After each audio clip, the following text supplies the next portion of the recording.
A $1 billion land grab. A weaponized federal warrant. A town pushed to the breaking point. Rigged game. Chapter 1. The director has 5 minutes, the receptionist said. He has a planning commission meeting at 10. You get the window between his coffee and his elevator ride. Mercer Sample turned from the reinforced window. He left his fingerprints pressed into the glass condensation. Beyond the steel frame, the Pacific Northwest rain executed a relentless assault on the asphalt parking lot. The water pooled in deep asphalt depressions, reflecting a slate-gray sky. The storm front draped the distant fir trees in thick, bruised clouds. Water ran down the concrete sides of the municipal building. It found every crack. Water always wins. I appreciate your flexibility, Diane, Mercer said. Diane possessed eyes the color of old dimes and wore a heavy wool cardigan buttoned to her throat against the aggressive chill of the county HVAC system. She typed on a mechanical keyboard. Her fingers struck the plastic keys with the rhythm of a machine gun. I type the schedule, Diane said. I enforce the schedule.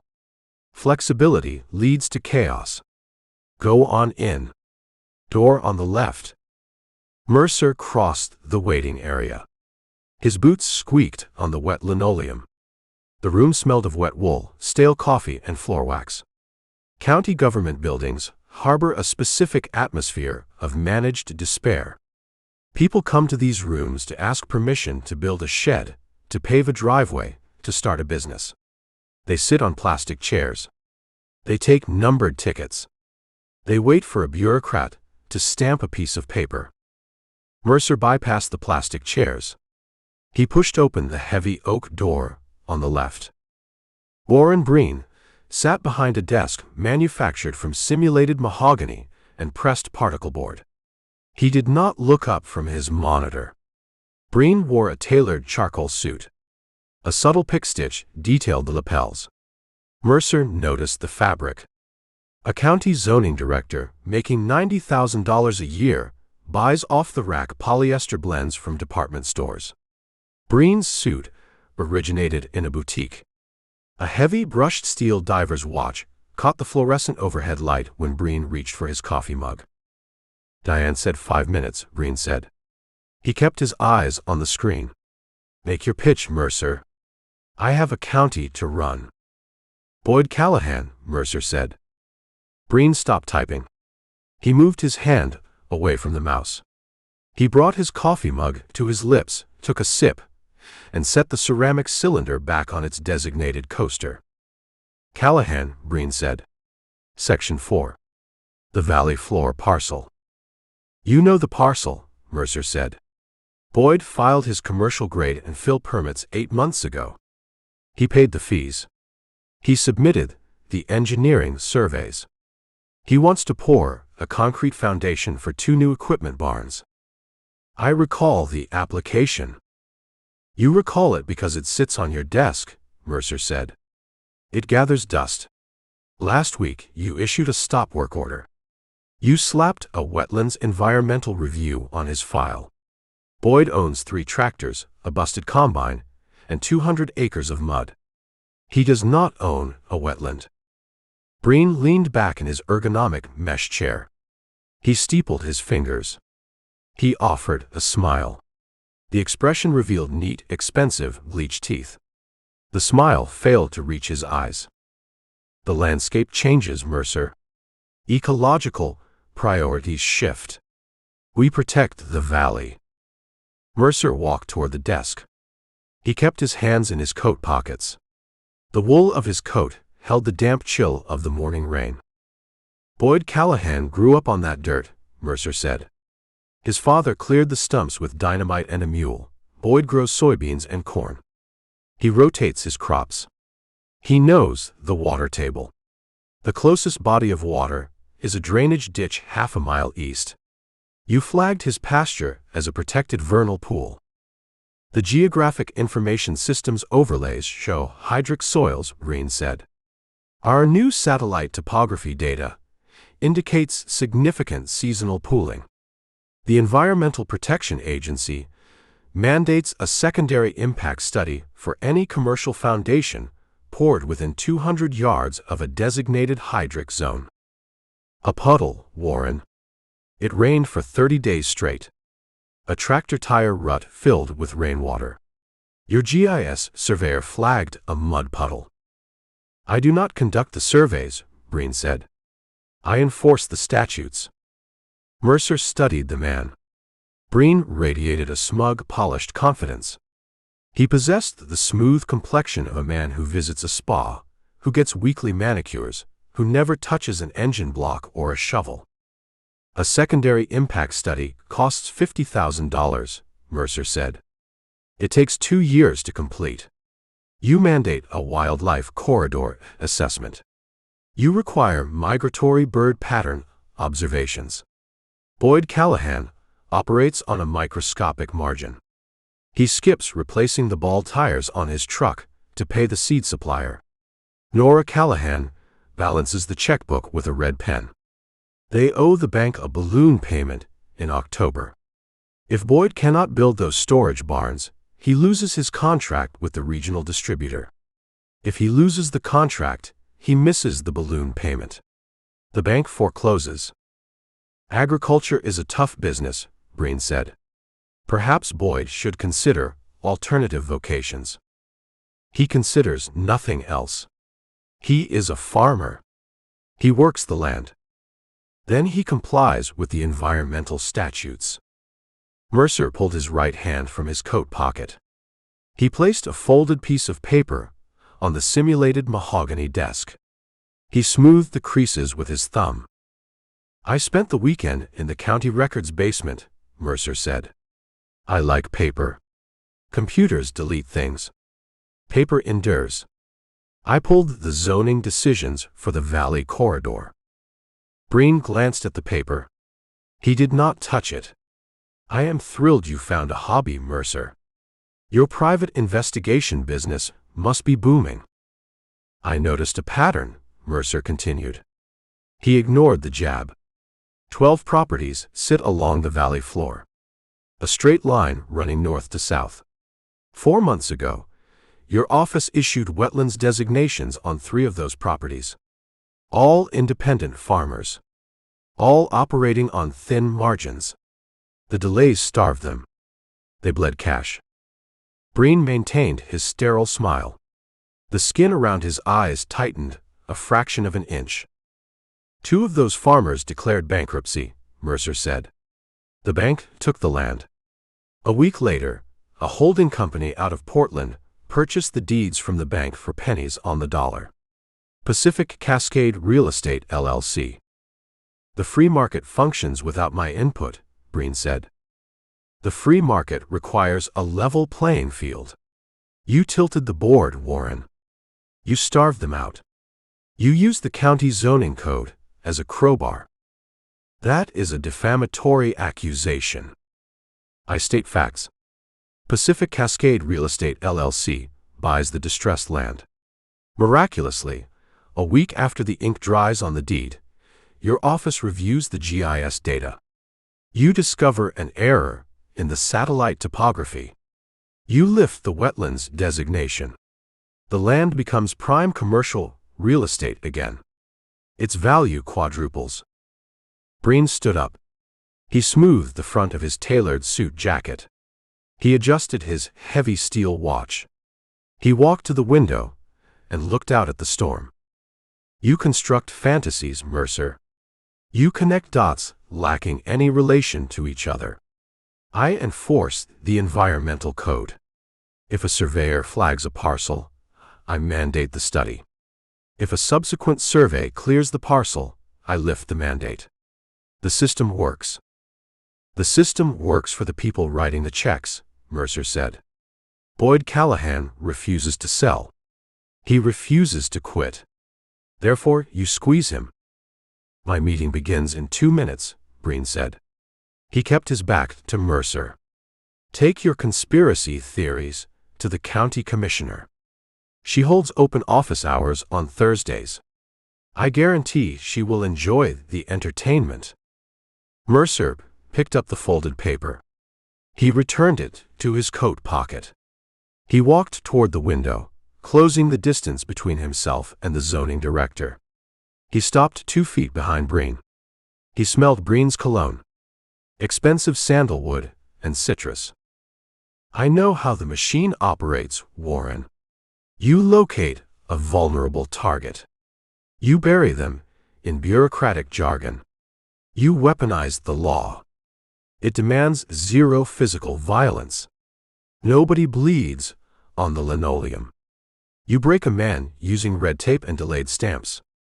It possesses a certain elegant cowardice. Breen turned around. His face flushed. The polished veneer cracked, revealing the panicked rodent underneath. Get out of my office, Breen said. His voice dropped an octave. I need the name of the surveyor, Mercer said. The man who flagged Boyd's pasture. The county employs dozens of independent contractors. I want the name of the specific contractor who drove out to Section 4, looked at a tractor rut, and coded it as a vernal pool. I want to ask him about his eyesight. File a Freedom of Information Act request, Breen said. Fill out Form 4B at the front desk. Diane will process it. You will receive an answer in 6 to 8 weeks. Boyd goes bankrupt in 6 weeks. Then Boyd should hire a better lawyer. Mercer studied Breen. He looked at the tailored suit, the pristine shoes, the watch costing more than a used car. Mercer cataloged the details. He built a profile. Breen lacked the nerve to design this grift. Breen functioned as a cog. Someone else built the machine. Someone with vast resources, deep pockets, and a vision for the valley floor. A straight line, Mercer said. 12 properties. A corridor. Someone wants to build something massive. Something requiring a continuous ribbon of land. A pipeline. A transmission array. A data center. Breen's left eye twitched. A microscopic spasm in the muscle beneath the lower lid. You see ghosts, Mercer. The ghosts of your failed career in the federal government. You come back to this town and pretend you still hold a badge. You hold nothing. You are a civilian wearing a wet coat. I am a civilian holding a grudge against bullies, Mercer said. He stepped back. He gave Breen room to breathe. Remove the stop work order, Warren. Let Boyd pour his concrete. I follow the law. You follow the money. I intend to find the source. When I find the source, I plan to show them how weak their local foundation is. Mercer pointed a finger at Breen's chest. You are the foundation. You look brittle. Mercer turned his back on the zoning director. He walked across the office. He opened the heavy oak door. Form 4B, Mercer, Breen called out. His voice regained a fraction of its arrogant hum. Do not forget to sign the bottom. Mercer stepped into the waiting area. The door clicked shut behind him. Diane continued her assault on the mechanical keyboard. She did not raise her head. He offered you Form 4B, Diane said. He suggested it. Form 4B goes into a cardboard box in the basement, Diane said. The janitor empties the box on the 1st of the month. The contents go to the municipal incinerator. I figured as much. Diane stopped typing. She reached under her desk. She produced a yellow, sticky note. She held it out between 2 fingers. A contractor named Greg Parvey submitted the GIS overlays for Section 4, Diane said. He lives in the Garden View apartments on 18th Street. Building C, 2nd floor. Mercer took the sticky note. He read the name. Greg Parvey. The ink smeared slightly against the dampness of his thumb. Why give me this, Diane? Diane looked at the closed oak door of the director's office. Her eyes turned hard and cold. Boyd Callahan, brought my mother a bushel of sweet corn every August for 15 years, Diane said. He never asked for a dime. Warren Breen yelled at me yesterday because the break room lacked his preferred brand of imported sparkling water. I prefer sweet corn. I owe you, Mercer said. You owe me nothing. Break his jaw, Mercer. I am a peaceful man. You are a liar, Diane said. She returned to her keyboard. The rhythmic clacking resumed. Mercer folded the sticky note. He slipped it into his pocket, next to the Valley property records. He walked out of the municipal building and pushed through the glass double doors. The Pacific Northwest storm greeted him. The wind drove the rain sideways, a punishing wall of freezing water. Mercer pulled his collar up around his neck. He walked across the asphalt parking lot toward his mud-splattered truck. Warren Breen sat in a warm office, drinking premium coffee, destroying a family farm with the stroke of a pen.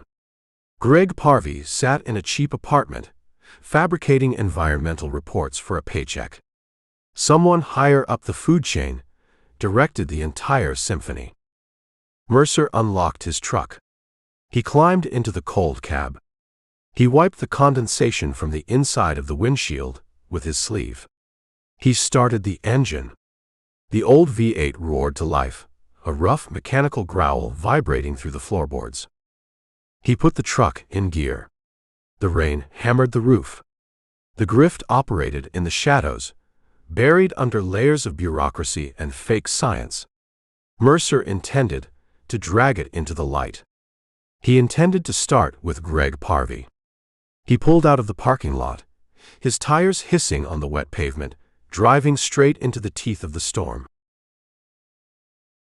Chapter 2. Past the breaker bar, Cal Dawson said.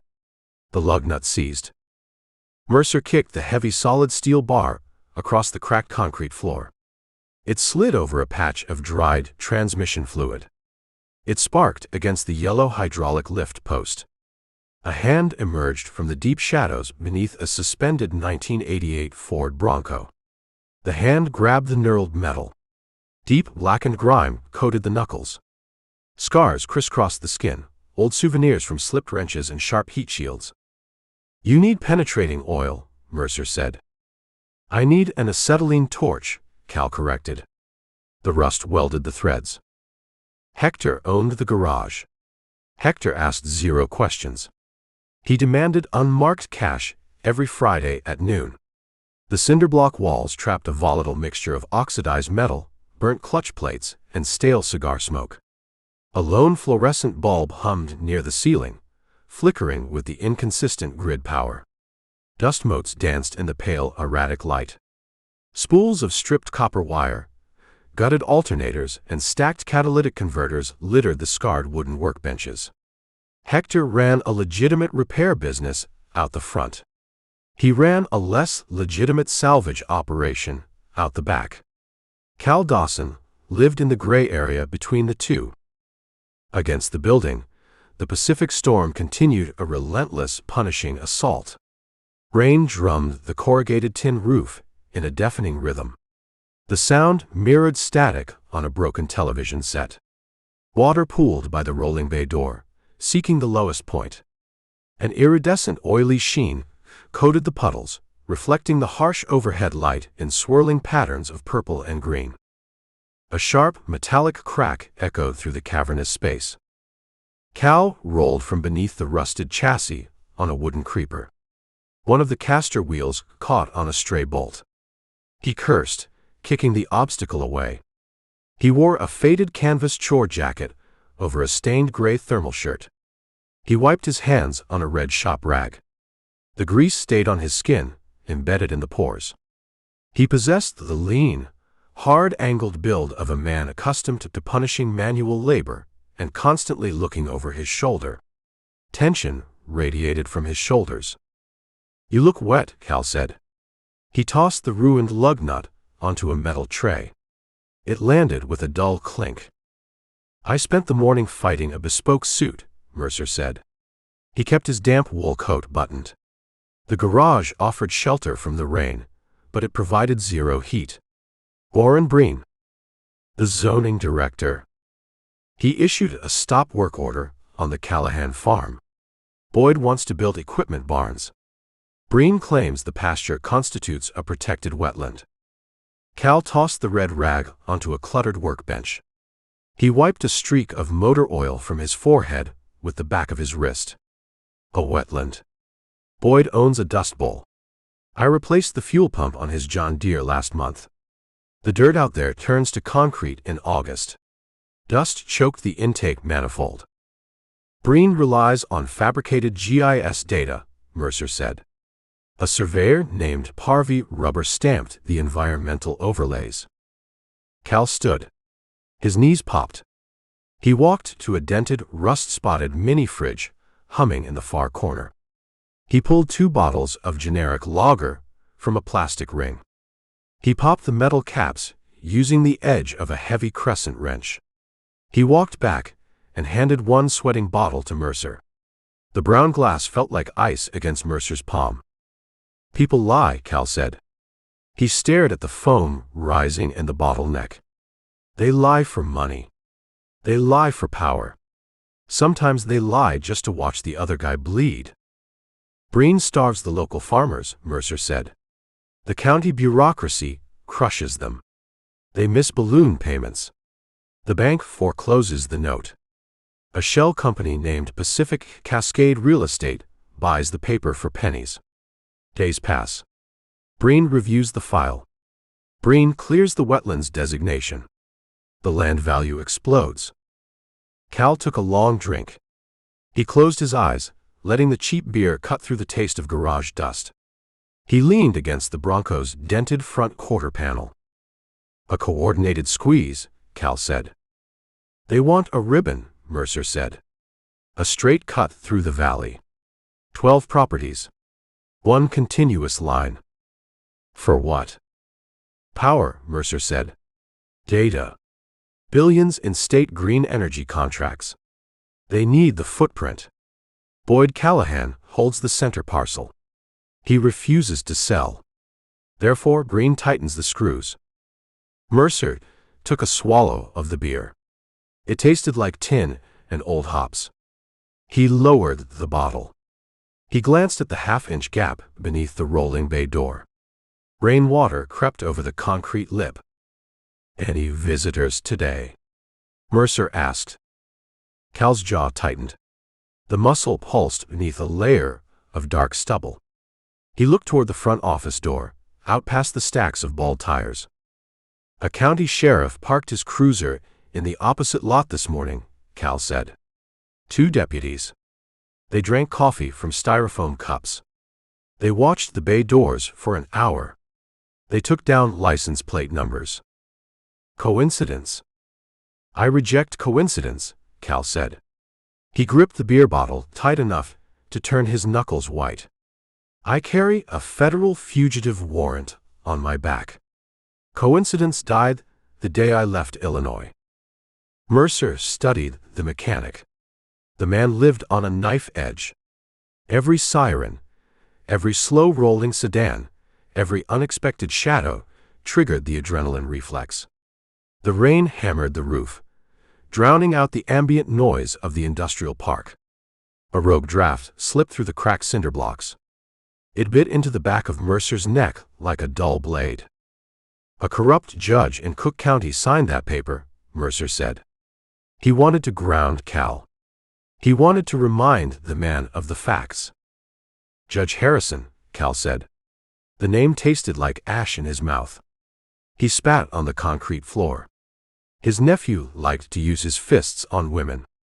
The kid possessed a trust fund, a cocaine habit, and 0 consequences. He used the fists on Claire. Cal stared past Mercer. He looked at a memory playing out against the garage wall. I found them in an alley behind a Clark Street bar, Cal continued. His voice dropped to a low, dangerous rasp. The rain in Chicago falls cold in November. It turns the garbage into sludge. The kid had Claire pinned against a brick wall. He hit her in the face. I saw the blood. I saw her eyes swelling shut. I picked up a tire iron from a discarded pile of junk. I hit him. You defended your sister. I broke his collarbone, Cal said. The memory possessed sharp edges. I shattered his orbital socket. The bone fragmented. He went down in the sludge. He cried like an infant. The paramedics hauled him away. The kid died on the operating table 3 hours later. A blood clot formed. An embolism hit his brain. Harrison spun the incident into second-degree murder. Harrison owns the precinct captain. Harrison owns the district attorney. He dispatched the United States Marshals. You ran. I bought a bus ticket to Denver. I hitchhiked to Portland. I found Hector. I hide under busted trucks and wait for the hammer to drop. Somebody nudged the local deputies, Mercer said. He analyzed the board. He looked at the moving pieces. They track you. They track Claire, Cal corrected. Mercer set his beer on a rusted oil drum. The glass clinked against the steel lid. Claire resides in Illinois. She works at a bakery in Evanston. She keeps her head down. Claire crossed the Wyoming state line at noon. Mercer stared at the man. The storm raged against the steel siding. The wind howled through the power lines above the building. Explain, Mercer said. Cal finished his beer. He set the empty bottle on the workbench. He picked up the shop rag and wiped his hands again. A nervous habit. An attempt to scrub away dirt buried too deep to reach. Our Uncle Leo suffered a fatal heart attack in October, Cal said. Leo worked as a bagman. He carried cash for a real estate conglomerate in Chicago. He solved localized problems. He bribed city aldermen. He intimidated zoning boards. He bought environmental inspectors. White-collar crime delivers fatter envelopes than sticking up liquor stores. Leo lived in a high-rise on the Gold Coast. He drank imported gin and played cards with men who wore silk ties. The family business. Leo kept his distance from us, Cal said.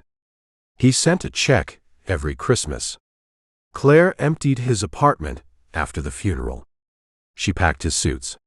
She boxed his books. She found a heavy mahogany humidor on his desk. She found a false bottom under the cedar lining. She found a solid-state hard drive. Encrypted? Military-grade encryption, Cal said. A digital vault. Claire hired a kid from DePaul University. A computer science major with an Adderall prescription and 3 monitors on his desk. The kid cracked the encryption last Thursday. Cal looked at the shadows pooling in the garage corners. He looked at the places where light failed to reach. Leo kept detailed receipts, Cal said. Emails. Bank transfer ledgers. Offshore account routing numbers. He kept an insurance policy against his employers. He documented every bribe, every rigged zoning meeting, every fabricated topographical survey. Who signed his paychecks? Mercer asked. The picture began to sharpen. The blurred edges vanished. A venture capitalist named Cameron Bell, Cal said. Mercer went still. He heard the name. The puzzle pieces slammed together. The local crisis mirrored the distant corruption. Bell operates Pacific Cascade Real Estate, Cal added.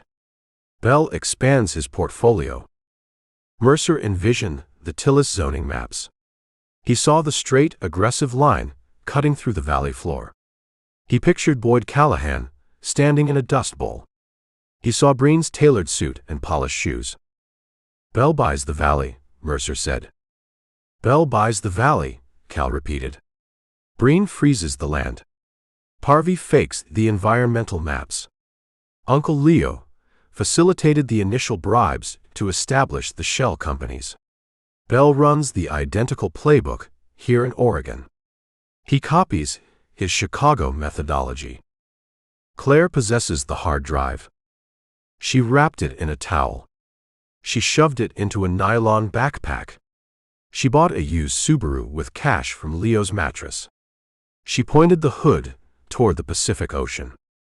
She drives through a blizzard. She navigated black ice in Nebraska. She lost the heater outside Laramie. She wears 2 coats and keeps her foot on the gas pedal. She plans to hand you the drive, Mercer. She wants you to destroy Cameron Bell. She wants you to trade the hard drive to a federal prosecutor for my freedom. Mercer picked up his beer. He did not drink. He held the cold glass. He ran the permutations. He calculated the threat level. Bell knows, Mercer said. Cal nodded. The movement looked tight, constrained. The hacker kid left a digital footprint. Bell employs security specialists. They monitor Leo's old accounts. They triggered a tripwire. If Bell tracks the drive, Bell tracks Claire, Mercer said. The logic flowed in a straight, brutal line. If Bell tracks Claire, he tracks her destination. He finds you. He points the marshals at my chest, Cal said. He uses the federal warrant to create chaos, Mercer said. He brings heat to this town. A manhunt distracts the local press. It distracts the local cops. It distracts me. While everyone chases the fugitive mechanic, Bell quietly steals a $1 billion energy corridor. He uses my life as a smokescreen. A heavy, deliberate knock hammered the rolling bay door. The corrugated metal vibrated. The sound cut through the noise of the rain. It echoed off the cinderblock walls, sharp and aggressive. Cal flinched. He dropped his gaze to the concrete floor. Mercer reached under his damp wool coat. His fingers found the cold steel of the Sig Sauer P226 resting in the shoulder holster. He unsnapped the leather thumb brake. The weapon possessed a comforting, dense weight. He wrapped his hand around the textured grip. He kept the gun holstered, but he prepared to draw. Another strike battered the metal door. A heavier impact. A boot heel. The aluminum groaned under the force. The vertical tracks squealed in protest. A wider gap appeared at the base, exposing 2 pairs of heavy black tactical boots standing in the oily puddles outside. Federal marshals, a voice shouted from the rain. The voice carried authority.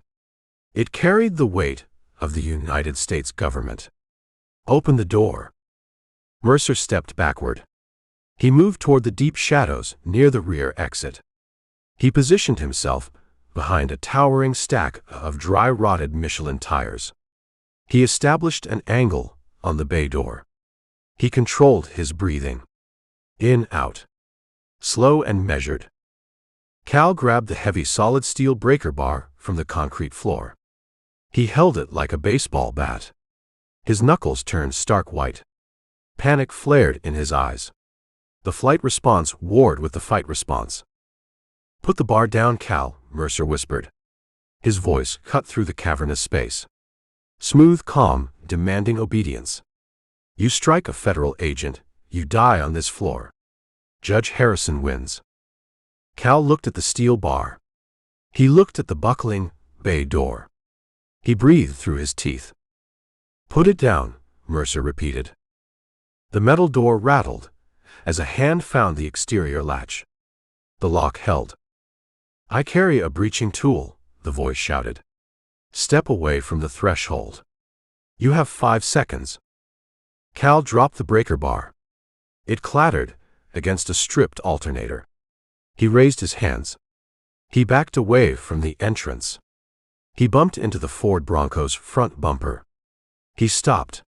He closed his eyes. Mercer drew the Sig Sauer. He kept the muzzle pointed at the concrete floor. He flicked the safety off with his thumb. The tiny metallic click vanished beneath the roar of the storm. He waited in the shadows. He watched the aluminum door buckle one final time. Chapter 3. The neon sign above the entrance sputtered. Red glass tubes hummed a dying note against the Pacific storm. The rusty anchor. Rain battered the cracked asphalt parking lot. Deep puddles collected grease from 1,000 leaking oil pans. Mercer pushed the heavy oak door. Warm air hit his face. The atmosphere carried the distinct odor of spilled draft beer, ancient cigarette ash, and municipal desperation. Hector had stalled the badges at the garage bay door. Mercer and Cal took the drainage tunnel out the back. They navigated a mile of concrete pipes. Mercer left the mechanic shivering in a hunting cabin up the ridge. The fugitive remained safe for the moment. The local deputies lacked the imagination to check the old logging roads. Mercer bypassed the empty bar stools. He scanned the room. A lone bartender polished a cloudy highball glass with a gray rag. A muted television broadcast a regional basketball game. Dust coated the liquor bottles lined against the mirror. The place possessed the charm of a forgotten mausoleum. Dave Tillis occupied a corner booth. The vinyl seat bore the scars of 100 knife blades. Tillis stared at a glass of amber liquid. Ice melted in the cheap bourbon. He wore a rumpled corduroy jacket. He possessed the sagging face of a man who surrendered his ideals a decade past. Fatigue dragged his features toward the sticky formica table. Mercer slid into the booth opposite the county assessor. The vinyl creaked under his weight. Water dripped from the hem of his wool coat. The fabric soaked into the seat. "You resemble a drowned rat," Tillis said. His voice sounded like cracked gravel. "The roof leaks," Mercer said. "Everything leaks in this county." Tillis lifted his glass. He swallowed half the bourbon. He grimaced. The plumbing. The zoning office. The moral foundation. Water finds the cracks. Money finds the cracks. Reaching inside his saturated coat, Mercer retrieved a manila envelope. The paper felt like mush. He tossed the package onto the table. The wet envelope slapped the formica. Water pooled around the edges. Tillis stared at the package. He did not reach for it. He kept his hands wrapped around his glass. $300, Mercer said. Cash. Unmarked bills. $300 buys groceries for a month, Tillis said. It buys a dozen bottles of this rot-gut whiskey. It buys a man a ticket out of town on the Greyhound. It buys public records, Mercer corrected. Tillis raised his eyes. Blood vessels mapped the whites like tiny red rivers. Public records belong to the public. Warren Breen locks them in a digital vault. Breen guards the gate. He demands passwords. He requires clearance codes. I assume you brought the key. Tillis reached into the pocket of his corduroy jacket. He produced a small rectangle of black plastic, a standard USB flash drive. He placed the drive on the table next to the soaked envelope.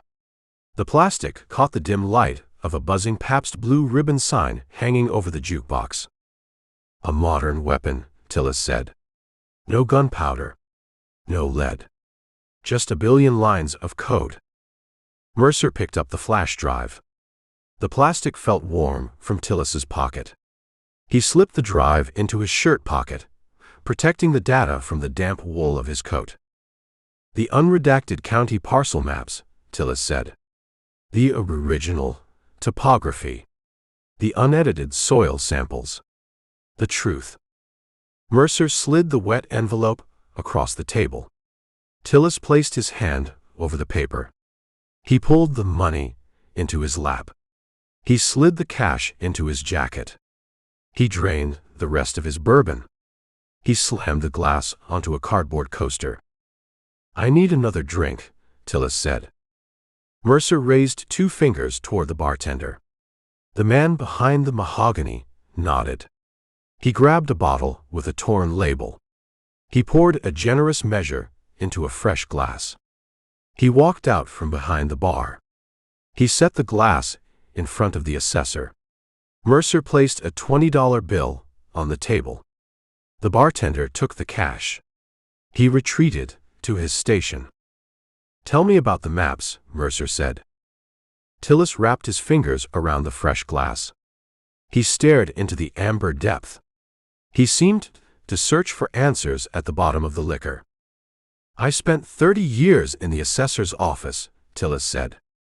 "I measured property lines. I calculated tax burdens.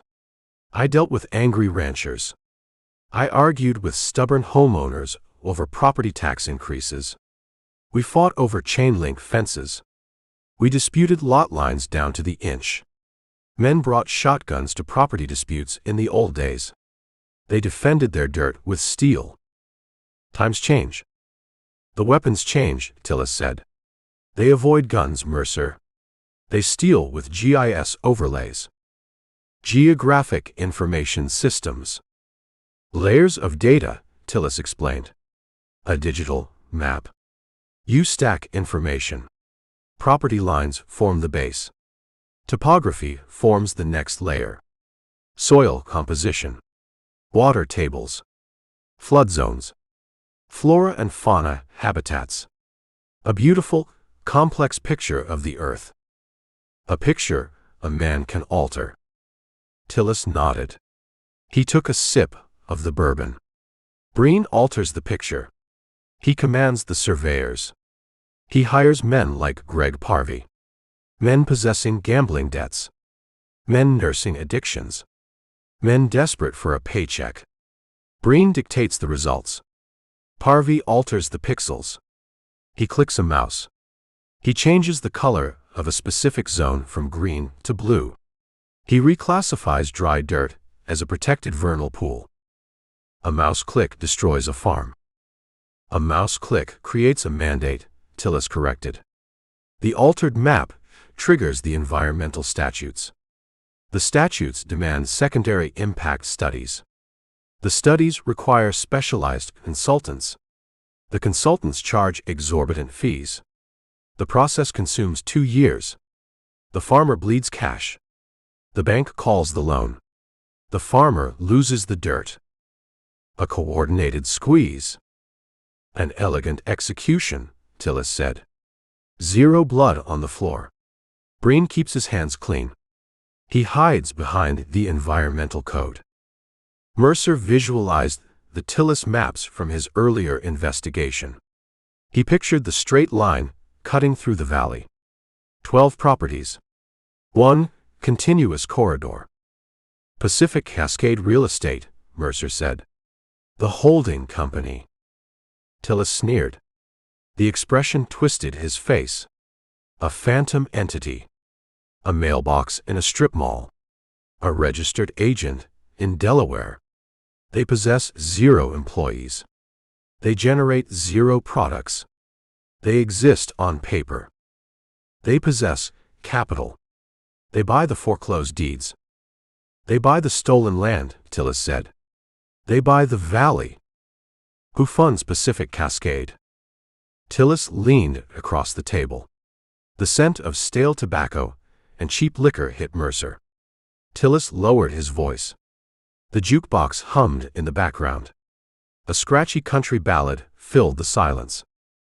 "A Portland venture capital firm," Tillis whispered.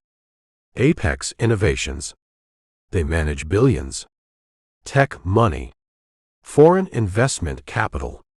They desire a massive footprint. A data center. A server farm the size of a small city," Tillis said. "A green energy corridor. Solar arrays. High-voltage transmission lines. The state government plans to award massive subsidies. Apex intends to secure the real estate before the state announces the project. They need a continuous ribbon of land. Boyd Callahan holds the center parcel." "Cameron Bell," Mercer said. The name Cal Dawson had provided in the garage. Tillis recoiled. He shrank back into the vinyl booth. Fear flashed across his bloodshot eyes. "You know the name." "I know the man commands bagmen in Chicago. I know he bribes aldermen. I know he operates Pacific Cascade. Bell represents the new breed, Tillis said. Men in tailored suits. They smile. They shake your hand. They leave a knife in your spine. Bell avoids the mud. He commands an army of lawyers. He employs fixers. He utilizes corporate structure as a shield. Mercer studied the assessor. Tillis trembled. The bourbon sloshed against the side of his glass. You fear him, Mercer said. I value my pension, Tillis said. I value my breathing. Breen threatened my retirement last month. He caught me viewing the unredacted files. He warned me. He promised destruction. Breen acts as the local enforcer. Bell pulls the strings from a penthouse in Portland. You handed me the drive. Tillis stared at the empty space on the table where the flash drive had rested. He let out a long, ragged breath. Boyd Callahan brought my wife a basket of fresh strawberries every June. My wife died of breast cancer 3 years ago. Boyd attended the funeral. He wore a suit 2 sizes too small. He shook my hand. He offered his condolences. Warren Breen sent a generic card signed by his secretary. A man remembers strawberries. A man remembers decency, Tillis said. This county possessed decency once. We argued. We fought. But we recognized our neighbors. Bell views this valley as a spreadsheet. He views Boyd Callahan as an obstacle. He views the land as an asset to leverage. Mercer understood the sentiment. The modern world stripped the texture from life. Corporations replaced communities with supply chains. Algorithms dictated human interaction. A man defending his dirt constituted an archaic concept to a venture capitalist. The flash drive holds the proof, Mercer said. The drive contains the original topography, Tillis said. It shows the unedited soil samples. It proves Boyd Callahan owns 0 wetlands. It exposes Parvey's fabricated overlays. It exposes the entire fraud. I plan to visit Greg Parvey. Tillis shook his head. Parvey drinks his guilt. He occupies a cheap apartment on the east side. He cashes Breen's checks and hates his own reflection. Confronting Parvey accomplishes nothing. He fears Bell more than he fears you. I possess a persuasive nature. You underestimate Cameron Bell, Tillis said. Bell anticipates resistance. He employs a man named Sterling, a corporate problem solver. Sterling handles the messy details. If you pressure Parvey, Sterling will intervene. I welcome intervention. Tillis drained his second glass of bourbon. He slammed it down. He wiped his mouth with the back of his hand. You hold the data, Mercer.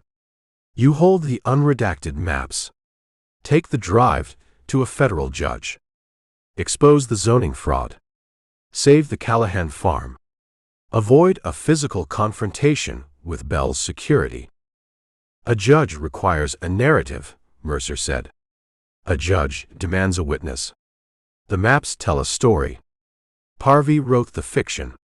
I need the author to confess. Parvey refuses to confess. Parvey prefers silence. I intend to break his silence. Tillis slid out of the booth. He stood on shaky legs.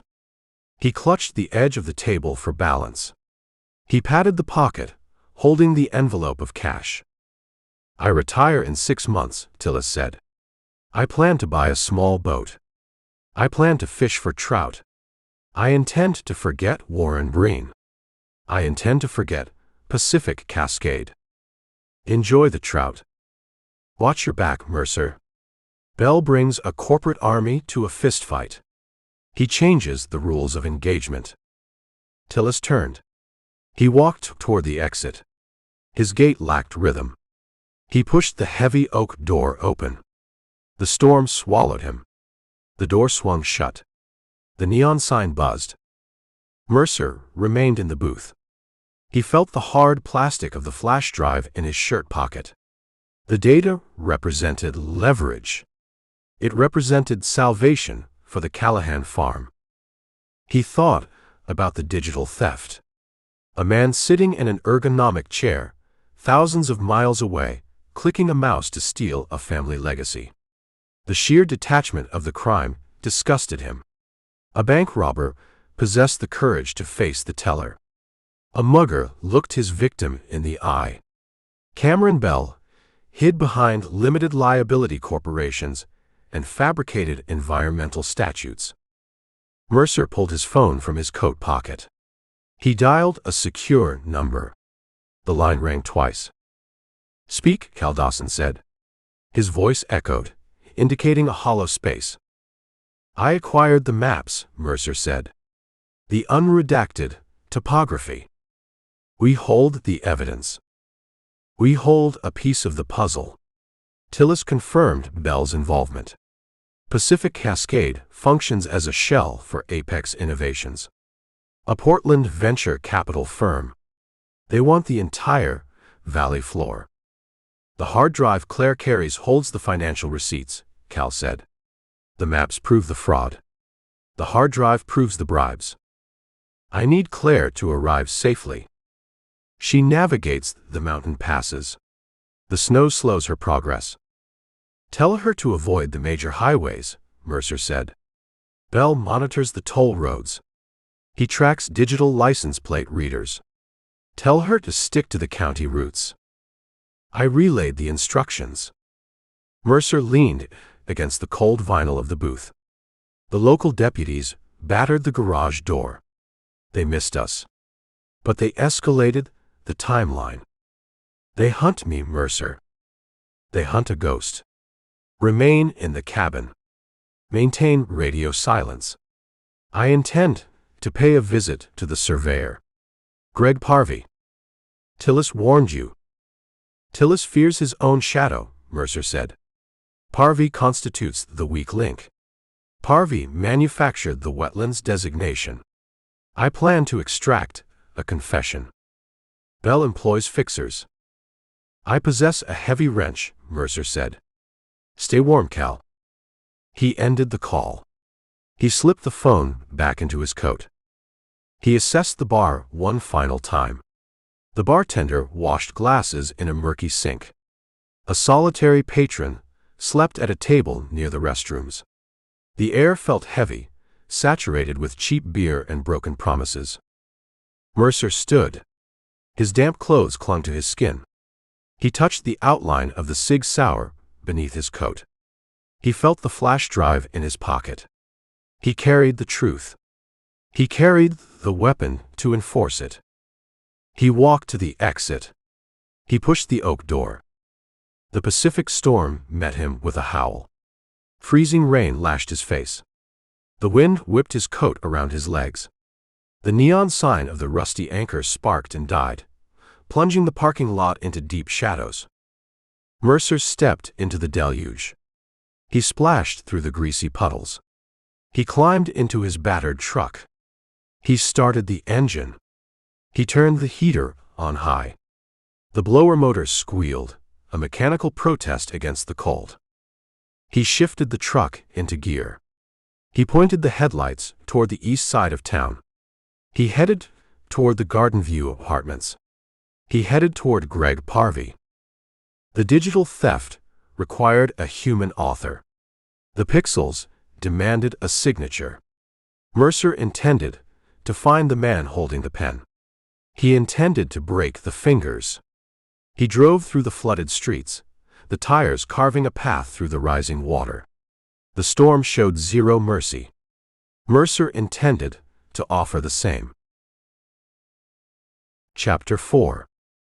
Refill the mug or leave the check, Mercer said. Marge stared at the scarred Formica tabletop.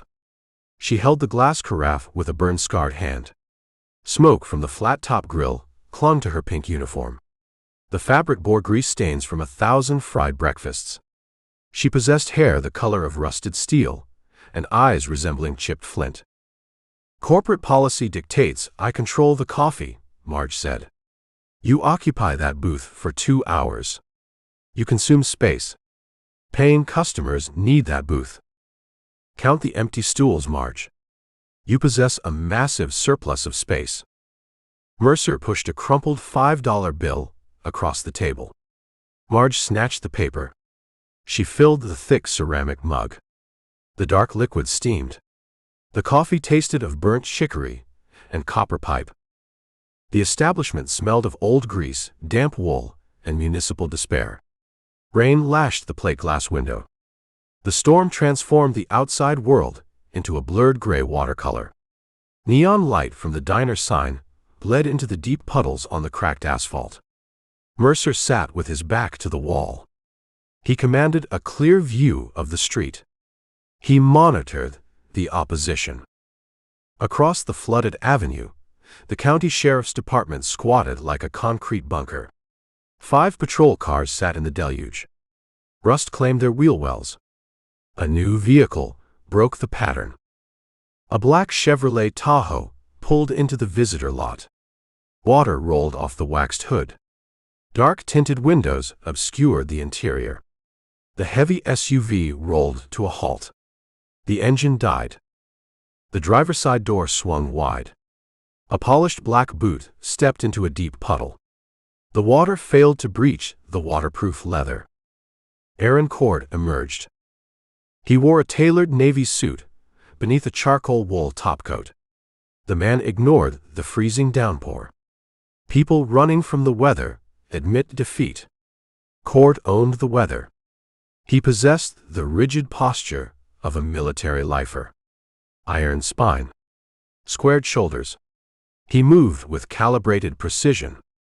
Every step covered exact ground. Mercer watched the man. The apex predator radiates a specific frequency. Cord broadcast his nature across the street. He carried a leather document portfolio. He bypassed the concrete front steps, taking the handicap incline in a smooth, continuous motion. He vanished inside the bunker. Mercer sipped the bitter coffee. The acid burned his empty stomach.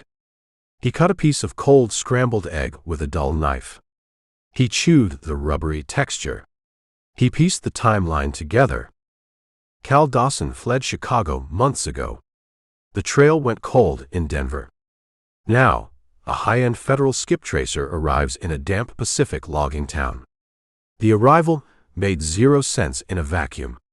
The local deputies scouted Hector's garage yesterday. They gathered reconnaissance. They prepared the ground. Federal agencies despise rural jurisdictions. They avoid coordination. Yet, Cord walked into the local sheriff's station. He registered his paper. He required local muscle to execute the raid. A fugitive mechanic hiding under a rusted transmission fails to attract a priority federal task force. The manhunt required a catalyst. Someone provided the exact coordinates to the Marshal service. Cameron Bell. Mercer felt the cold logic lock into place. The realization hit him like a physical blow. Bell commanded vast resources. Bell monitored digital footprints. Bell tracked the hacked hard drive moving across the country. He located Cal. He tipped the federal authorities. A federal raid creates a spectacle. Sirens scream. News vans arrive from Portland. The community watches the drama unfold. While the town stares at the fugitive, Bell steals the valley floor. The manhunt provides a spectacular, noisy smokescreen. Bell uses the rigid, uncompromising nature of the law to camouflage a billion-dollar theft. Through the rain-streaked window, Mercer observed the interaction inside the station lobby. The local sheriff, a heavy man stretching a tan uniform, deferred to the sharp federal agent. Cord handed over the leather portfolio. The sheriff nodded. The body language told a story of federal dominance over local authority. Cord issued instructions. The sheriff accepted the commands. The glass door of the sheriff's station opened. Cord stepped back into the storm. He descended the concrete incline. He paused at the edge of the street. He looked left.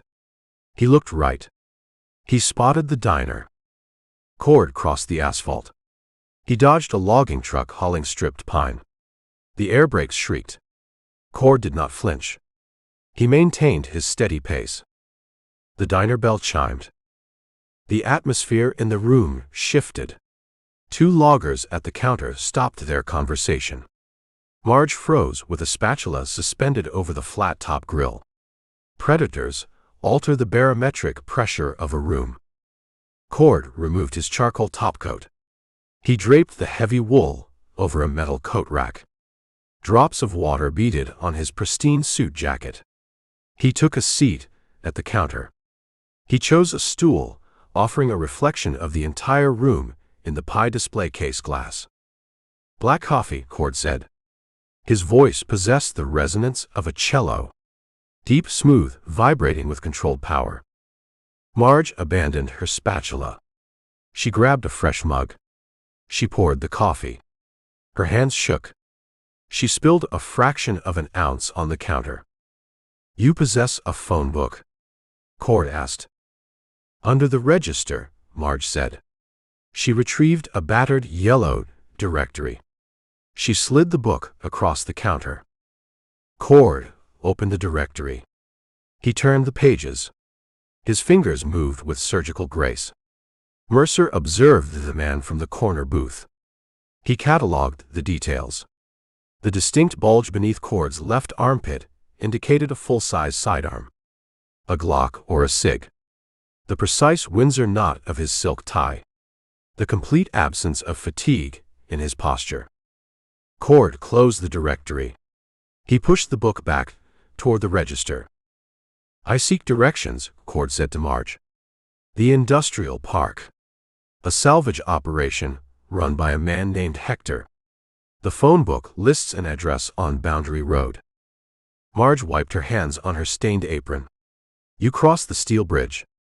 Take the first dirt road past the abandoned lumber mill. You look for a chain-link fence topped with razor wire.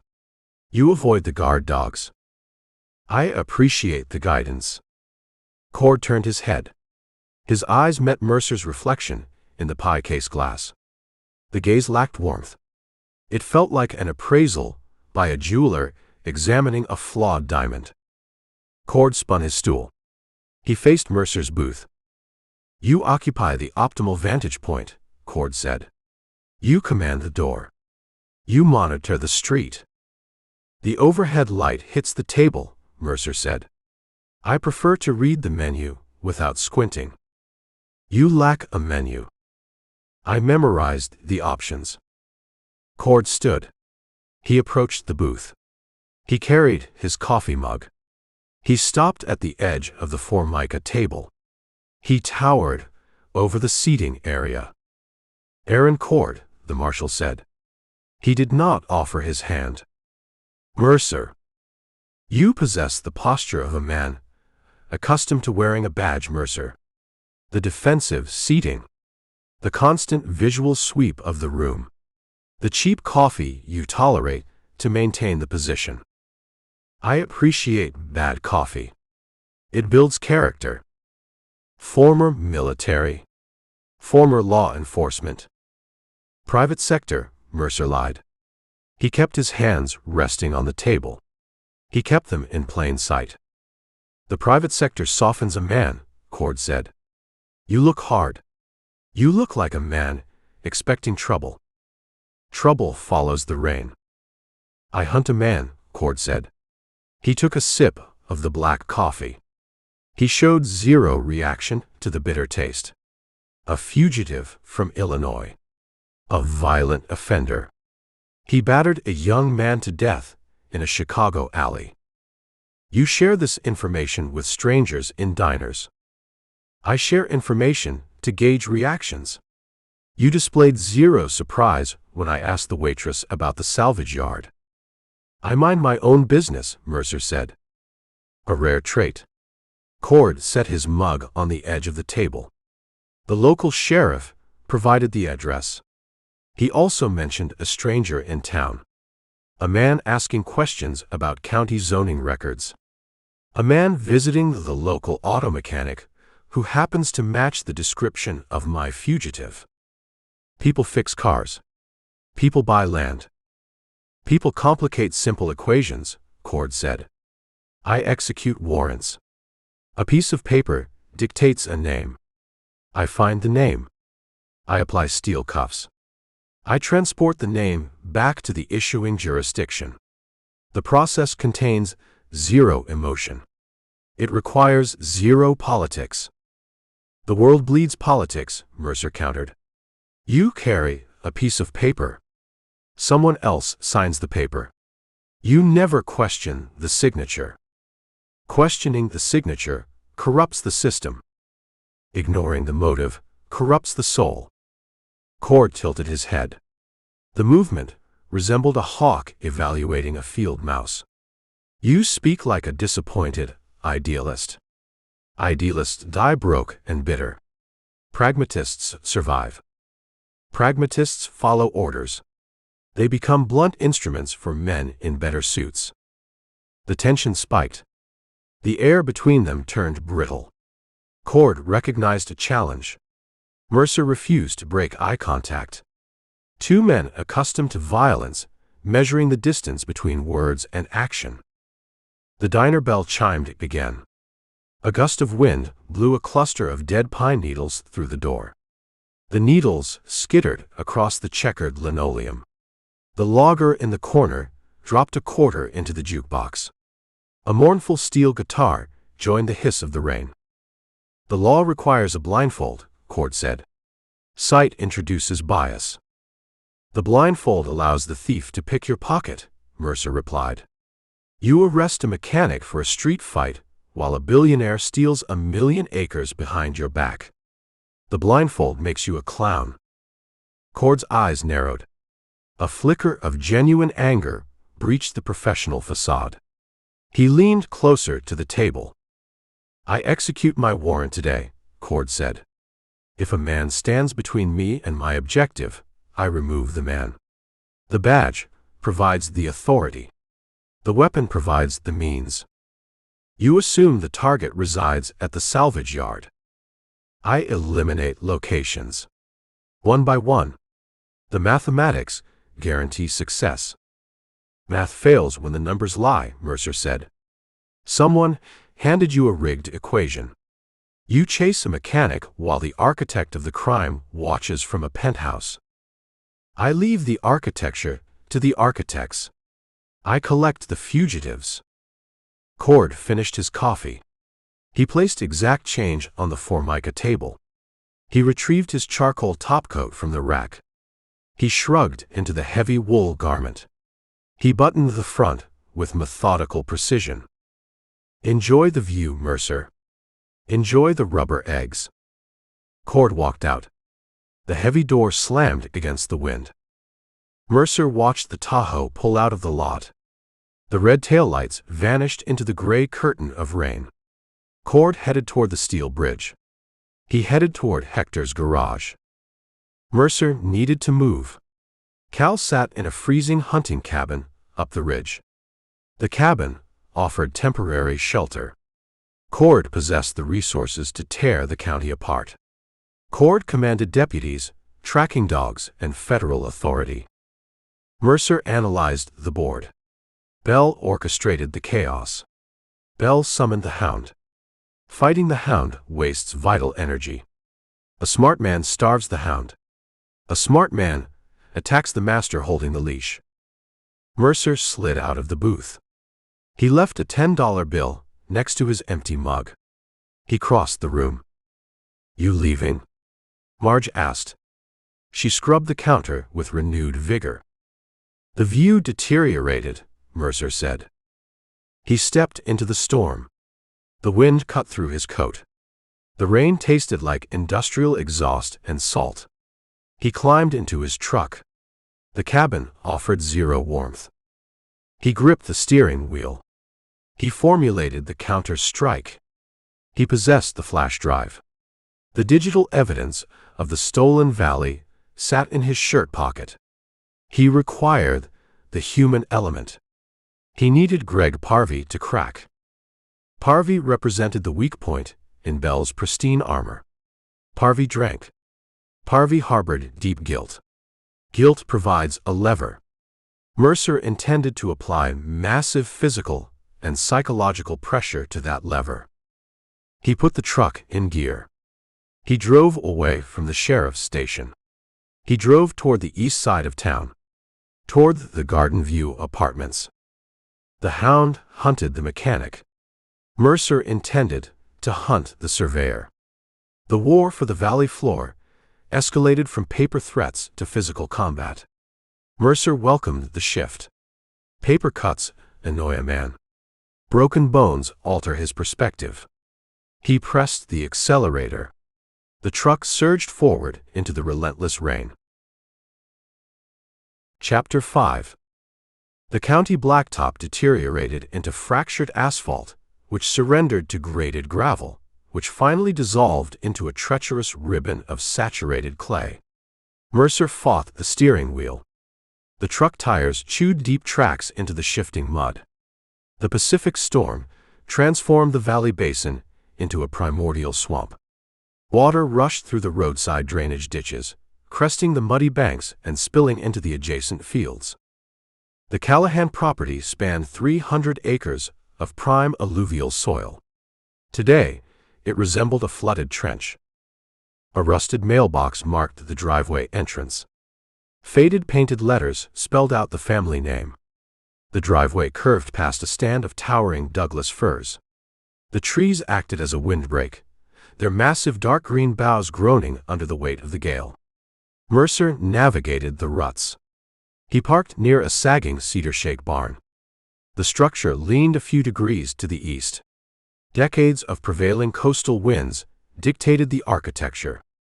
A faded green John Deere tractor sat in the gravel turnaround. A heavy canvas tarp draped over the exposed engine compartment.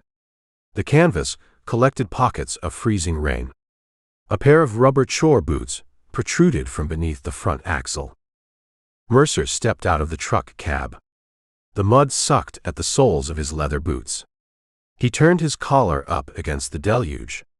The air smelled of wet pine needles, ozone, and spilled diesel fuel. He walked toward the tractor. "The mud swallows a man whole out here," Mercer said. His voice cut through the drumming rain.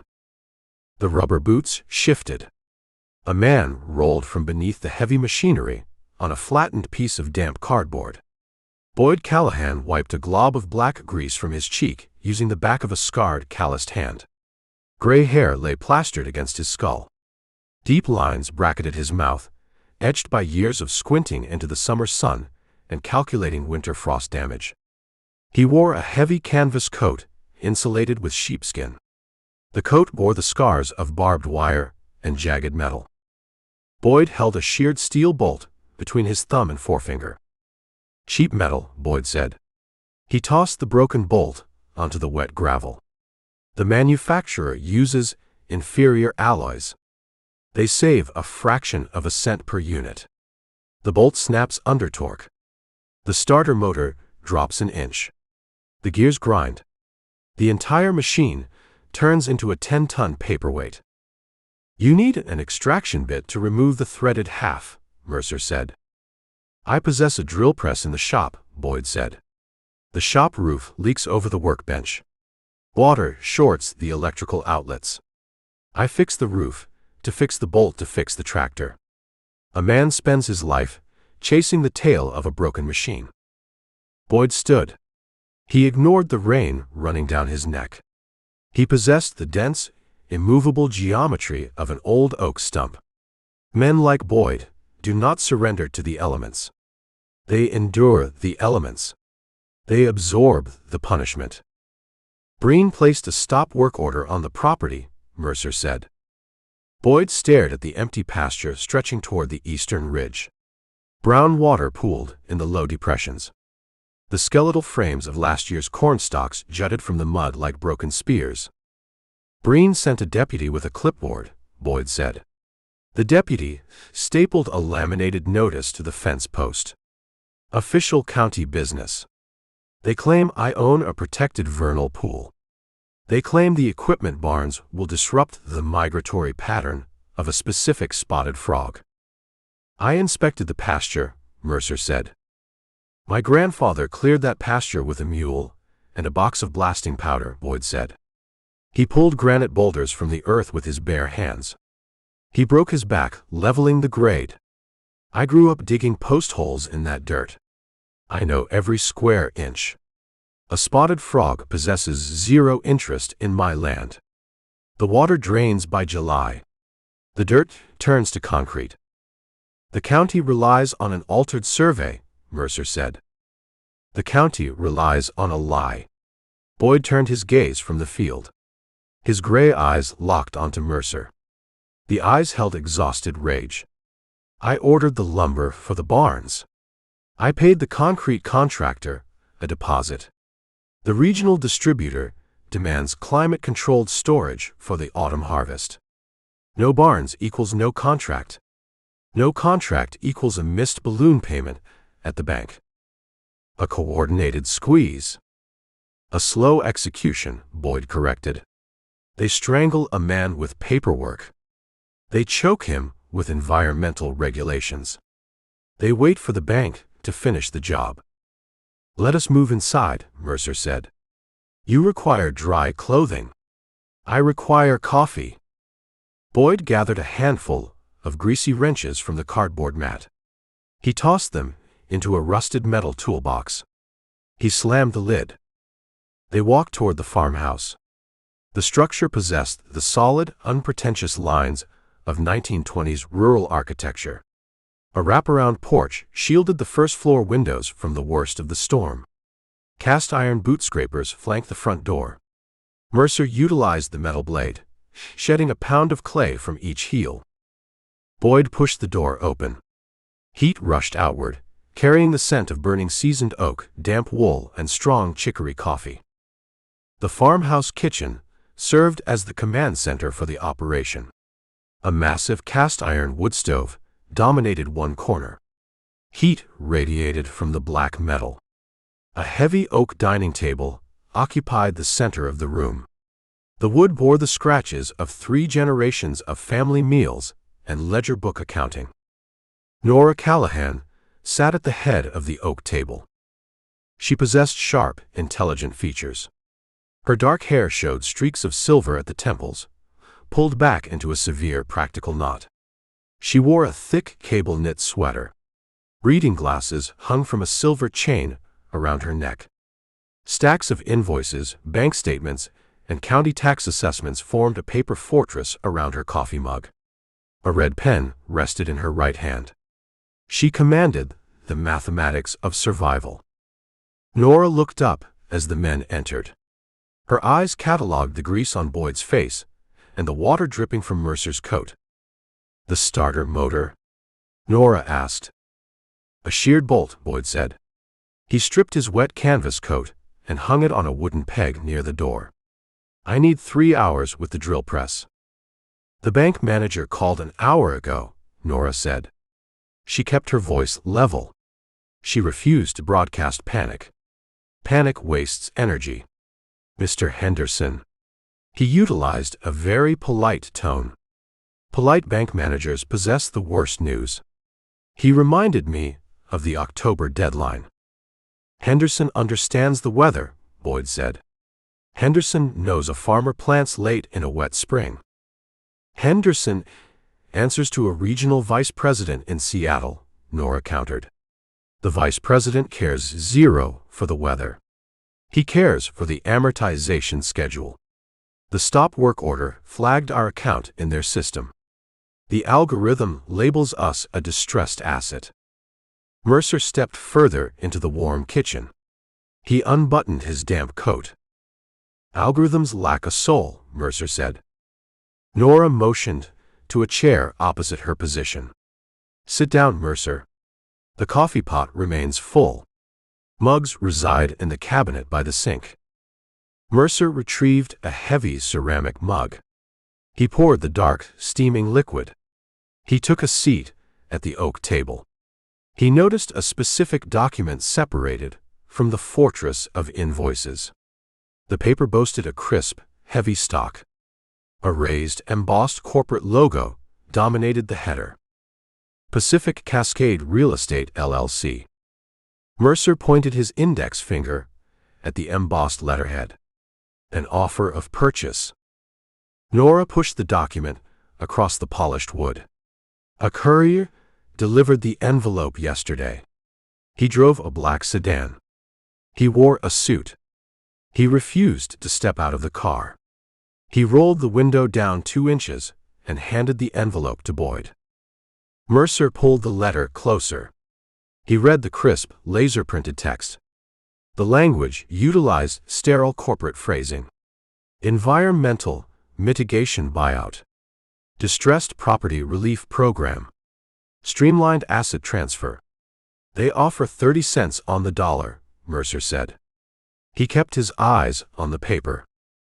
They offer an insult, Boyd said. He leaned against the kitchen counter, cradling a mug of coffee in his massive hands. 30 cents covers the outstanding bank loan. It leaves 0 equity. It strips 3 generations of blood from the ledger. The letter includes a deadline, Nora said. She tapped her red pen against a stack of unpaid feed bills. We possess 14 days to accept the offer. 14 days to sign the deed over to Pacific Cascade. If we refuse, the offer rescinds. The language implies an empty threat.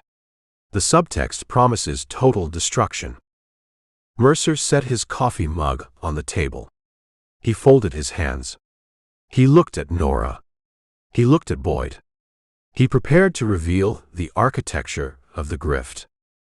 Pacific Cascade acts as a ghost, Mercer said. A shell corporation.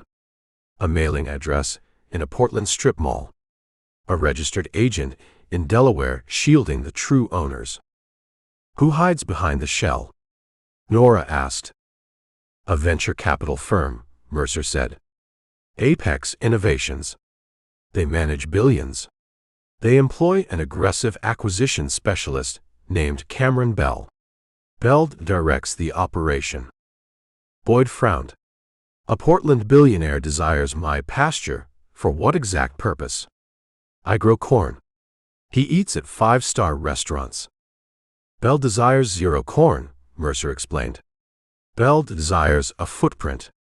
Look at the county map. Your property sits on the valley floor. You share property lines with 11 other independent farmers. A straight, continuous ribbon of flat, stable land. Nora's eyes narrowed behind her reading glasses.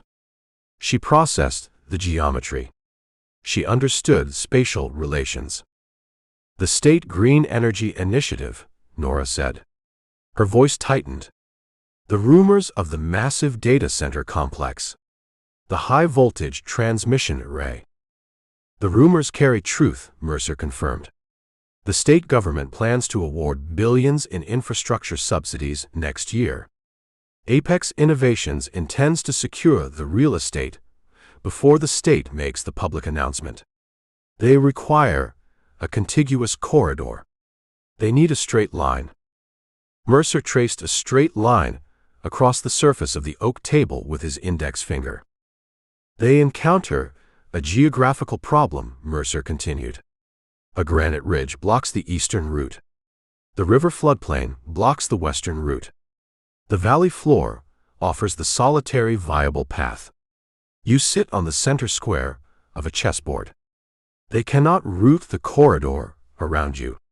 You form the bottleneck. Boyd set his coffee mug on the counter with a heavy thud. The ceramic resonated. Anger flushed his neck. The red color crept upward into his jawline. They steal my land for a collection of computer servers. They steal the land utilizing the zoning code, Mercer said. Bell bribes Warren Breen. Breen commands the county environmental office. Breen hires a corrupt surveyor named Greg Parvey. Parvey fakes the GIS topography. He paints your dry pasture blue on a digital map. The blue pixels trigger the wetlands statute. The statute triggers the stop work order. The stop work order kills your equipment barns. The dead barns kill your commercial contract. The lost contract defaults your bank loan. Silence filled the warm kitchen. The crackle of the seasoned oak in the cast-iron stove punctuated the quiet. Rain lashed the window panes. Mercer laid out the brutal, mechanical efficiency of the corporate slaughterhouse. The machine required 0 bullets. It required 0 broken kneecaps. It required a series of synchronized administrative delays. A predator, in a bespoke suit, murders a family legacy from a penthouse office while sipping imported mineral water. Nora picked up the Pacific Cascade letter. She stared at the crisp black ink. The document represented a loaded gun pointed at her temple. They manufacture the crisis, Nora said. They create the financial panic. Then they arrive wearing the mask of a savior. An environmental mitigation buyout. They buy the land for pennies, Mercer said. They consolidate the 12 parcels into a single massive deed. Weeks pass. Breen initiates an administrative review of the county maps. Breen discovers an error in the original satellite data. He lifts the wetlands designation. He clears the path. The land value multiplies by a factor of 50.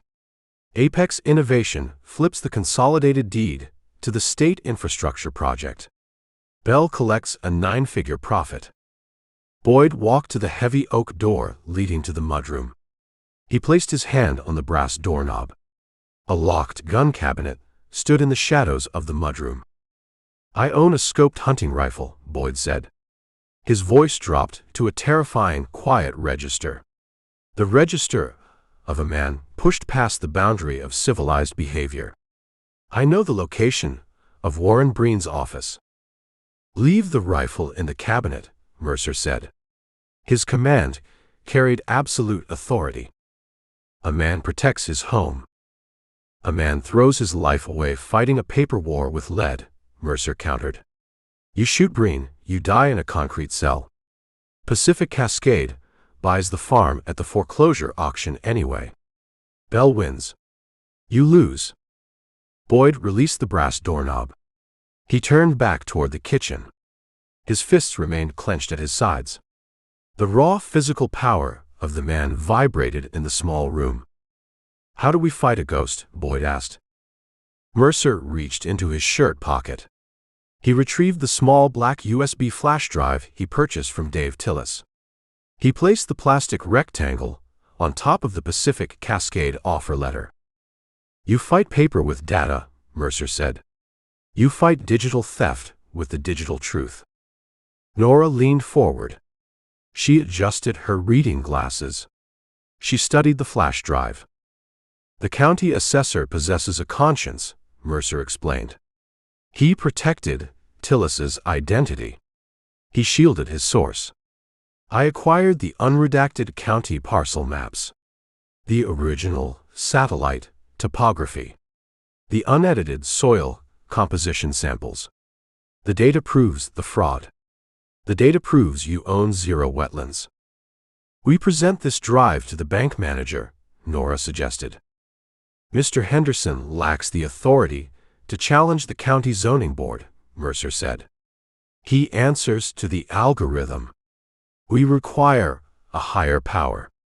We require a federal judge with a low tolerance for municipal corruption. Judge Pease, Boyd said. The name commanded respect in the valley. Harrison Pease built the district court, Mercer confirmed. He despises grifters. He loathes corporate predators manipulating the law. But Pease requires a cohesive narrative. Pease demands admissible evidence. The flash drive constitutes evidence, Nora said. The flash drive constitutes a map, Mercer corrected. A map requires a cartographer. I possess the fake maps. I possess the real maps. I lack the man who altered the pixels. I need a confession. Mercer picked up his coffee mug. He finished the dark liquid. He prepared to leave the sanctuary of the warm kitchen. He prepared to re-enter the storm. "I plan to visit Greg Parvey," Mercer said. Parvey authored the fraudulent overlays. Parvey cashed the bribe checks. Parvey represents the weak link in Cameron Bell's titanium chain. Boyd crossed the kitchen. He stood in front of Mercer. The farmer possessed 2 inches of height and 40 pounds of muscle over the investigator. "Parvey refuses to confess," Boyd said. "A confession guarantees a prison sentence." "A refusal guarantees a painful afternoon," Mercer said. "Bell protects his assets. Bell employs security." "Bell employs a problem solver named Sterling," Mercer acknowledged. "I anticipate an interception. I welcome the dialogue." Nora stood. She gathered the scattered invoices. She squared the stacks of paper. She picked up the Pacific Cascade offer letter. She gripped the heavy paper with both hands. She tore the document in half. She tore the halves into quarters. She tossed the shredded corporate threat into the trash bin. "We hold the line," Nora said. Her voice contained zero doubt. She anchored the family. "Do not answer the phone," Mercer instructed. "Do not engage with county deputies. Lock the gate at the county road. If a man in a suit steps onto your gravel, you release the hounds. You wait for my call." "Break the surveyor, Mercer," Boyd said. "Break the man who painted my dirt blue." Mercer buttoned his damp wool coat. He picked up the flash drive from the table. He returned the plastic rectangle to his shirt pocket. He walked out of the warm kitchen. He crossed the wraparound porch. The storm continued its rage. The wind whipped the heavy branches of the Douglas firs. The valley floor drowned under 1,000,000 gallons of freezing water. Mercer climbed into the cab of his truck. He started the engine. He looked at the sagging cedar barn. He looked at the rusted John Deere tractor sitting in the gravel. A family legacy hung by a digital thread. A corporate machine sought to erase 3 generations of sweat to build a server farm. Mercer shifted the truck into gear. He steered through the deep ruts of the driveway. He pointed the headlights toward the east side of town, toward the Garden View apartments. Greg Parvey hid behind a cheap hollow-core door, drinking away his guilt. Mercer intended to kick the door off the hinges. He pressed the accelerator, driving headlong into the teeth of the gale. Chapter 6. You possess the decorative sensibilities of a transient serial killer, August Pell said. Pell stood in the doorway of the Starlight Motel. He filled the cheap wooden frame. Rain soaked the shoulders of his heavy denim work jacket. He held 2 grease-stained paper bags from a local diner. The smell of fried onions and charred beef engaged in a brutal turf war with the room's native scent of stale cigarettes and mildew. "The rent accommodates the budget," Mercer said. "Close the door. You let the storm inside." Pell stepped into the room. He kicked the door shut with the heel of a mud-caked Wolverine boot. He dropped the paper bags onto a rickety veneer dresser. A flickering neon sign outside the window cast rhythmic slashes of bruised purple light across the stained carpet. "The cook ignored the concept of a medium-rare patty," Pell said. He unfastened his jacket. Sawdust clung to his flannel shirt. He presented me with 2 hockey pucks. I requested extra jalapeno relish. He provided 0 relish.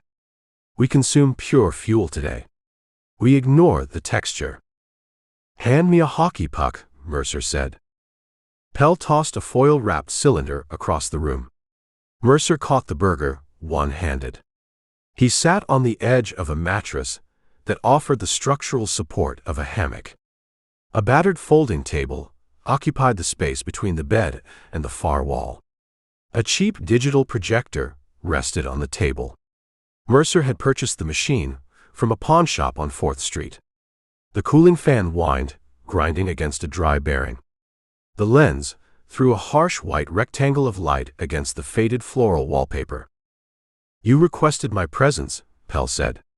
He unwrapped his burger. He took a massive bite. He chewed with the stoic endurance of a man chewing tree bark. "I abandoned a kitchen remodel for this culinary disaster.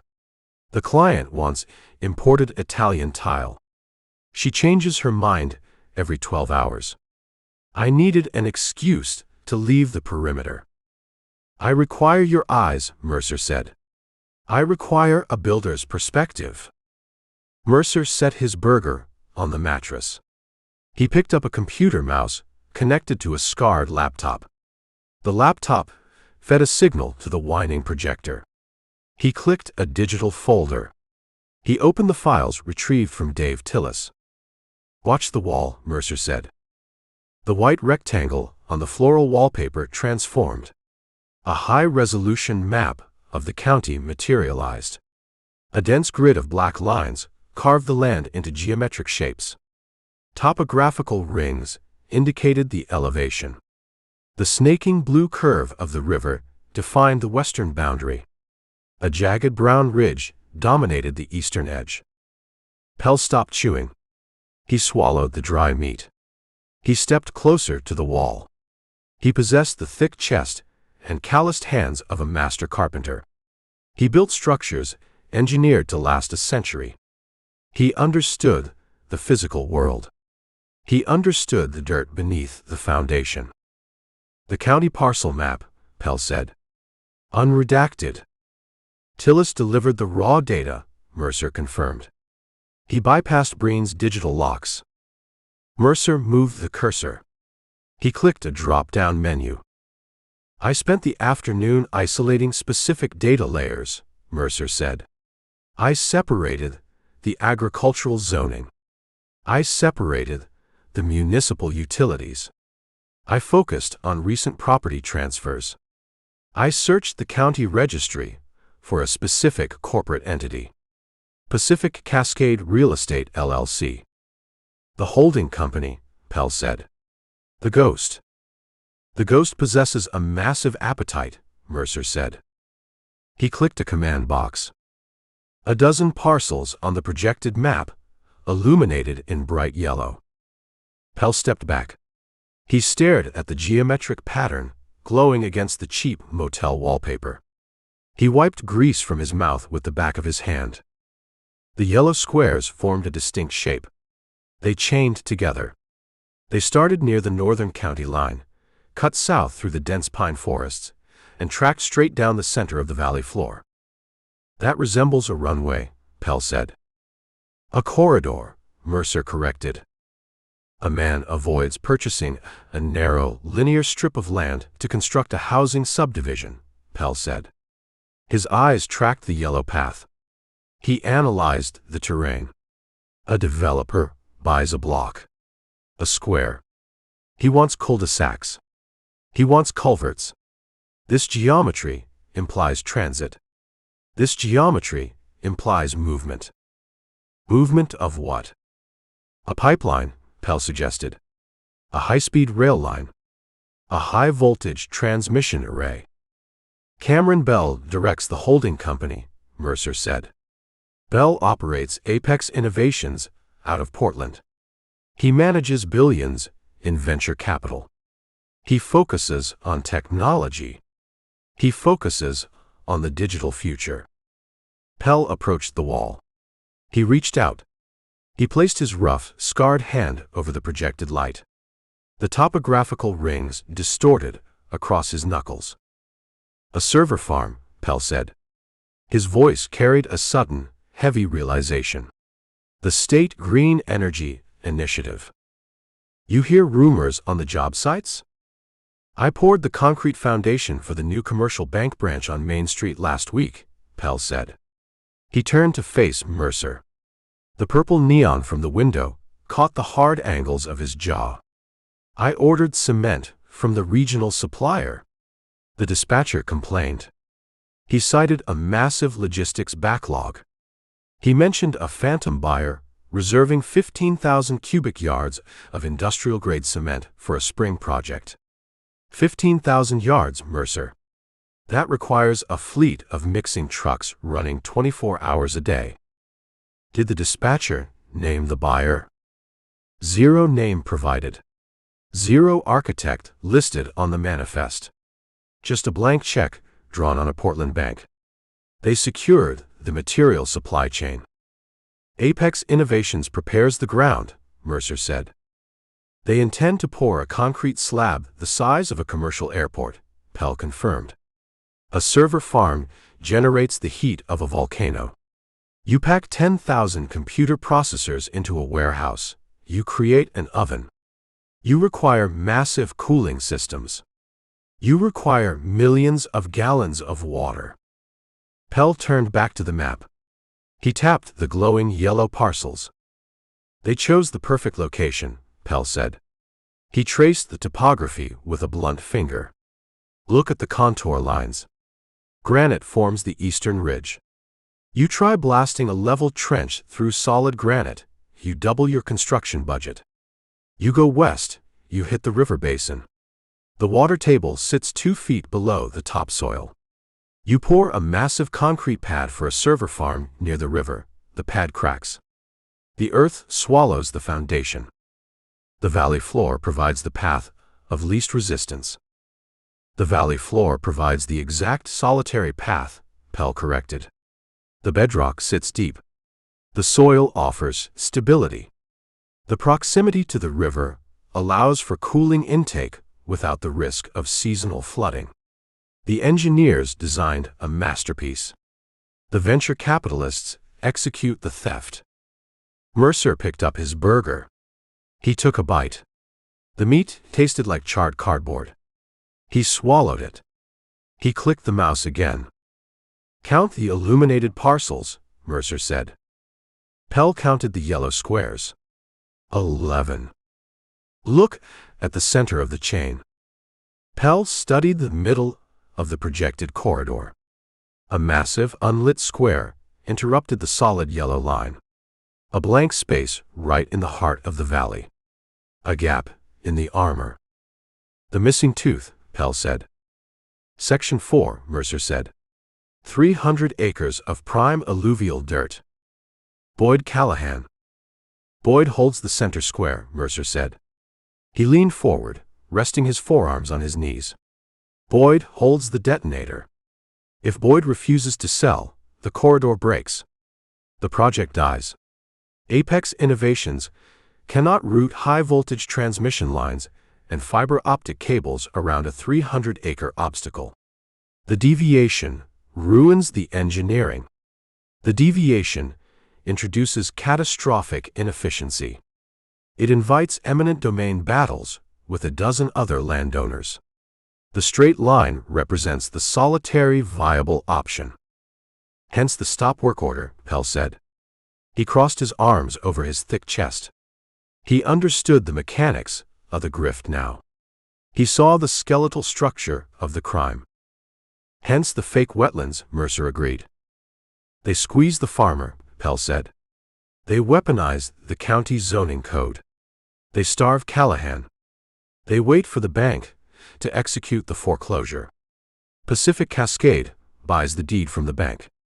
The missing tooth fills with gold. The cooling fan on the projector shrieked, a high-pitched mechanical protest. Mercer ignored the noise. Bell orchestrates the symphony, Mercer said. He utilizes a proxy to apply the local pressure. Warren Breen. Breen loves his tailored suits. Breen loves his imported water. Breen utilizes Greg Parvey to fabricate the environmental science, Mercer continued. He built the chain of evidence in the air between them. Parvey paints the dry pasture blue on a digital map. The blue pixels trigger the statute. The statute halts the equipment barns. The halted barns kill Boyd's commercial contract. Pell walked to the single armchair in the corner of the room. The upholstery smelled of stale beer. He sat down. The chair groaned. What about the federal marshal? Pell asked. Aaron Cord. He arrived in town this morning. He hunts your mechanic friend. Cord represents a manufactured crisis, Mercer said. A coincidence? I banished the word coincidence from my vocabulary, Mercer said. Cal Dawson hid in Hector's garage for months. Zero heat. Zero pressure. Suddenly, a high-end skip tracer arrives with a federal warrant from Chicago. Cameron Bell operates out of Portland, but he originates from Illinois. Uncle Leo worked as Bell's bagman in Chicago. Bell possesses the connections. Bell tipped the marshals. Bell monitored the digital wires, Mercer explained. Claire Dawson cracked Uncle Leo's encrypted hard drive. The hacker left a digital footprint. Bell's security team detected the breach. They traced the connection. They discovered Cal hiding in this valley. Bell alerted the federal authorities. Pell rubbed his jaw. The stubble rasped against his palm. He summons a federal manhunt to a sleepy logging town. He creates a spectacular smokescreen, Mercer said. He pointed a finger at the projector lens. A federal raid commands attention. News vans arrive. The local sheriff mobilizes his deputies. The town watches the drama unfold. The entire county focuses on the fugitive mechanic. Nobody monitors the zoning board. Nobody questions the land transfers. While the hound chases the rabbit, the thief empties the vault. A brilliant, evil strategy, Pell admitted. He uses the rigid, uncompromising nature of the law to camouflage a billion-dollar theft. He uses a United States Marshal as a pawn. Cord hates pawns. Cord believes in the absolute purity of the warrant. He operates with a blindfold. You plan to remove the blindfold. I plan to shatter the lenses, Mercer said. He stood up from the mattress. He walked to the window. He parted the cheap plastic blinds with 2 fingers. The storm raged outside. The rain hammered the asphalt parking lot. A broken gutter spilled a waterfall onto the hood of an abandoned sedan. We possess the unredacted maps, Pell said to Mercer's back. We hold the proof of the geographical fraud. Judge Pease requires more than a picture, Mercer replied. He kept his eyes on the flooded street. A judge demands a narrative. He demands a witness. He demands financial records. The maps show the crime. They failed to show the criminal. The girl in the Subaru, Pell said. Claire carries the hard drive, Mercer said. The drive contains Uncle Leo's ledgers. It contains the emails, the offshore routing numbers, the direct communications between Cameron Bell and Warren Breen, the receipts for the bribes. A girl in a used car against a billionaire, Pell said. The contractor sighed. The sound carried a heavy, pragmatic weariness. I dislike those odds, Mercer. Bell employs corporate fixers. He employs men who specialize in making problems vanish. A man named Sterling. You know the name. I drink coffee at the diner near the sheriff's station. Construction workers talk. Deputies talk. Sterling checked into the boutique hotel downtown yesterday. He booked the penthouse suite. He travels with a team. Silent men wearing tactical jackets. Men possessing the dead eyes of private military contractors. Mercer let the blinds snap shut. He turned to face his friend. Sterling provides security for the acquisition phase, Mercer said. Bell anticipates resistance. The presence of Sterling confirms our theory. Bell prepares to close the trap. If Bell tracks the hard drive, he intercepts Claire before she reaches the county line. I advised Cal to route her off the major highways, Mercer said. She navigates the logging roads. She avoids the digital license plate readers. Mud and snow, Pell said. The storm washes out the logging roads. She fights the terrain. She possesses motivation. She fights for her brother. Mercer walked back to the laptop. He tapped the keyboard. The yellow parcels vanished from the floral wallpaper. The unredacted map returned to a neutral state. He disconnected the flash drive. The projector beamed a blank white square. "We hold a defensive position," Mercer stated. "A defensive posture invites defeat. We require an offensive strike. We need to break the chain of command." Warren Breen? Breen cowers behind county resources. Breen enjoys the protection of municipal bureaucracy. We target the weak link. We target the man possessing zero protection and massive guilt. "Greg Parvey," Pell said. Parvey painted the dirt blue. Parvey forged the environmental overlays. Parvey cashes the bribe checks and drinks himself into a stupor every night to silence his conscience.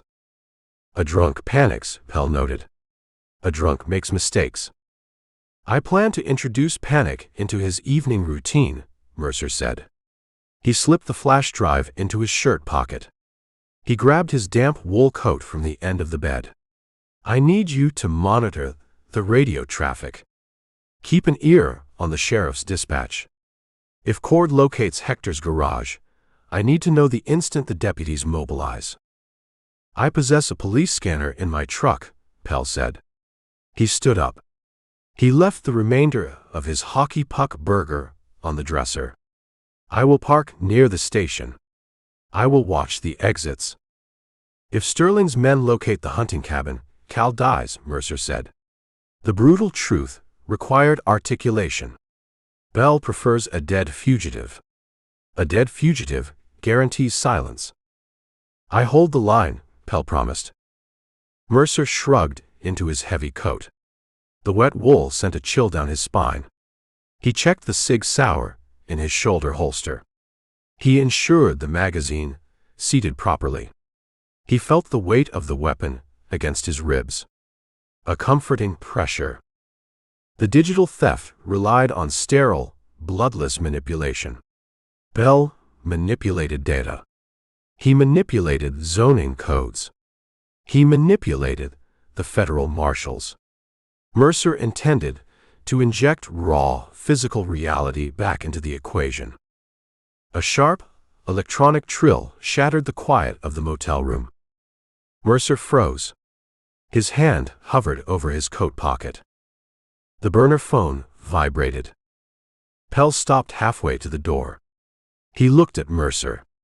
The tension in the room spiked, thick and suffocating. "Cal?" Pell asked. "Cal knows the protocol. Cal maintains radio silence unless an emergency forces communication." Mercer pulled the cheap plastic phone from his pocket. He stared at the small glowing screen. The display showed an unknown number.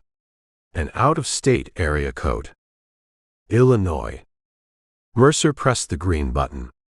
He lifted the phone to his ear. He said nothing. He listened. Static hissed across the cellular connection.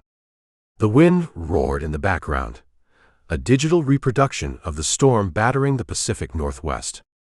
"Mercer," a voice said. A woman's voice. Exhausted. Strained to the breaking point. The voice vibrated with adrenaline and fear. "Claire," Mercer said. "I lost the heater in Idaho," Claire said. The static threatened to sever the connection. "I wrapped myself in a sleeping bag. I kept driving." "Give me your location." "I crossed the state line 3 hours ago. I abandoned the interstate. I took a county route. A logging road through the foothills." "The storm washes out those roads, Claire. You risk a mudslide." "I risk worse on the asphalt," she countered. Her voice cracked. She drew a ragged breath. A black SUV picked up my trail outside Pendleton. Tinted windows. Heavy suspension. They mirrored my speed. They tracked my lane changes. I took an aggressive exit. I lost them in a switchback. "Sterling's men," Mercer said to Pell. He covered the receiver with his hand. "They found her." Pell cursed. He stepped back toward the center of the room. Mercer removed his hand from the receiver. Claire, listen to my voice. Do you see headlights in your rearview mirror? Negative. I see total darkness. The rain falls in sheets. The wiper blades barely clear the windshield. You hold the hard drive. The drive sits on the passenger seat. I wrapped it in duct tape. Give me a landmark, Mercer demanded. A mile marker. A geographical feature. Give me coordinates. I passed a rusted steel bridge 10 minutes ago, Claire said. The road turns to gravel. I see a sign for Miller's Ridge. The grade inclines. Mercer looked at Pell. The contractor nodded. Pell knew the geography. Pell knew every logging road in the county. Miller's Ridge leads to a dead end, Pell whispered. It terminates at an abandoned quarry. A sheer drop. Mercer brought the phone back to his mouth. Claire, the road ends in 2 miles. You drive into a trap. Stop the vehicle. Turn off the headlights. Turn off the engine. Plunge the car into darkness. Static washed over the line. A loud crackle obliterated her response. Claire. Mercer shouted. I see lights, Claire's voice returned. A hollow, terrifying whisper. They crest the hill behind me. Halogen beams. They close the distance. The roar of an engine bled through the phone speaker. The sound of a heavy vehicle accelerating on loose gravel. Abandon the car, Mercer ordered. The command snapped like a whip. Grab the drive. Leave the vehicle. Run into the timber. The trees provide cover from the headlights. The mud. Run, Claire. Now. A sharp, metallic crunch echoed through the connection. The sound of a heavy steel bumper impacting a smaller vehicle. The squeal of tearing metal. Shattering glass. A scream cut through the static. The phone line went dead. Silence replaced the storm. Mercer lowered the burner phone. He stared at the blank screen.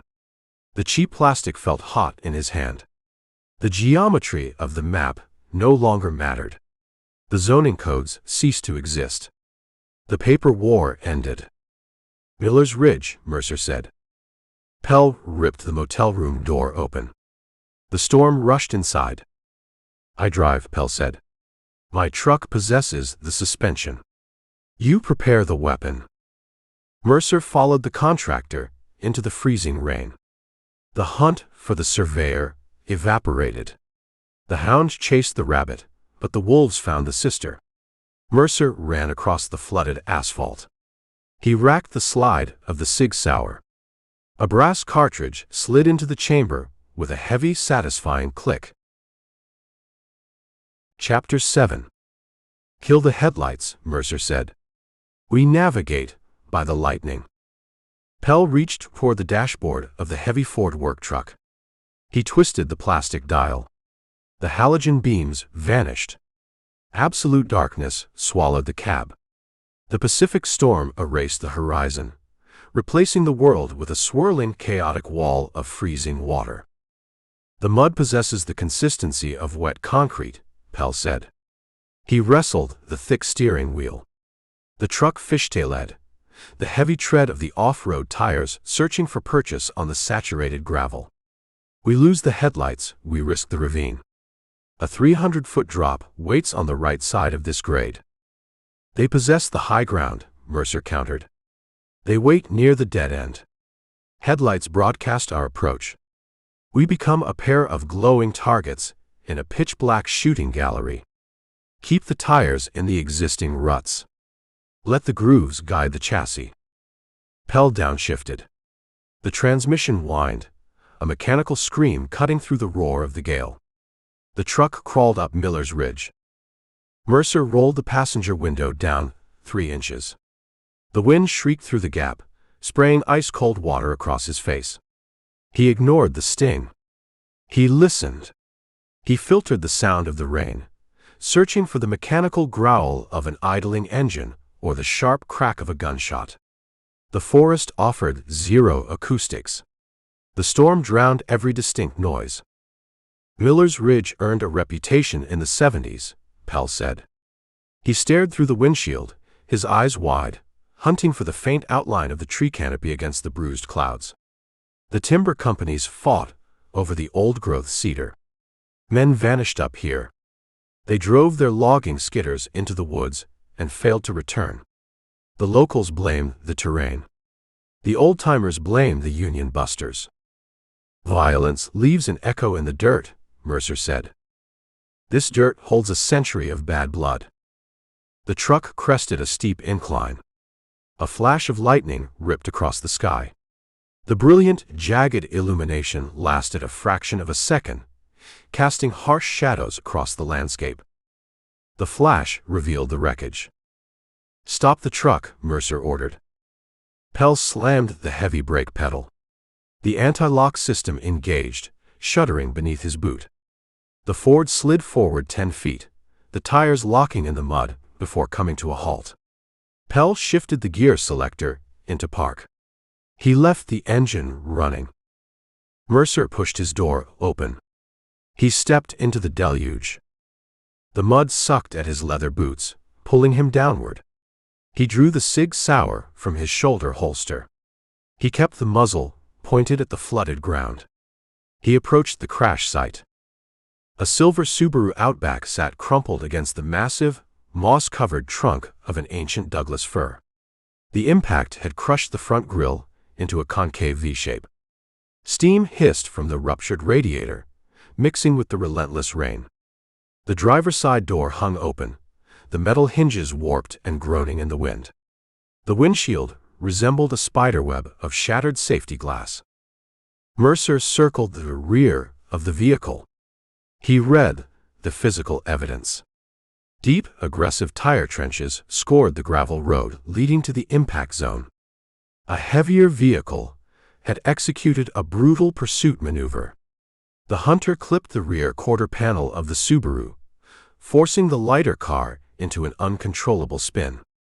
The mud accomplished the rest, sending the Subaru sliding into the timber. He leaned into the open driver's side door. The interior smelled of deployed airbags, burnt gunpowder, and cheap vanilla air freshener. A smear of blood stained the deployed white nylon of the steering wheel airbag. The cabin sat empty. Mercer backed away from the wreck. He scanned the immediate perimeter.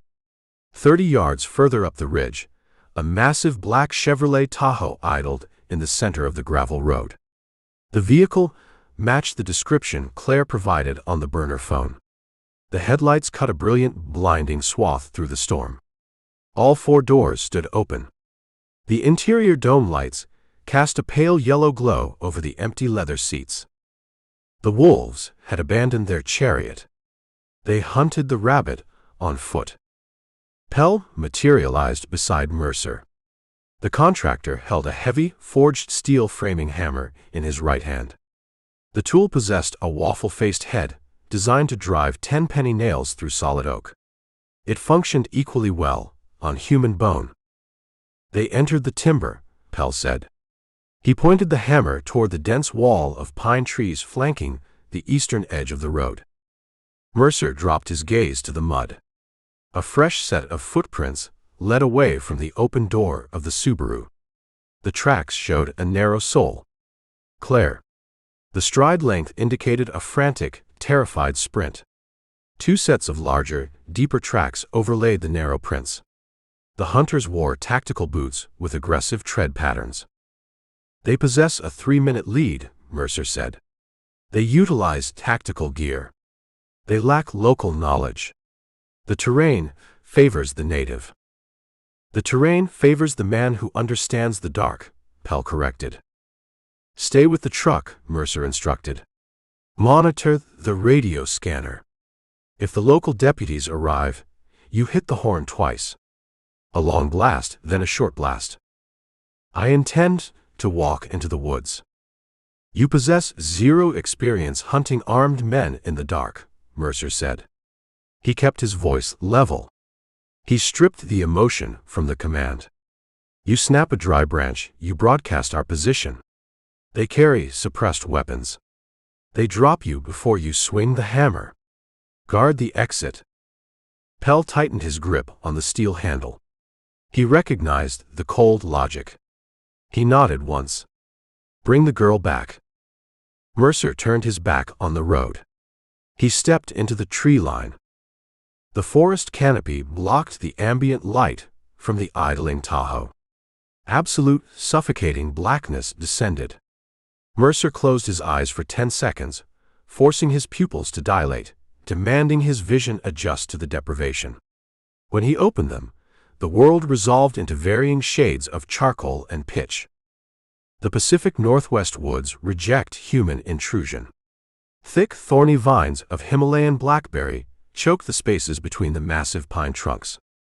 Deadfalls crisscross the forest floor, rotting logs covered in slick, treacherous moss.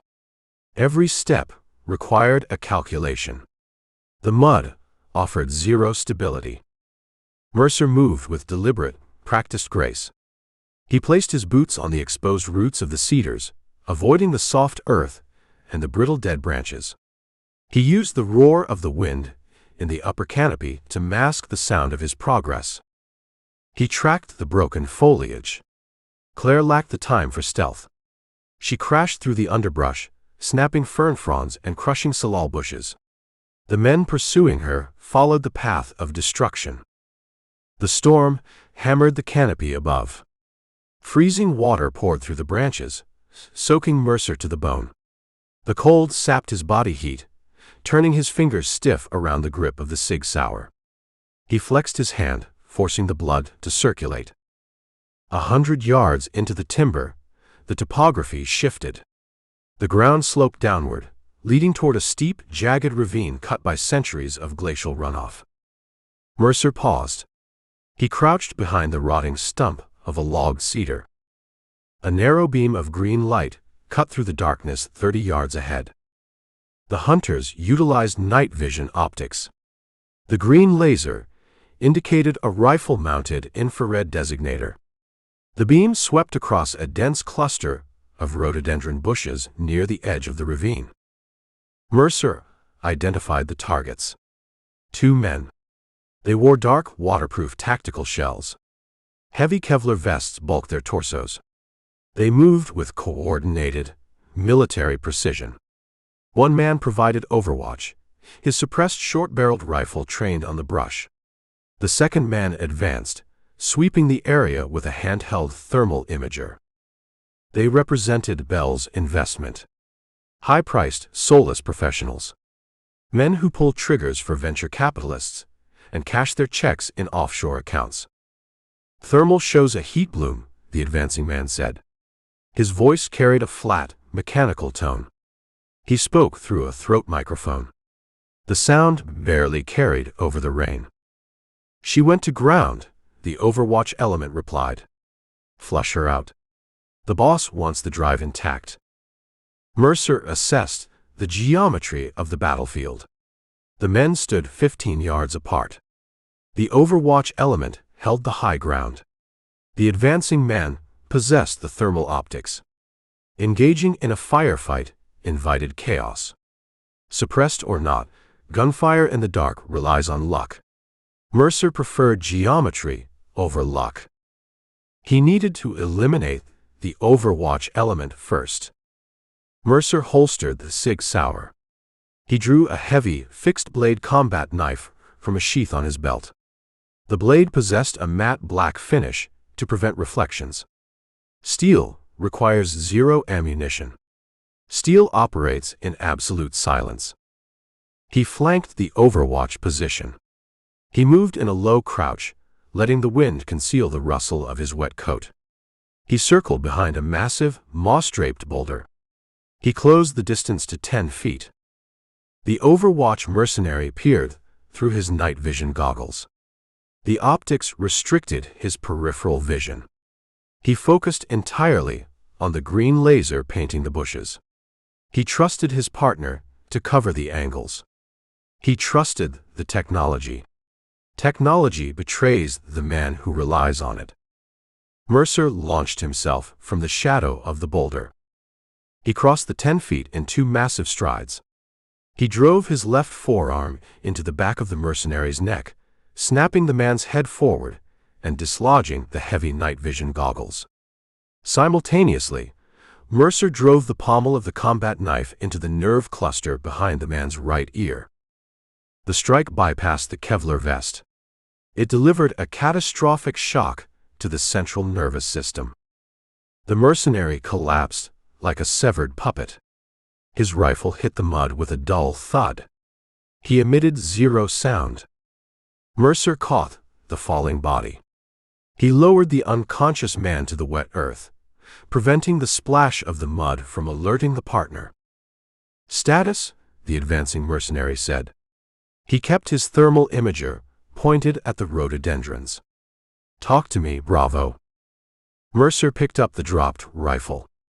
He felt the balance of the weapon. A specialized, expensive tool. He flipped the selector switch from safe to fire. He stepped out from behind the boulder. "Bravo sleeps," Mercer said. His voice cut through the rain. Cold. Resonant. Unforgiving. The advancing mercenary spun around. He dropped the thermal imager. He raised his weapon. Mercer possessed the angle. He possessed the element of surprise. He raised the captured rifle and squeezed the trigger. The weapon coughed. The suppressor baffled the expanding gases, reducing the gunshot to the sound of a heavy staple gun driving into plywood. The round struck the mercenary in the center of mass. The Kevlar plate absorbed the penetration, but the kinetic energy of the bullet delivered the force of a swinging sledgehammer. The impact lifted the man off his feet. He crashed backward into the deep mud, the breath driven from his lungs in a sharp, painful hiss. Mercer discarded the rifle. He drew the Sig Sauer. He closed the distance, standing over the gasping mercenary. The man struggled to draw a backup pistol from a thigh holster. Mercer planted the heel of his leather boot on the man's wrist. The bone cracked.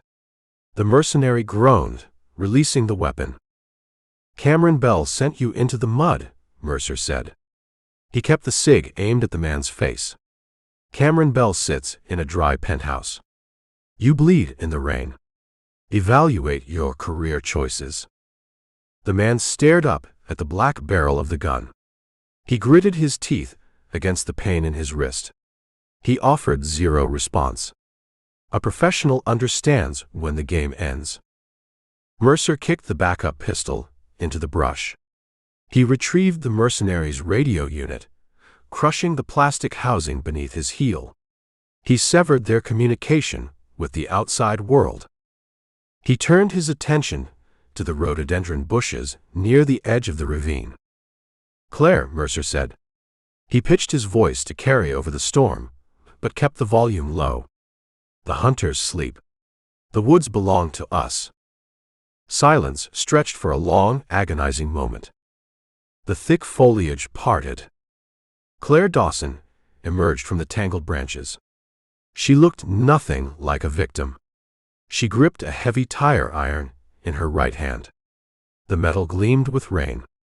Blood ran down the side of her face from a deep laceration above her left eyebrow, mixing with the rain and staining the collar of her heavy winter coat. She favored her right leg, putting her weight on the left. Her eyes blazed with a fierce, calculating intelligence. She possessed the same hard angles as her brother, the same refusal to surrender. "You cut the response time close, Mercer," Claire said. Her voice shook, but the tremor originated from the freezing cold, not fear. "The mud slowed the truck," Mercer said. He holstered his weapon. He stepped forward, offering his hand. "You require a hospital." "I require a federal prosecutor," Claire countered. She ignored his hand. She reached inside her heavy coat. She pulled a package wrapped in silver duct tape from against her ribs. She held it up in the pouring rain. "I carried this across 4 state lines." I wrecked a vehicle. I bled on the steering wheel. I intend to finish the delivery. Mercer looked at the duct-taped package. The solid-state hard drive. The digital coffin of Cameron Bell's empire. We secure the package, Mercer said. We secure the messenger. My contractor waits on the road with a warm truck. Cal, she asked. The fierce facade cracked for a fraction of a second. The sister emerged from behind the armor. Cal resides in a hunting cabin up the ridge, Mercer said. He avoids the local deputies. He avoids the federal skip tracer. He remains safe.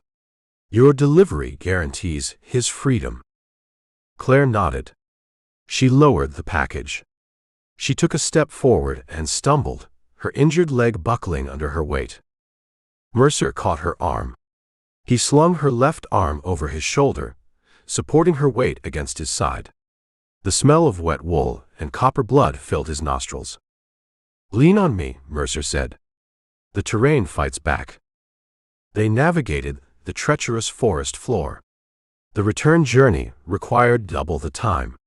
The rain intensified, transforming the steep inclines into slick slides of brown clay. Mercer guided her around the deadfalls, testing the stability of every exposed root before committing their combined weight. They bypassed the unconscious mercenaries. The men remained in the mud, neutralized factors in a changing equation.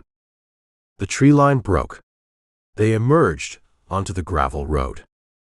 Pell stood by the idling Ford truck. He held the framing hammer resting against his thigh. He saw them break from the timber. He tossed the hammer into the truck bed and rushed forward, taking Claire's weight from Mercer's shoulder. The heater runs on high, Pell said. He opened the passenger door of the truck. He practically lifted Claire into the warm cab. I possess a first aid kit in the glove box. Gauze and antiseptic. Mercer climbed into the rear bench seat.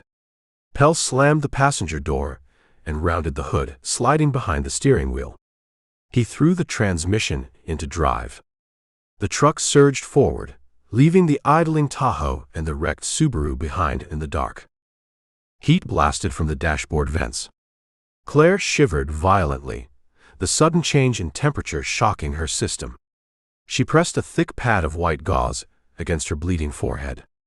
She kept the duct-taped package clutched tightly in her lap. They tracked the digital signature, Claire said. Her teeth chattered. The hacker in Chicago warned me. He claimed Bell employed aggressive countermeasures. He claimed they monitored the encrypted networks. They traced the breach to your location, Mercer said. They followed the digital breadcrumbs. They possess massive resources, Mercer. She looked back at him over the seat.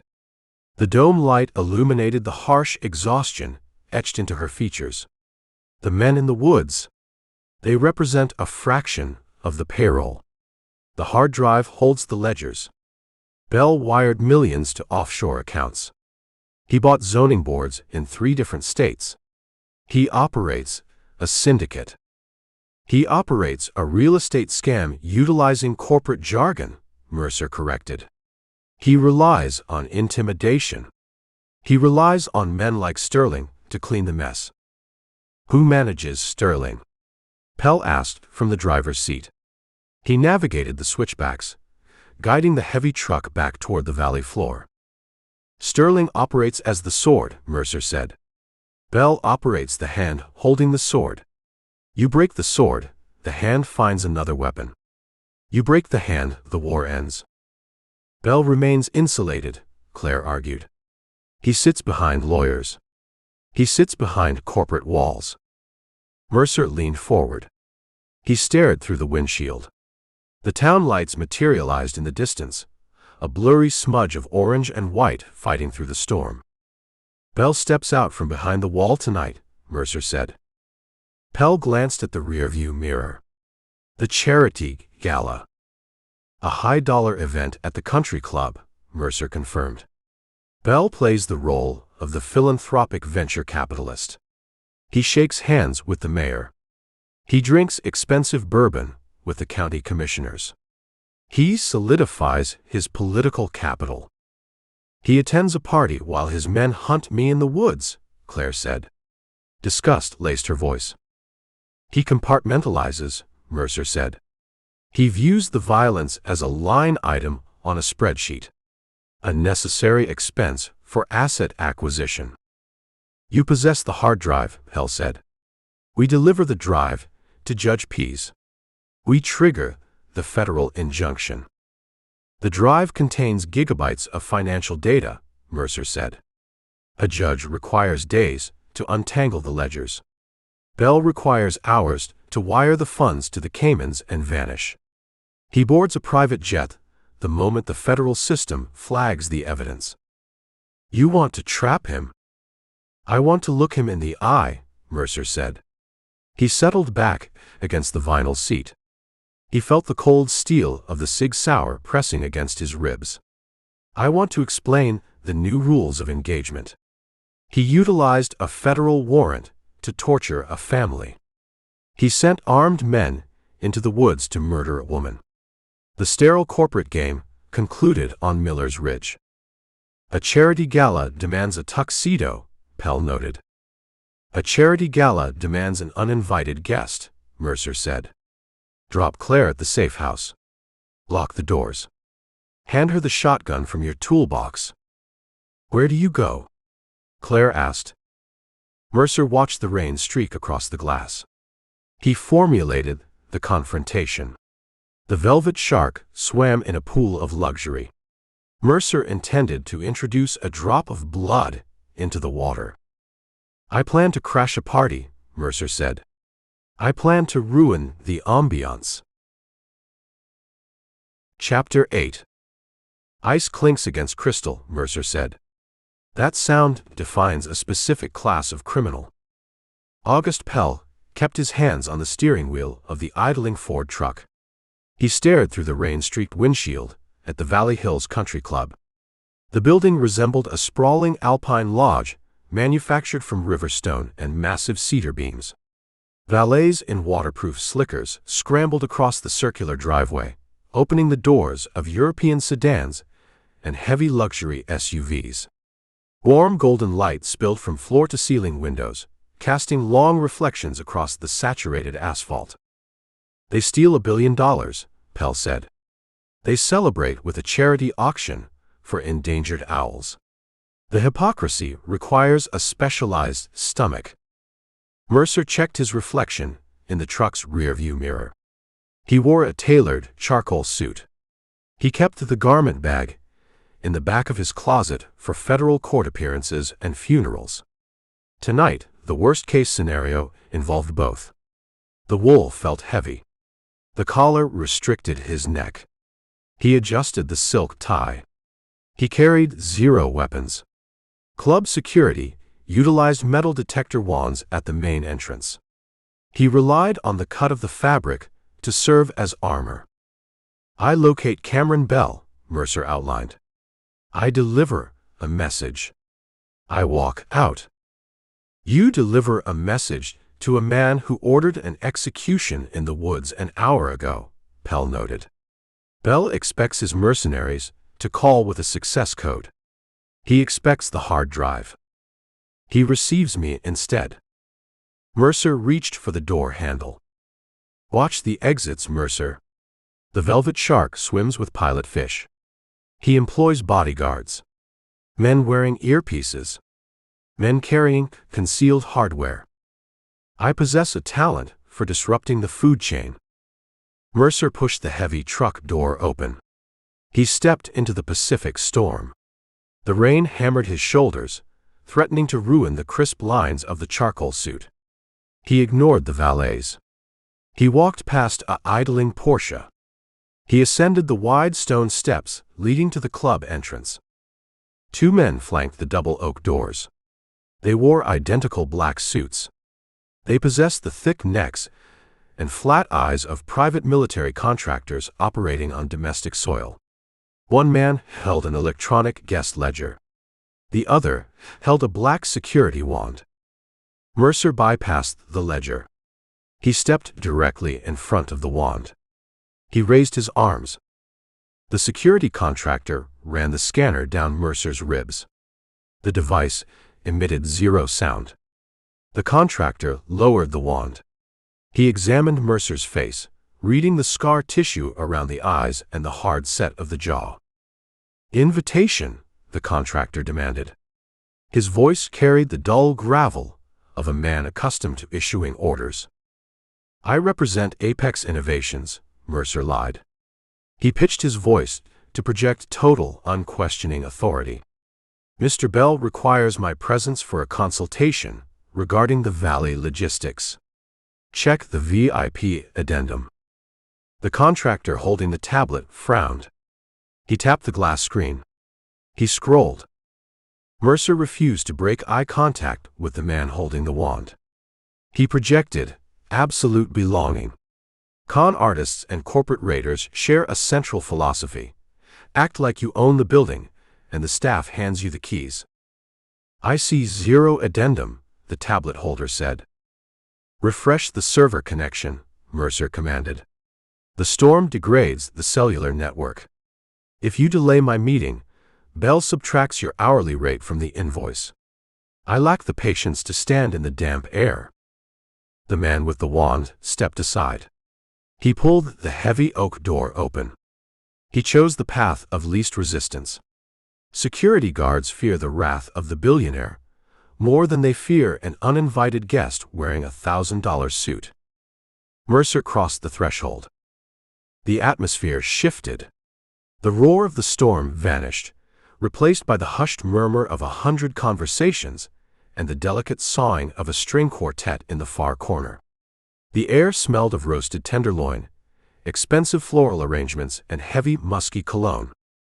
The grand ballroom stretched out before him. Crystal chandeliers hung from vaulted ceilings. Waiters in white jackets glided across the polished hardwood floor, balancing silver trays loaded with champagne flutes and caviar canapés. Mercer surveyed the room. He catalogued the attendees. The local elite gathered to sell their town. He spotted the county commissioner laughing near an ice sculpture. He saw the chief of police nursing a scotch. He saw the bank manager, Mr. Henderson, sweating in a rented tuxedo, desperate to secure proximity to the Portland money. They resembled a flock of sheep inviting the wolf to dinner. Mercer walked toward the rear of the ballroom. A specialized bourbon tasting station occupied a secluded alcove near the massive stone fireplace. A bartender chipped spheres of clear ice from a frozen block using a small steel pick. Cameron Bell stood at the bar. He looked exactly like a man who dismantles communities for profit. He possessed thick silver hair sweeping back from his temples. He wore a bespoke midnight blue tuxedo. The fabric swallowed the light. The lapels featured a subtle silk facing. He commanded the physical space around him. Two local politicians hung on his every word, their faces stretched into permanent, ingratiating smiles. Bell projected an aura of effortless dominance. He held a crystal tumbler filled with amber liquid. He utilized the glass as a prop, gesturing with it to punctuate his sentences. Mercer closed the distance. He approached the bar. He inserted himself into the gap between Bell and the politicians. "A high-rye mash bill," Mercer told the bartender. "Pour it neat. Skip the ice. Ice dilutes the truth." The bartender paused. He looked at Bell, seeking permission to serve the interruption. Bell offered a microscopic nod. The bartender poured the amber liquid. Mercer picked up the glass. He took a sip. The alcohol burned a clean path down his throat. Bell turned his head. He studied Mercer. The billionaire possessed eyes the color of winter ocean water. Cold. Calculating. Devoid of empathy. He ran a visual scan, evaluating the charcoal suit, the wet hair, the complete lack of deference. "You project the energy of an uninvited complication," Bell said. His voice flowed smooth and rich, a velvet ribbon concealing a razor blade. I represent an alternative perspective, Mercer said. Bell turned to the two politicians. Gentlemen, excuse me. Business requires my attention. The politicians scattered. They retreated like startled quail. Bell turned his full attention back to the bar. He leaned his elbow on the polished mahogany. He took a sip of his bourbon. I memorized the guest list, Bell said. I know the face of every useful idiot in this county. You fail to appear on the ledger. You lack the desperate scent of a local bureaucrat. My name is Mercer. A flicker of recognition crossed Bell's face. The microscopic twitch of an eyelid. He controlled the reaction instantly. The private investigator, Bell said. The man who pesters my zoning director. The man who haunts the local auto mechanic.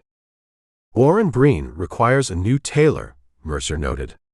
He also requires a criminal defense attorney. Bell laughed.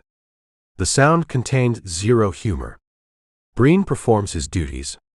The county requires environmental stewardship. I champion the environment. Hence the charity gala. We save the owls tonight. You save the owls.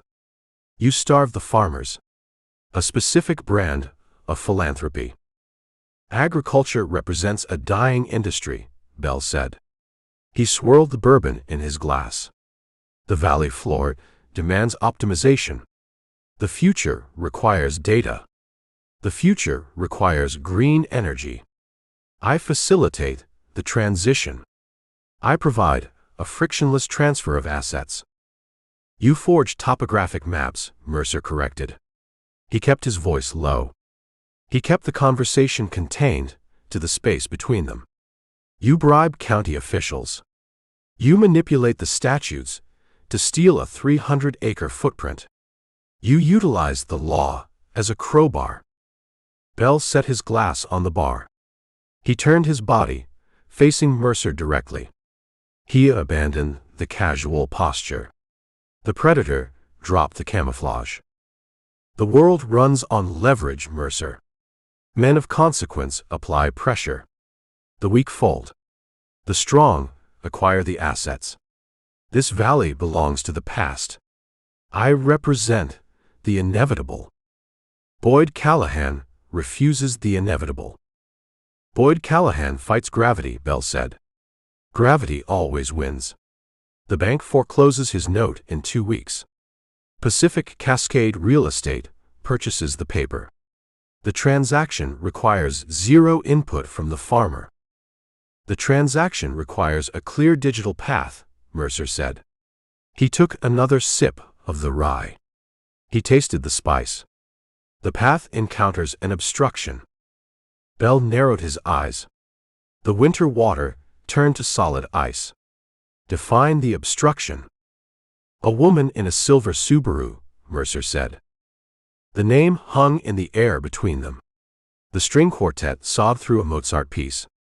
The politicians laughed near the ice sculpture. At the bourbon bar, the temperature dropped 20 degrees. Bell went completely still. The silence stretched. A master poker player processes a bad beat without flinching. Bell processed the information. He ran the permutations. He understood the implication. My associates handle logistical delays, Bell said. His voice lost a fraction of its velvet texture.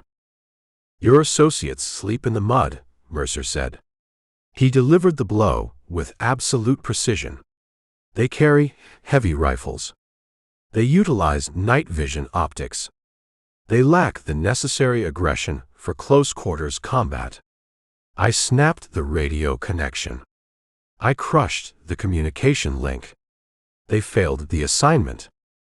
Bell stared at the glass in front of Mercer. He looked at Mercer's hands. He calculated the physical threat. You interfere in corporate matters, Bell whispered. You possess zero understanding of the scale. I understand the scale. I understand the geography. I understand the unredacted Tillis maps showing a massive gap in your data corridor. The missing tooth. The Callahan farm. Maps represent theory, Bell said. The hard drive represents the receipts, Mercer countered. Uncle Leo kept pristine ledgers. He documented the offshore wire transfers. He documented the payments to Greg Parvey to paint the dirt blue. He documented the bribes to Breen. Bell picked up his glass. He drank the remaining bourbon. He placed the empty crystal tumbler on a small silver tray. He reached into the inner pocket of his midnight blue tuxedo jacket. He withdrew a silver cigarette case. He snapped it open, retrieved a white cylinder, and placed it between his lips. He produced a heavy silver lighter. The flame flared, illuminating the harsh lines of his face. He inhaled the smoke. He exhaled a long gray plume toward the vaulted ceiling. I misjudged the local talent, Bell admitted. The concession sounded like a threat. I assumed this county contained only sheep and sleeping dogs. I failed to anticipate a wolf. I prefer the term consultant. Bell smiled. A genuine, predatory grin. The shark smelled an angle. The shark recognized a transactional opportunity. A consultant, Bell repeated. He tested the word. He liked the shape of it. A consultant recognizes the direction of the wind. A consultant understands the difference between a failing family farm and a billion-dollar infrastructure project. A consultant reads the contract before signing. Apex Innovations requires specialized local knowledge, Bell said. He leaned closer. He lowered his voice to a conspiratorial hum. The acquisition phase concludes next month. The construction phase begins. Construction generates friction. Local unions protest. Environmental groups file injunctions. I require a liaison. A man capable of navigating the mud. A problem solver. A highly compensated problem solver, Bell specified. You possess the hard drive. You possess the unredacted maps. I recognize the value of your leverage. I propose a transition. You transition from an adversary to an asset. State the terms. Bell took another drag from the cigarette. A monthly retainer. $20,000. A signing bonus of $200,000, deposited into a secure Cayman account by tomorrow morning. You return the hard drive. You burn the Tillis maps. You convince Boyd Callahan to accept the buyout offer. You enjoy a lucrative early retirement. Mercer looked at the billionaire. He looked at the tailored tuxedo, the silver lighter, the absolute conviction that every man holds a price tag. Bell lived in a world constructed of ledgers. He believed morality functioned as a tradable commodity. $20,000 a month, Mercer said. He repeated the number. He let it hang in the air. Tax-free, Bell added. A frictionless transfer of wealth. Mercer finished his rye whiskey. He set the glass next to Bell's empty tumbler. He smoothed the lapels of his charcoal suit. I evaluate the offer, Mercer said. A wise man recognizes a golden bridge, Bell said. A fool burns the bridge and drowns in the river. I dislike the architecture of your bridge, Mercer said. His tone flattened. He stripped the negotiation from his voice. I dislike the foundation. You build your bridge on extortion. You build it on corrupt judges in Chicago signing fake fugitive warrants. You build it on sending armed mercenaries to hunt a terrified woman in the dark. The smile died on Bell's face. The cigarette smoke curled around his silver hair. You reject the retainer, Bell stated. I reject the premise, Mercer said. You assume I operate on a ledger. I operate on principle. You weaponized the United States Marshal Service. You pointed a federal skip tracer at Cal Dawson to create a smokescreen for your real estate theft. You broke the rules of the game. The game possesses 0 rules, Bell hissed. The mask vanished entirely. The civilized venture capitalist disappeared, replaced by a ruthless street fighter wearing expensive silk. I rewrite the rules. I own the board. You hold a piece of plastic. I command an army. Your army sleeps in the mud. I hire a new army by midnight. Hire the army, Mercer challenged. He stepped into Bell's physical space, forcing the billionaire to hold his ground or retreat. Bell held his ground. Bring the corporate fixers. Bring Sterling.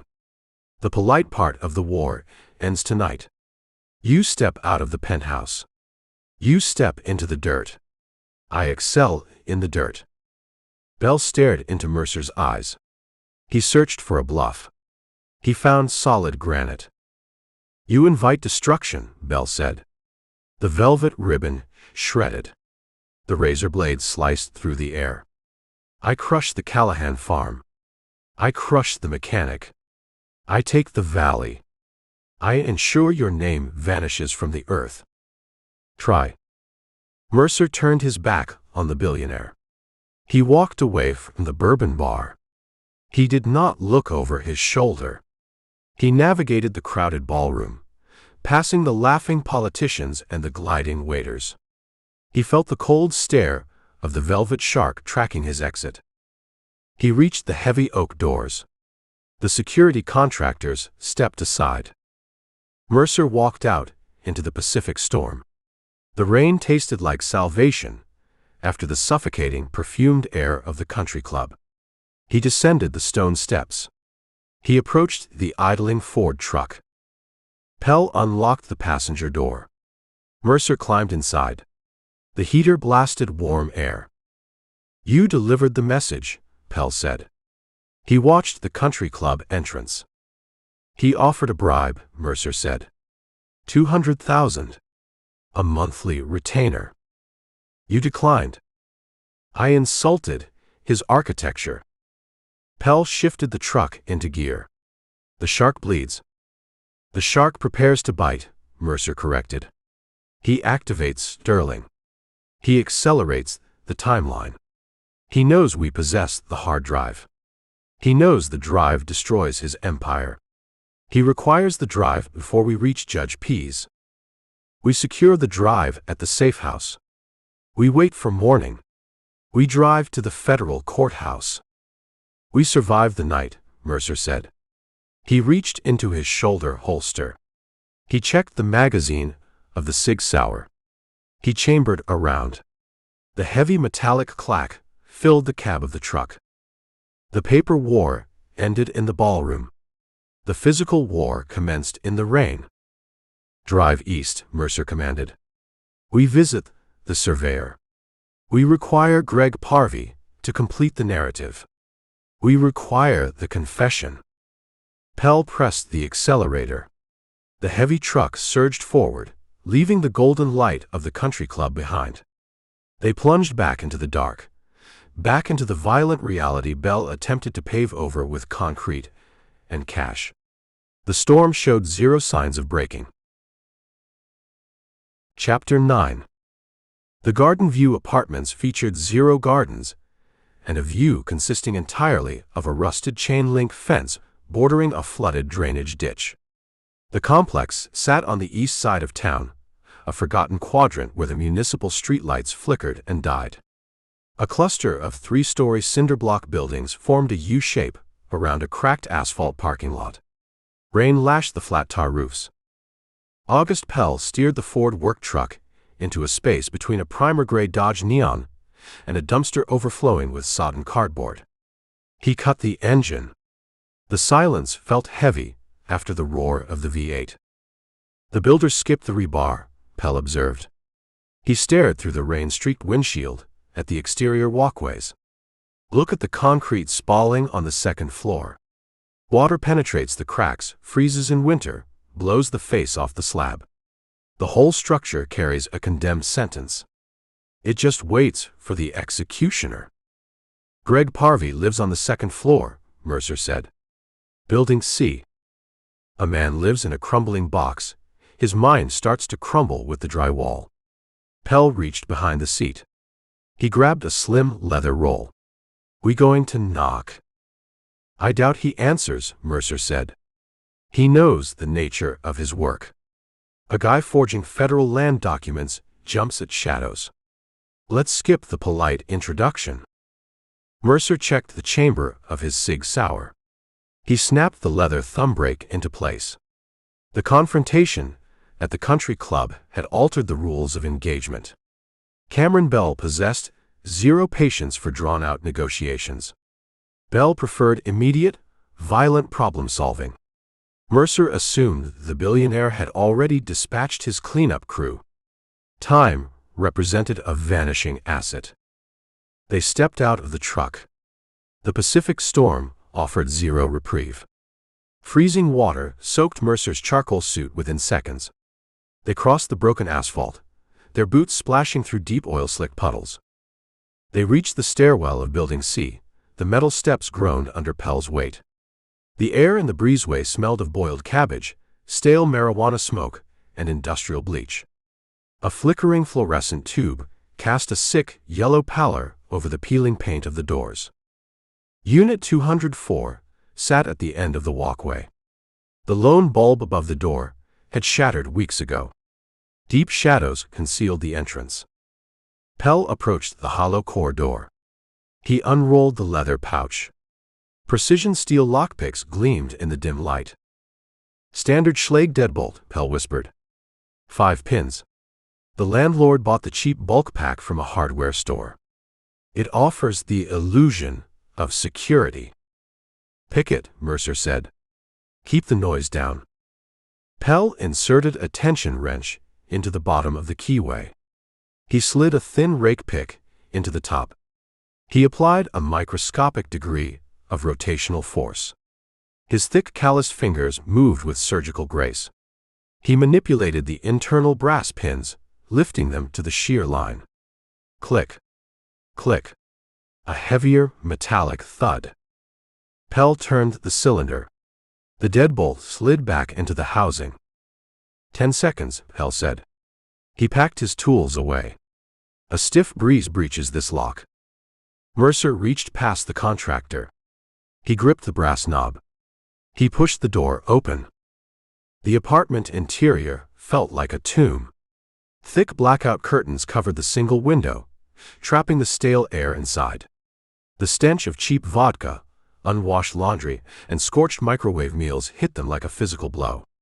The living room contained a sagging corduroy sofa, a milk crate acting as a coffee table, and a mountain of empty liquor bottles stacked in the corner. A pale blue glow emanated from the kitchen alcove. Mercer drew his weapon. He kept the muzzle pointed at the stained carpet. He signaled Pell to hold the doorway. He moved through the living room, stepping over discarded pizza boxes and tangles of extension cords. He rounded the corner into the kitchen.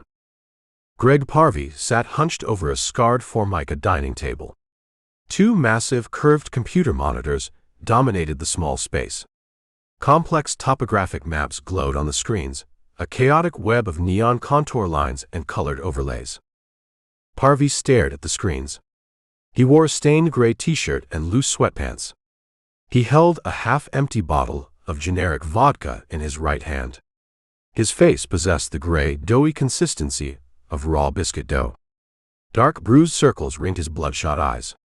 He looked like a man drowning in an ocean of his own regrets. He brought the bottle to his lips. He drank the raw alcohol. He stared at a digital rendering of the valley floor. "You paint a beautiful picture, Greg," Mercer said. Parvey flinched. The vodka bottle slipped from his fingers. It hit the Formica table, rolled off the edge, and shattered on the linoleum floor. Clear liquid pooled around his bare feet. He spun around in his office chair. Panic seized his features. He saw Mercer standing in the shadows. He saw the cold, unblinking eye of the Sig Sauer pointing at his chest. "I don't keep cash," Parvy stammered. His voice cracked. "Take the monitors. Take the tower. The graphics card alone runs $2,000. Unplug it and go." Mercer lowered the weapon, but he kept it in his hand. He stepped into the blue light of the monitors. "I have zero interest in your hardware," Mercer said. "I'm here for the art. I'm here for the fiction you write on those screens." Parvy pressed his back against the chair. He recognized the tone. A thief wants electronics. A predator wants blood. He looked past Mercer, spotting Pell's massive silhouette filling the kitchen doorway. The contractor held his framing hammer. "Who are you?" Parvy whispered. "Consequences," Mercer said. He reached into his damp coat pocket. He pulled out the black flash drive he purchased from Dave Tillis. He tossed it onto the table. The plastic rectangle landed next to the puddle of spilled vodka. "I paid a visit to the county assessor's office. I bought the unredacted parcel maps. The raw data." Parvy stared at the flash drive. A tremor started in his hands. It traveled up his arms, shaking his entire body. "Tillis gave you the master files," Parvy said. The realization crushed whatever defiance remained in the surveyor. "Tillis holds a conscience," Mercer said. "You hold a bottle. Let's talk about Section 4. Let's talk about the Callahan farm." "I do freelance consulting," Parvy deflected. He fell back on bureaucratic jargon, a desperate attempt to build a shield of words. "The county hires independent contractors to evaluate environmental impact zones. I interpret the satellite telemetry. I designate the hydric soil anomalies." Mercer closed the distance. He grabbed the back of Parvy's chair and yanked it forward. The surveyor slammed his knees into the edge of the Formica table. "Cut the nonsense, Greg," Mercer growled. "You lost your state job 5 years ago. You took bribes from a commercial developer in Bend to approve a toxic landfill site. The state stripped your pension. They revoked your license. You operate in the shadows. A man needs to eat." "A man eats," Pell rumbled from the doorway. "A parasite drains the host. You drained the valley." Mercer leaned over the table. He tapped the glowing monitor screen. The digital map displayed the center of the valley floor. "Warren Breen hired you," Mercer stated. He laid out the timeline, laying out the facts like playing cards on a felt table. Breen required a specific result. He needed a straight line of distressed properties. You opened the GIS software. You dragged your mouse across the screen. You changed the color of Boyd Callahan's dry pasture from agricultural green to protected blue. You created a vernal pool out of thin air. "The telemetry showed moisture," Parvy pleaded. "The algorithm interprets the data. I follow the algorithm." "You follow the money," Mercer corrected. "Breen starves the farmers. The bank forecloses. Cameron Bell buys the deeds through Pacific Cascade Real Estate. Once Bell holds the paper, you log back into the system. You run an updated survey. Miraculously, the wetlands vanish. The land value skyrockets. You clear the path for the data center." Parvy stared at his shaking hands. The blue light washed over his gray skin. The smell of the spilled vodka filled the cramped kitchen. "Bell pays well," Parvy muttered. "A confession born of total defeat. He pays in cash. Breen acts as the middleman. Breen drops the envelopes in a locker at the bus station." "I need the original files," Mercer said. "I need the proof of your alterations. The Tillis drive shows the true map. I need your computer logs showing the exact timestamp of the forgery. I need the digital fingerprints." "I delete the logs," Parvy said. "Breen demands strict data hygiene. I wipe the hard drives every Friday." "You lie with the skill of a terrified amateur," Mercer said.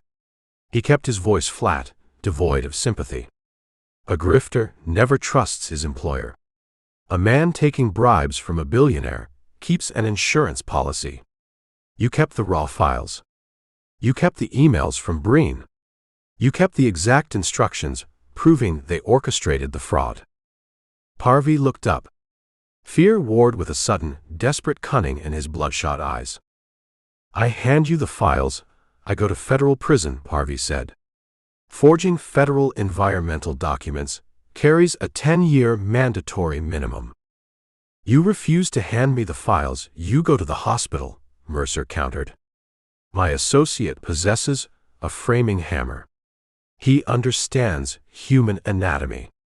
He knows exactly how many bones he can break before you pass out." Pell took a step into the kitchen. He tapped the steel head of the hammer against his palm. The heavy metallic clack echoed off the cheap cabinets. "A broken hand ruins a man's typing speed," Pell noted. Parvy curled into a tight ball in his chair. The bluff collapsed. "I have a hidden server," Parvy confessed. "A solid-state backup drive. I built a false bottom in the hallway linen closet. I keep copies of every altered map. I keep the unencrypted emails from Breen detailing the target properties." "Show me," Mercer ordered. Parvy pushed himself away from the desk.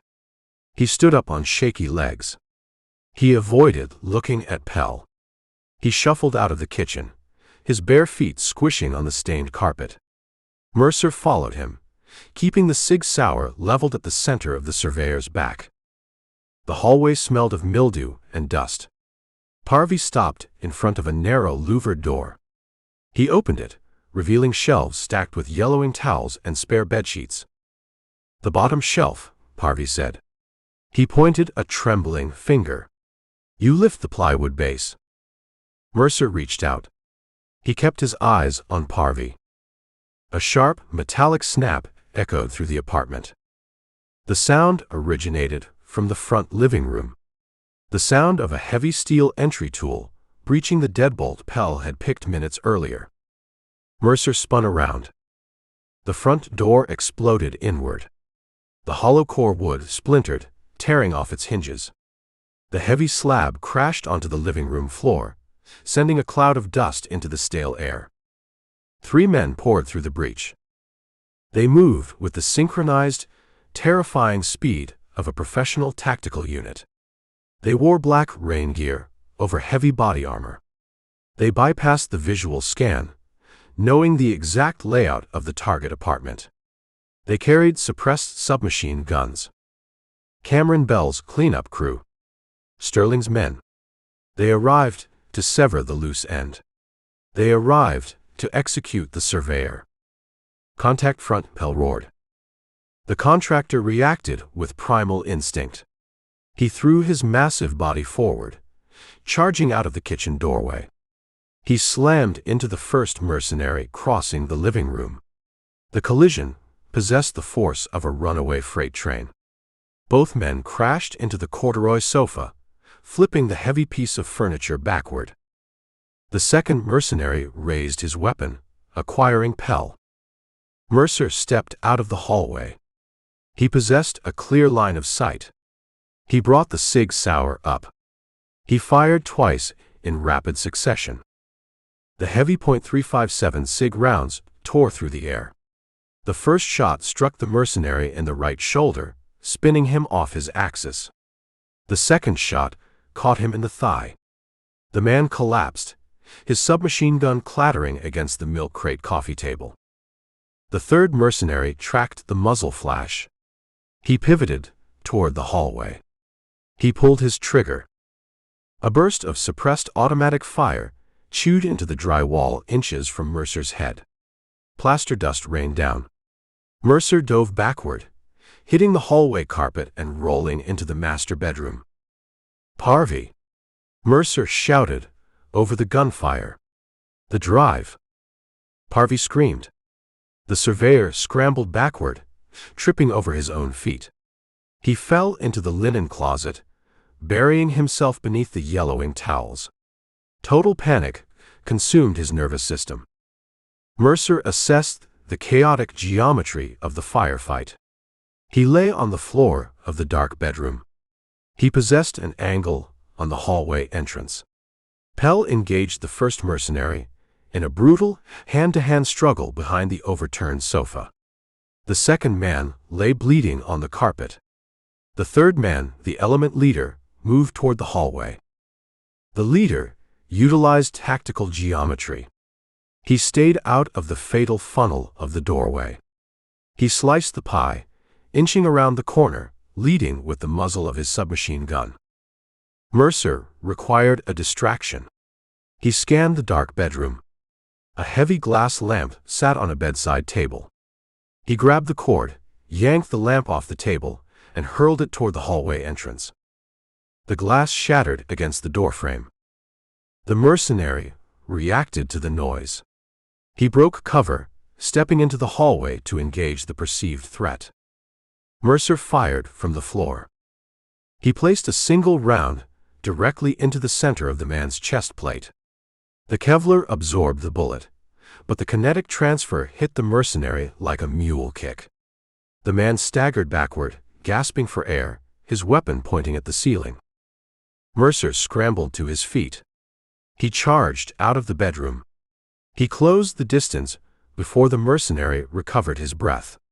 He drove the steel frame of the Sig Sauer into the side of the man's head, behind the edge of his tactical helmet. The mercenary dropped like a stone.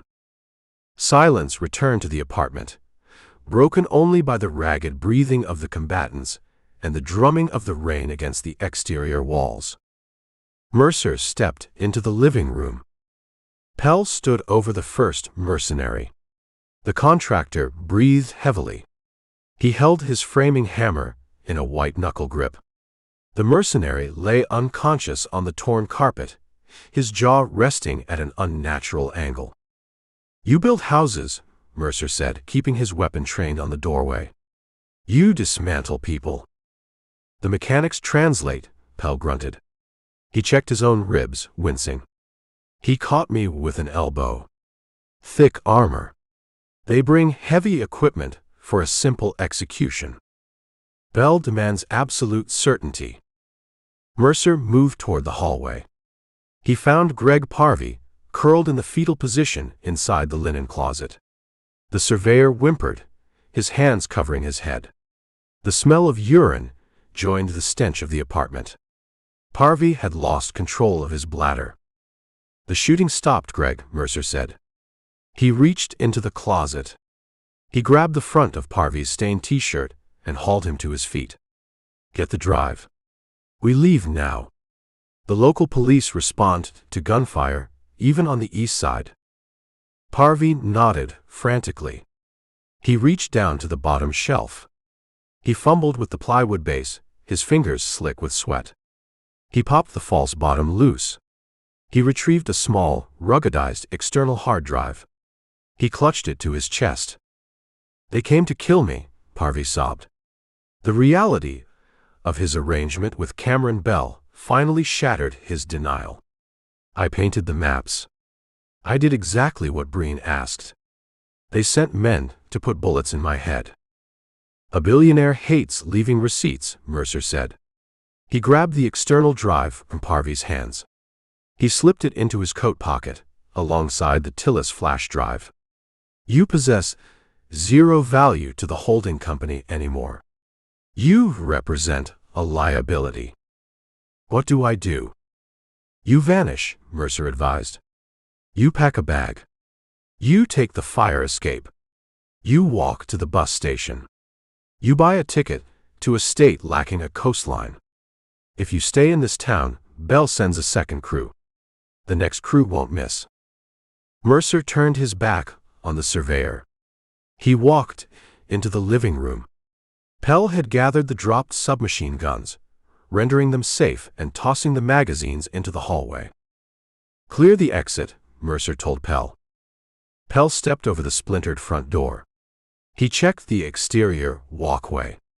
"Clear. The neighbors mind their own business."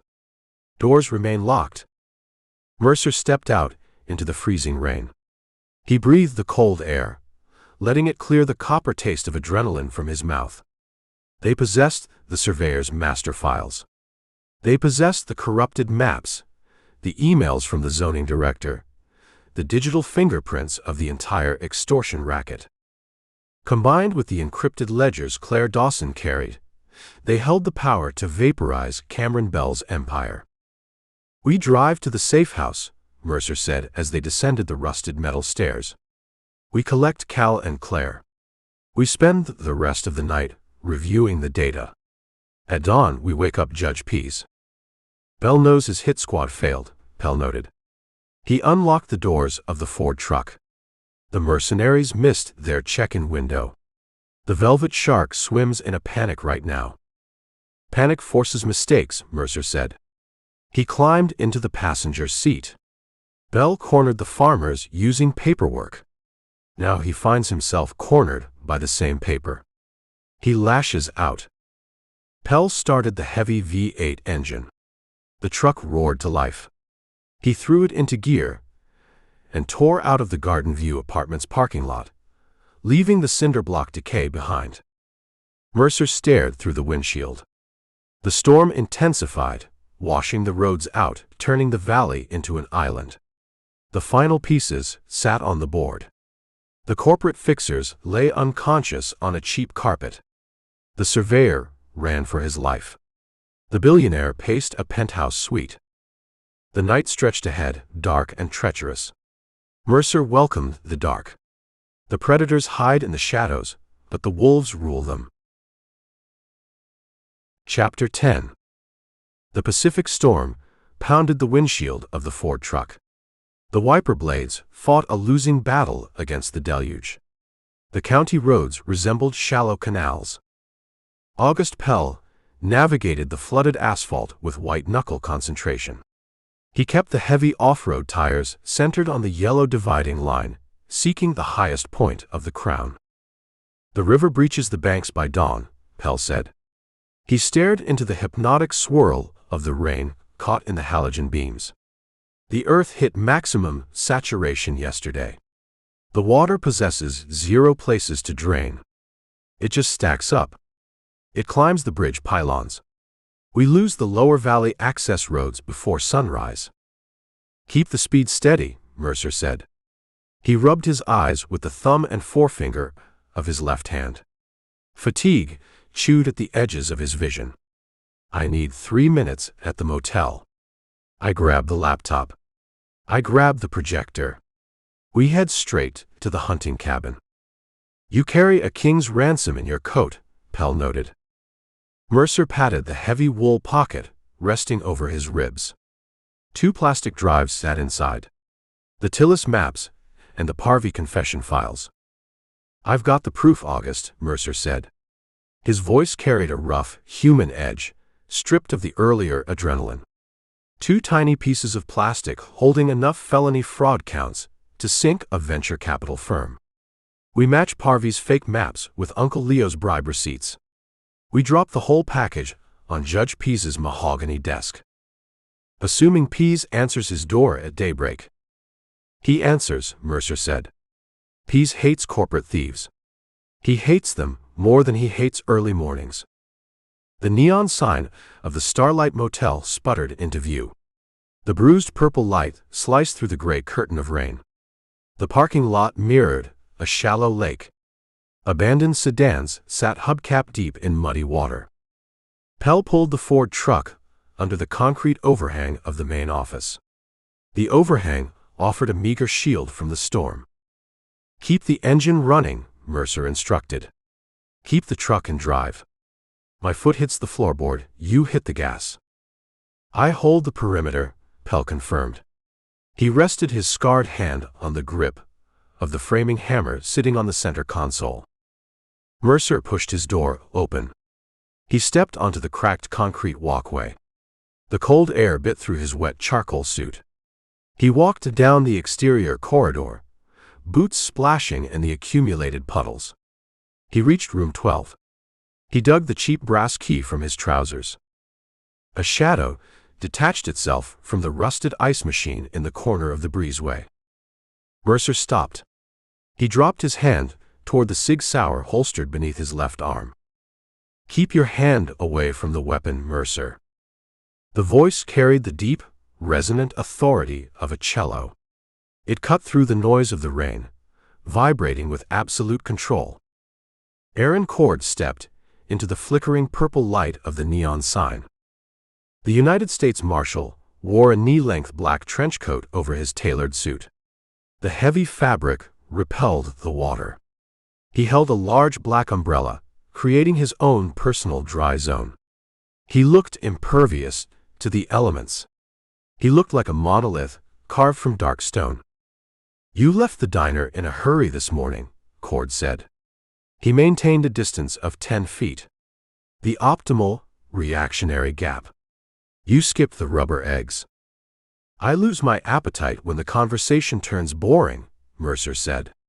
He left his hand resting near the lapel of his coat. He kept his stance balanced. "You stand in a freezing puddle at midnight, Cord. The federal government cuts your overtime pay. I dictate my own hours." Cord shifted the umbrella, resting the curved wooden handle on his shoulder. "I visited a salvage yard on the edge of town this afternoon. A dilapidated structure owned by a man named Hector. I hear Hector runs a fair price on transmission rebuilds." "Hector runs an empty building," Cord corrected. "I breached the rolling bay door. I found a nest under a suspended Ford Bronco. I found a sleeping bag. I found 3 empty bottles of cheap beer. I found fresh boot prints heading out the back drainage tunnel. Mechanics take breaks. Fugitives take flight," Cord said. The absolute certainty in his voice left zero room for debate. "Cal Dawson occupied that garage. He abandoned the location minutes before I arrived. The timeline suggests someone warned him. Someone monitoring my movements." "A lot of people monitor a black Tahoe with federal plates," Mercer said. "You lack subtlety." "I command attention. I demand compliance." Cord took a single, measured step forward. "I ran your background through the National Crime Information Center database, Mercer. The system provided a detailed file. Former federal investigator. Commendations for complex financial fraud cases. A sudden, quiet resignation 3 years ago. You possess the skills to track a man. You possess the skills to hide a man." "I build cabinets these days," Mercer said.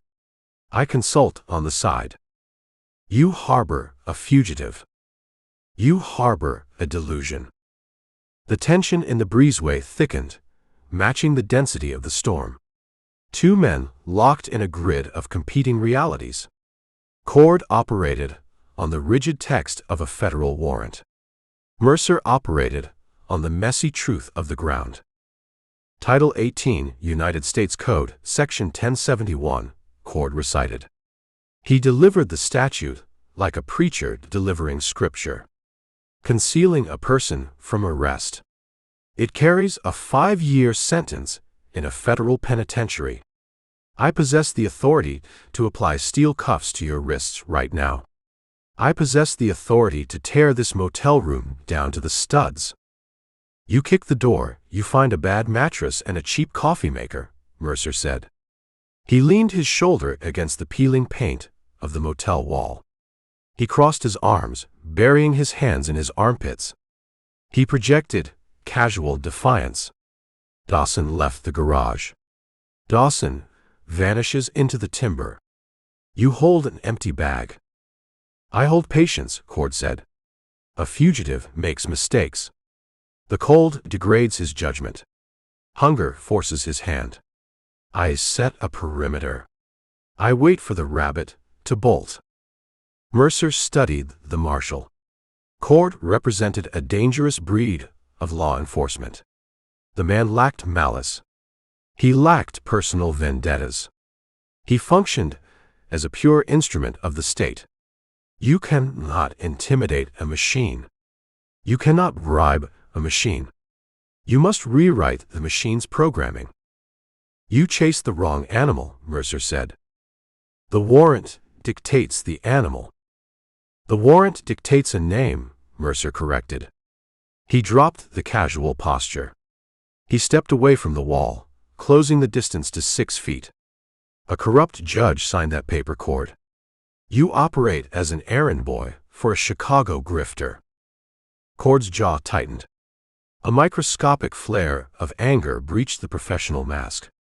I tolerate zero insults regarding the integrity of the Marshal service. I respect the service. I disrespect the puppet master pulling your strings.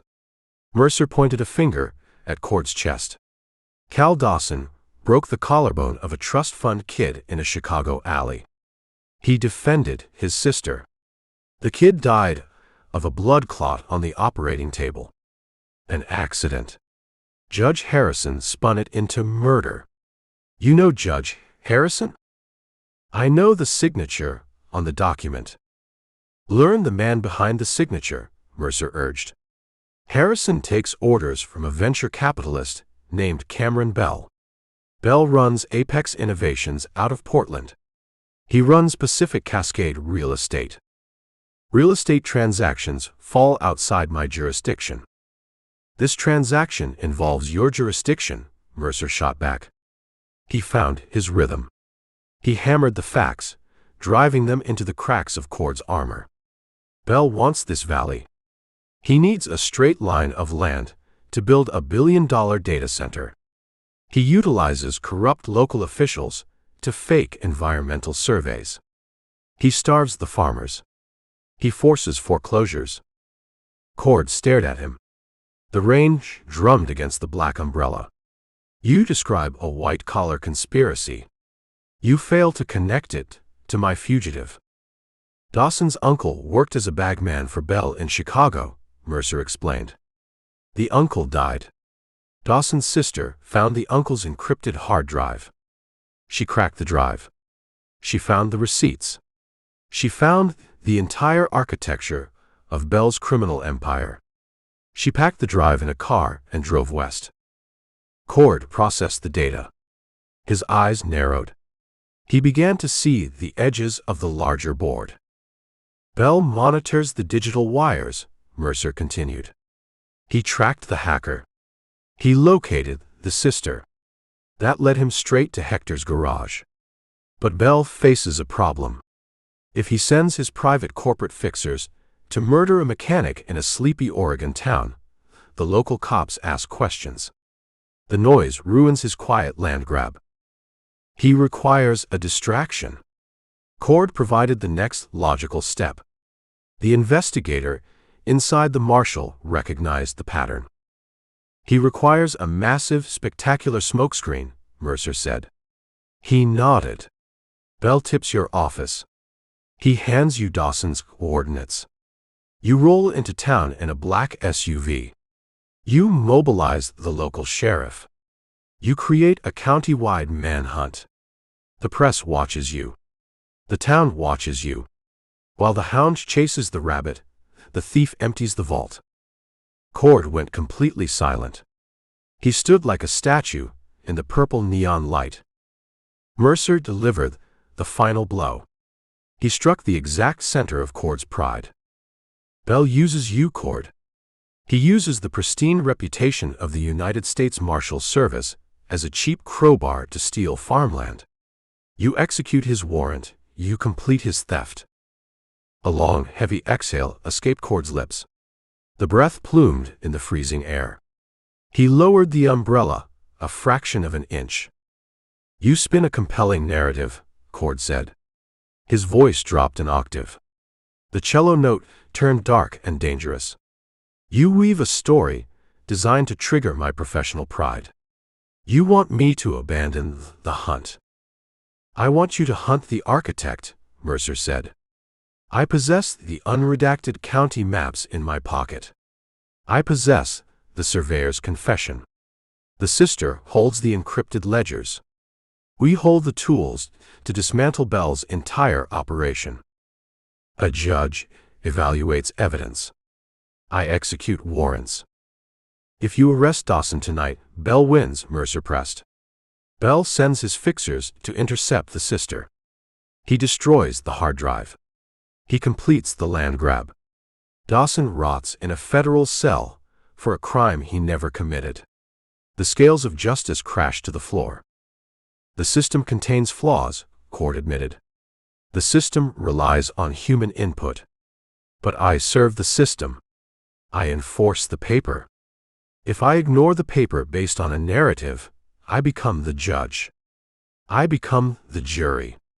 That path leads to anarchy. That path leads to the truth. The truth requires a courtroom. Cord turned his head. He looked past Mercer, staring at the idling Ford truck parked under the office overhang. He saw the massive silhouette of August Pell, sitting behind the steering wheel. He saw the exhaust fumes mixing with the rain. Your associate keeps the engine running, Cord observed. My associate understands the value of a quick exit. Cord looked back at Mercer. He evaluated the man standing in front of him. He recognized a mirror image of his own relentless drive, applied to a different set of rules. Cord respected the capability, even as he despised the obstruction. I despise corruption, Mercer, Cord said. He spoke the words with brutal honesty. I despise men in custom suits, manipulating the law to crush the vulnerable. If Cameron Bell utilizes my badge as a corporate weapon, I intend to see him face a federal grand jury. Then back off, Mercer said. Give me the room to move. Give me the time to drop this package on Judge Pease's desk. Pease issues the injunction. Pease freezes Bell's assets. Once the federal hammer falls on Bell, the Chicago corruption unravels. Dawson's warrant evaporates. Cord adjusted his grip on the umbrella handle. He engaged in a silent internal war. The rigid code of the skip tracer fought against the inherent honor of the man. A warrant demands execution, Cord repeated. He clung to the foundation of his career. Sometimes a warrant requires an administrative delay, Mercer countered. He offered the Marshal a bureaucratic lifeline. You require time to verify local intelligence. You require time to assess jurisdictional conflicts. Cord stared into the storm. He watched the rain batter the asphalt. 48 hours, Cord said. Mercer exhaled a breath he didn't realize he held. I possess a complex workload, Cord continued. His tone returned to the flat, mechanical cadence of a federal administrator. I require 48 hours to coordinate with the local sheriff regarding the terrain. I require 48 hours to review the jurisdictional boundaries of the county. A reasonable delay, Mercer agreed. When the 48 hours expire, the delay concludes, Cord stated. The steel returned to his eyes. He locked his gaze on Mercer. I kick down doors. I flip mattresses. I utilize tracking dogs. I burn this county to the bedrock. If Cal Dawson remains in my jurisdiction at the end of that window, I put him in chains. If you stand in the doorway, I put you in chains next to him. We understand the timeline. Deliver the evidence to Judge Pease, Cord commanded. Break the billionaire. If you fail, I collect my fugitive. Cord turned around. He walked away from room 12. He moved through the flooded parking lot, his black trench coat blending into the dark. The umbrella shielded him from the storm. He vanished into the shadows near the rear exit of the motel complex. Mercer remained in the breezeway for 10 seconds. He let the tension bleed out of his muscles. The muscles in his back ached. He unlocked the door to his room. He stepped inside. He grabbed his battered canvas duffel bag. He shoved the laptop and the digital projector into the main compartment. He zipped the heavy brass teeth. He ignored the rest of his belongings. Shirts and razors held zero value in a war. He left the room. He walked back to the idling truck. He opened the passenger door and threw the duffel bag onto the floorboard. He climbed into the cab. "You took your time," Pell said. He kept his hands on the wheel. "I saw the suit. I saw the umbrella. I prepared to use the hammer."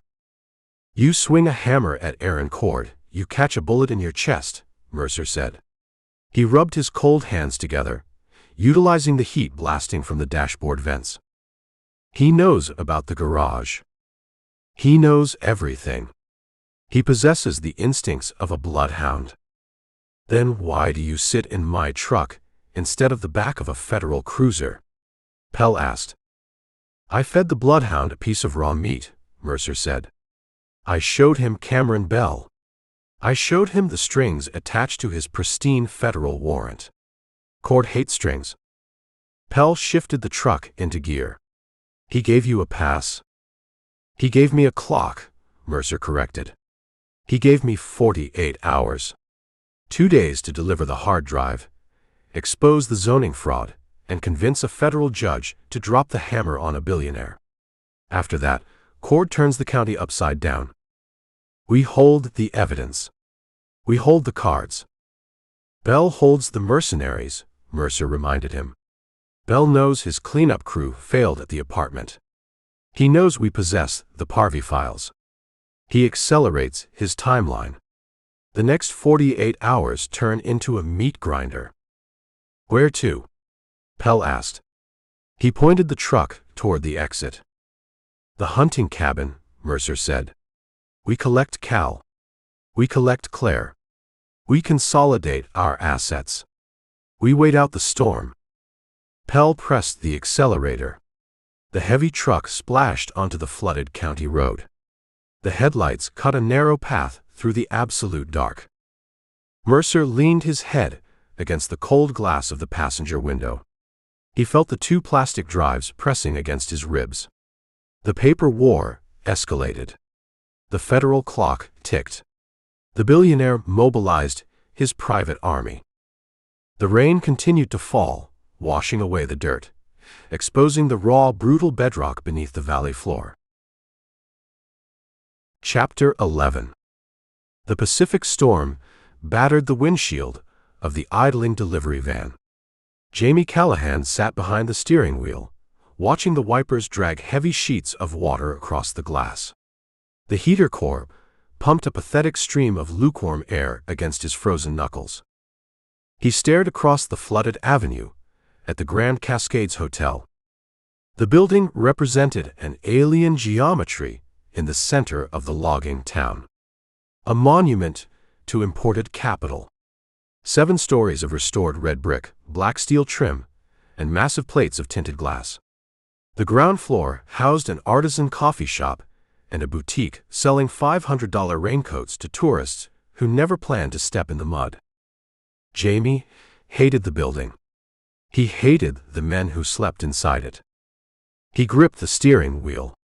He possessed 19 years of life, a community college ID card, and a profound burning anger. He watched his father, Boyd, break his spine pulling rocks from the valley dirt. He watched his mother, Nora, age 5 years in a single week, her eyes ruined from staring at fraudulent bank notices. Mercer Sample played a long game. Mercer collected data. Mercer navigated the adult world of judges and federal marshals. Jamie lacked the patience for the long game. The bank foreclosure loomed 2 weeks away. The holding company tightened the noose every hour. Jamie required immediate action. He reached over to the passenger seat. He adjusted the collar of the green canvas jacket. The chest bore a stitched logo, Valley Flora and Design. He borrowed the van and the jacket from a high school friend who worked the morning shift. A massive arrangement of white orchids sat in the cargo bay behind him. The flowers cost more than the transmission in his father's rusted John Deere tractor. Deliver the flowers, Jamie told himself. The sound of his own voice grounded him. Find the suite. Photograph the maps. Walk out. He cut the engine. He grabbed a laminated clipboard from the dashboard. He stepped out into the freezing deluge. The rain plastered his dark hair to his skull instantly. He opened the rear cargo doors and hauled the heavy ceramic vase out of the van. The white orchids mocked the gray, miserable sky. He cradled the vase against his chest, shielding the delicate petals from the wind, and jogged across the asphalt. He bypassed the grand front entrance. Valets asked questions. Bellhops demand room numbers. He aimed for the service alley, cutting behind the hotel. The alley smelled of wet garbage, diesel exhaust, and industrial detergent. A heavy steel security door marked the employee entrance. A delivery driver from a local bakery held the door open with a plastic milk crate, hauling trays of frozen pastries inside. Jamie fell into step behind the baker. He kept his head down. He projected the absolute exhaustion of a minimum-wage worker. "Brutal weather," the baker grunted. "The mud swallows the tires," Jamie replied. He crossed the threshold. The heavy steel door hissed shut on its pneumatic arm. The basement level of the Grand Cascades functioned as the mechanical heart of the luxury illusion above. Stainless steel laundry carts clogged the concrete corridors. Boiler pipes hissed overhead, radiating dry heat.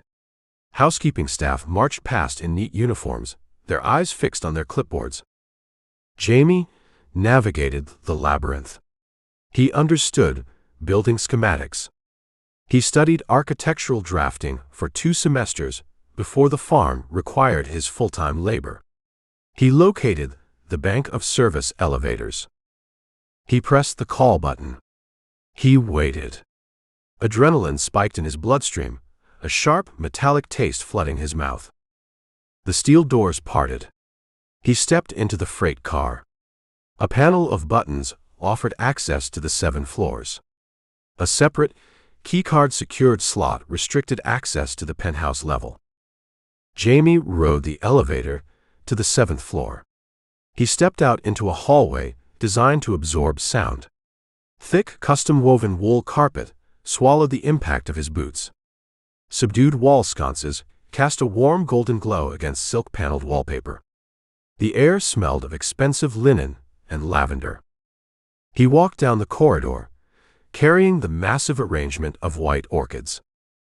He sought Cameron Bell's war room. A billionaire orchestrating a massive land grab requires a command center. He requires physical maps, whiteboards, and secure communication lines. A standard double room fails to accommodate the necessary logistics. Bell occupied a suite. Jamie found the suite at the end of the hall. Room 710. Double mahogany doors. A heavy brass-plated cleaning cart sat parked outside the adjacent room. The door to 708 stood open. The hum of a commercial vacuum cleaner spilled into the hallway. Jamie approached the cart. He set the heavy ceramic vase on the floor. He scanned the shelves of folded towels and miniature shampoo bottles. He spotted the prize. A white plastic master keycard attached to a retractable tether. He grabbed the keycard. He pulled the tether to its maximum length, stretching the cord across the gap to the double mahogany doors of room 710. He pressed the plastic card against the electronic lock. A green light flashed. A heavy mechanical click echoed through the corridor.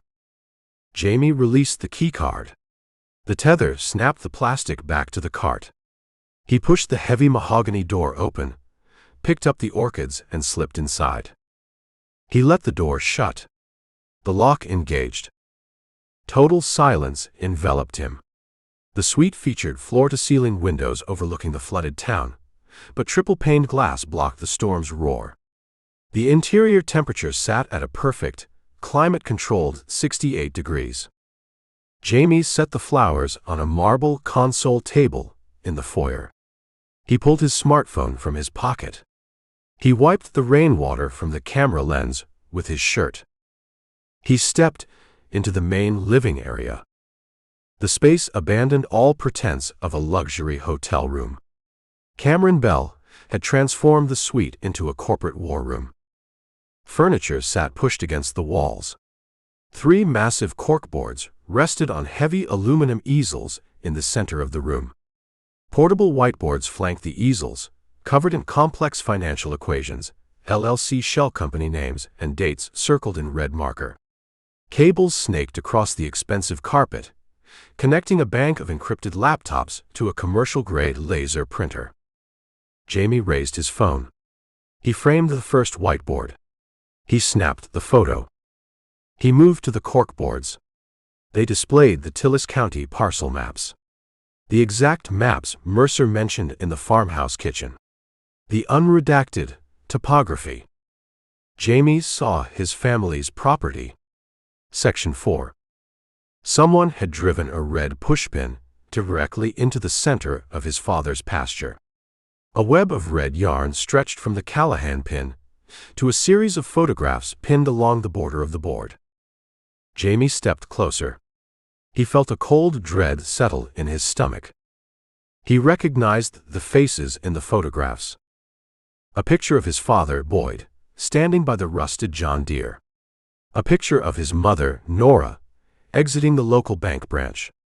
A picture of Mercer Sample, drinking coffee in the diner. They monitored everyone. They cataloged the targets. He snapped a photo of the board. He captured the red pushpin. He captured the faces. He moved to the central glass dining table. A massive, hand-drawn schematic dominated the surface.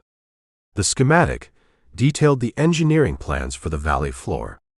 It showed the exact placement of the fiber optic lines, the high-voltage transmission towers, and the massive concrete foundation for the server farm.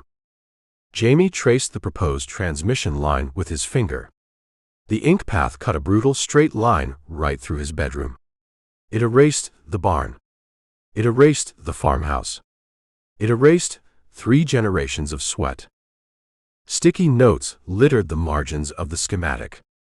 Blue notes indicated logistical delays.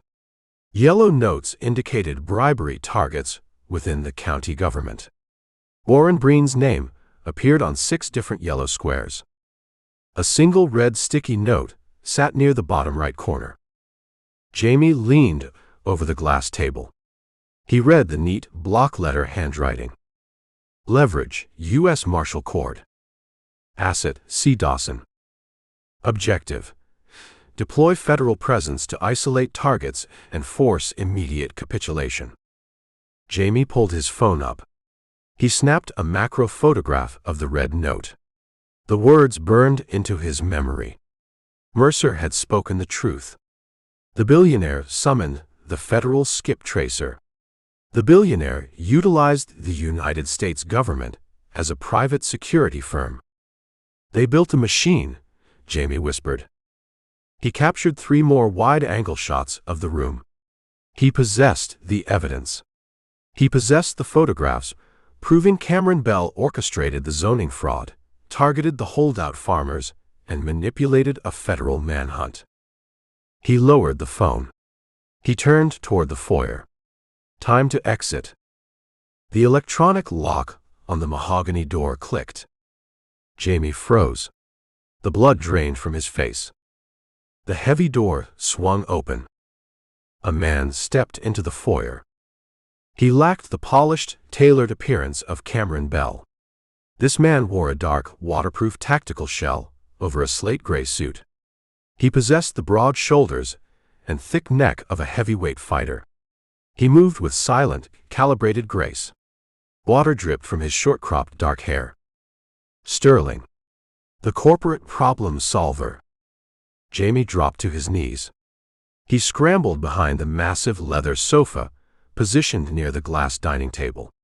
He pressed his back against the tufted leather. He pulled his knees to his chest. He stopped breathing. Sterling closed the door. The suite sealed them inside. Footsteps crossed the marble foyer. The man stepped onto the thick wool carpet. The footsteps vanished, replaced by the subtle rustle of the tactical shell.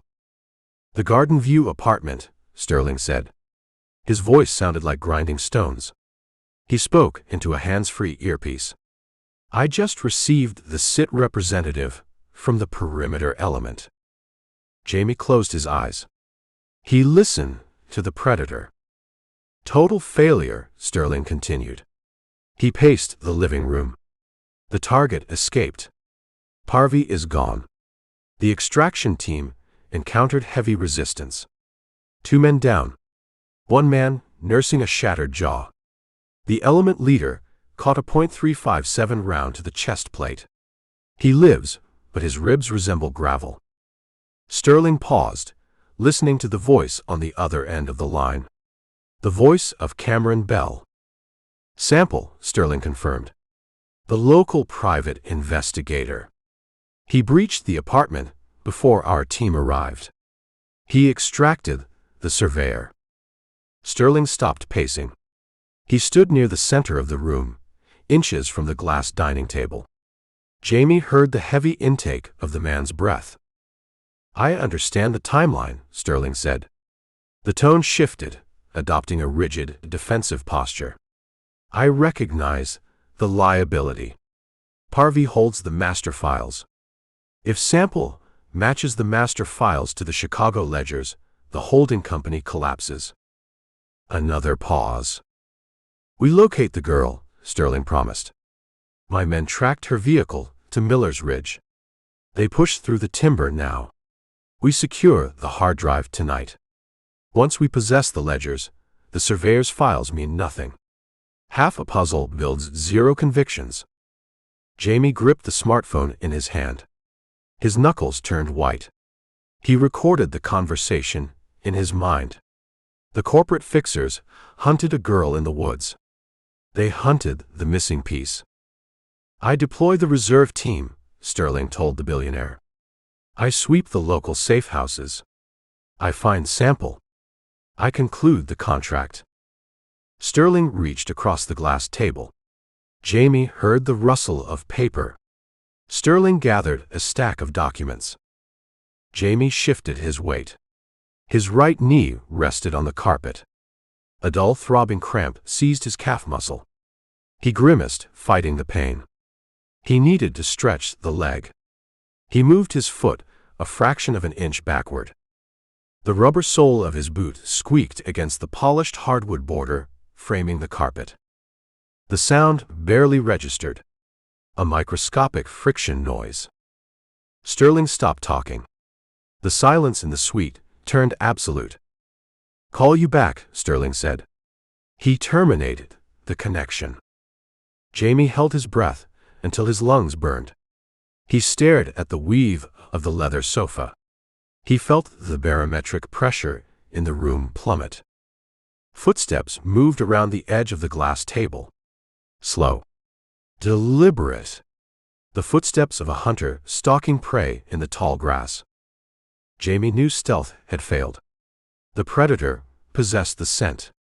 Hiding guaranteed execution. He needed speed. He needed chaos. Jamie pushed off the carpet with explosive force. He vaulted over the back of the leather sofa. Sterling reacted with terrifying speed. The corporate fixer drew a suppressed pistol from a shoulder holster before Jamie's boots hit the floor. Jamie grabbed a heavy crystal ashtray from an end table. He hurled the glass block at Sterling's face. Sterling dodged the projectile. The ashtray shattered against the whiteboard, raining glass across the carpet. The distraction bought Jamie a single second. Jamie charged the foyer. Sterling recovered his balance. He raised the weapon. He possessed 0 hesitation. A kid in a canvas jacket represented a loose end. Loose ends require severing. He pulled the trigger. The suppressed weapon coughed. The bullet punched through the drywall inches from Jamie's head, spraying white gypsum dust over his face. Jamie hit the mahogany doors at a full sprint. He slammed his shoulder into the heavy wood. He grabbed the brass handle, twisting it downward. The door flew open. He burst into the golden light of the 7th-floor hallway. Sterling pursued him. The fixer breached the doorway a second later. Jamie ran. He sprinted toward the bank of service elevators. He abandoned the flowers. He abandoned the stealth. He ran for his life. Sterling stepped into the hallway. He raised the pistol. He took aim at the fleeing kid. The doors to the main passenger elevator slid open with a soft chime. Mercer Sample stepped out of the elevator car. The investigator wore a soaked charcoal suit. Water dripped from his hair. He looked like a drowned phantom rising from the river. He assessed the geometry of the hallway in a fraction of a second. He saw Jamie Callahan sprinting toward him. He saw the corporate fixer raising a suppressed weapon. Mercer drew the Sig Sauer. He moved with brutal, practiced fluidity. "Get down," Mercer roared. Jamie dove to the wool carpet, sliding on his stomach. Mercer fired. He skipped the warning shot. He skipped the negotiation. He aimed for the center of Sterling's chest. The heavy .357 Sig round tore down the length of the corridor. The bullet struck the brass plate of the doorframe an inch from Sterling's shoulder, throwing a shower of sparks and jagged metal splinters into the fixer's face. Sterling flinched, pulling his aim off target. His suppressed pistol fired a wild round into the ceiling. He recognized the tactical disadvantage. He lacked cover. He faced an opponent willing to pull the trigger in a luxury hotel hallway. Sterling retreated. He lunged backward into the suite. He slammed the double mahogany doors shut. A heavy deadbolt clicked into place. Mercer sprinted down the hallway. He reached Jamie. He grabbed the collar of the kid's canvas jacket and hauled him to his feet. "You bring a camera to a gunfight," Mercer said. His voice carried the rough, jagged edge of pure adrenaline. "I got the photos," Jamie gasped. He clutched the phone to his chest. "I saw the board. They used the Marshal. They used the federal warrant." "I know," Mercer said. He checked the empty hallway. The gunshot echoed through the floor, but the thick doors muffled the sound. Panic would follow soon. Hotel security would mobilize. "You executed a foolish, suicidal infiltration." "I secured the intelligence." "You secured a target on your back," Mercer corrected. He pushed Jamie toward the stairwell exit door. "Sterling saw your face. He knows who you are. He knows what you represent. He knows my parents. He knows your vulnerability," Mercer said. He kept the Sig Sauer drawn. He opened the heavy fire door leading to the concrete stairwell. "We abandon the hotel. The local police arrive in 5 minutes. We avoid uniforms." They plunged into the stairwell. The air felt cold and damp. Their boots echoed against the concrete steps as they descended. "My truck sits in the alley," Jamie said, fighting to catch his breath. "A florist van." "We use your van. My contractor waits at a secondary location." Mercer took the stairs 2 at a time. "You hold a piece of the puzzle, kid. But the puzzle bleeds now." The corporate game turned physical. "He tried to kill me." "He tried to clean a spreadsheet," Mercer said. "Men like Sterling view a bullet as an eraser. They erase the variables. You became a variable." They reached the ground floor. Mercer cracked the heavy steel exit door. He checked the alleyway. The rain continued its relentless assault.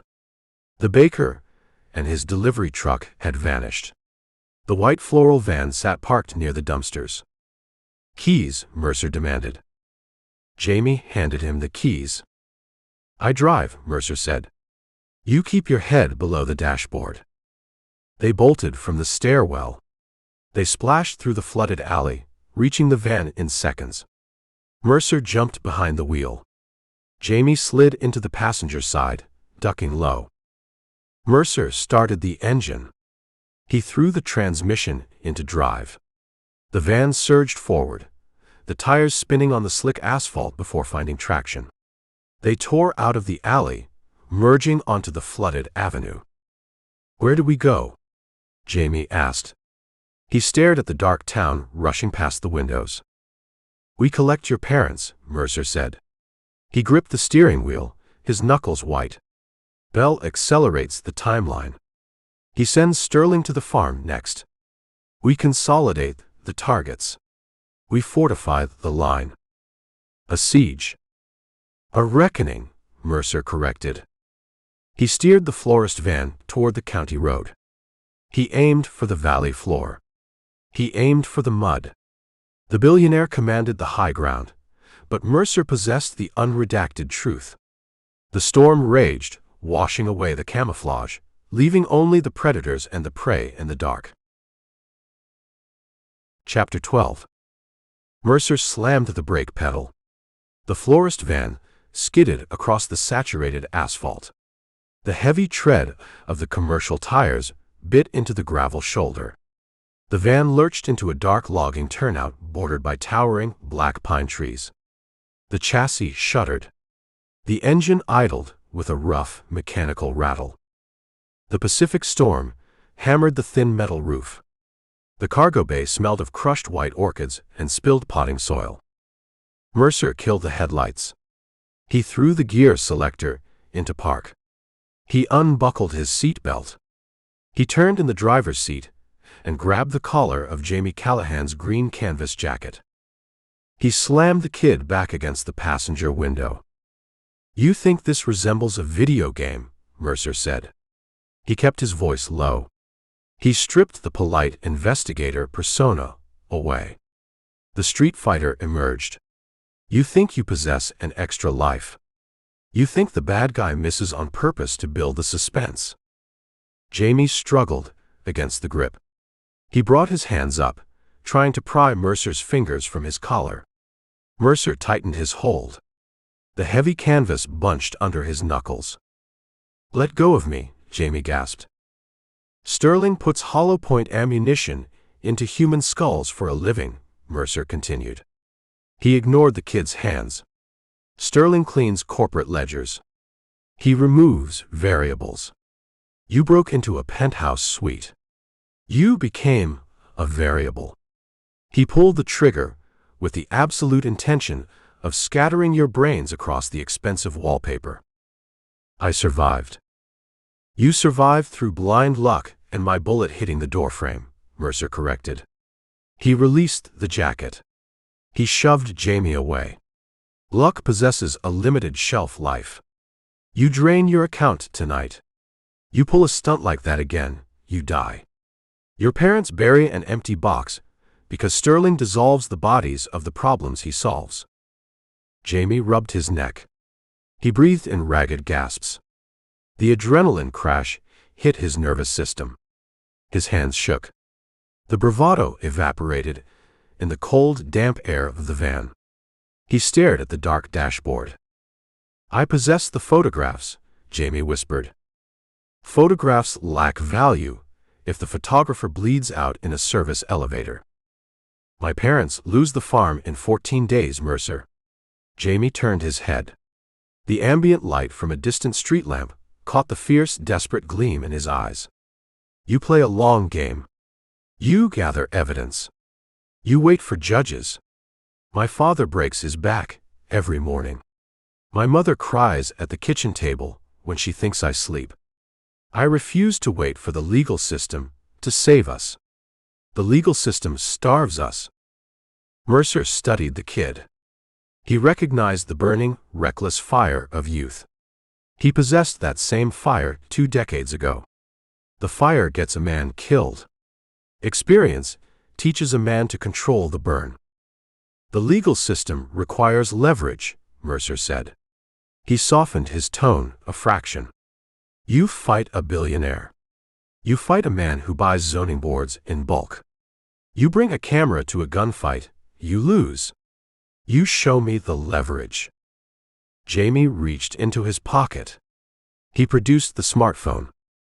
His thumb swiped across the cracked glass screen. The digital glow illuminated the cab, casting harsh shadows across their faces. He handed the device to Mercer.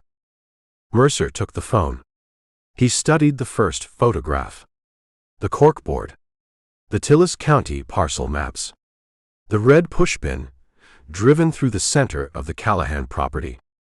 The web of red yarn, connecting the property to the surveillance photos. They cataloged the targets, Mercer said. He zoomed in on the image of his own face, taken outside the local diner. Bell's men possessed long lenses.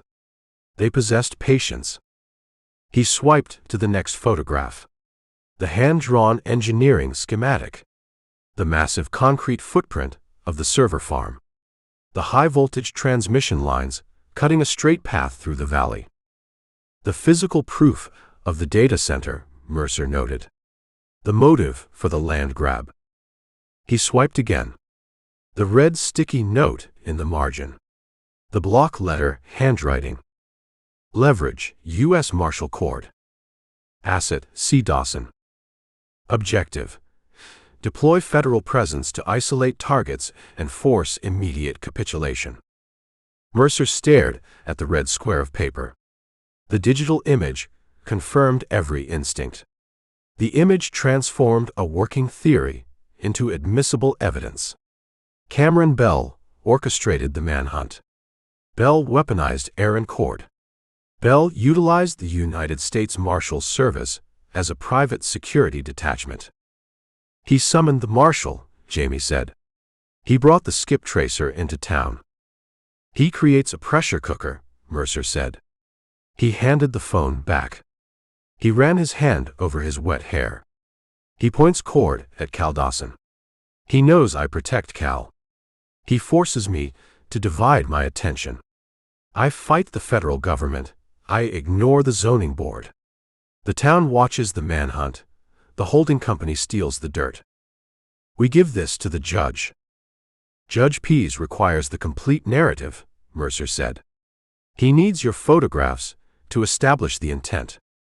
He needs Parvey's forged maps to establish the method. He needs the encrypted Chicago ledgers to establish the financial history.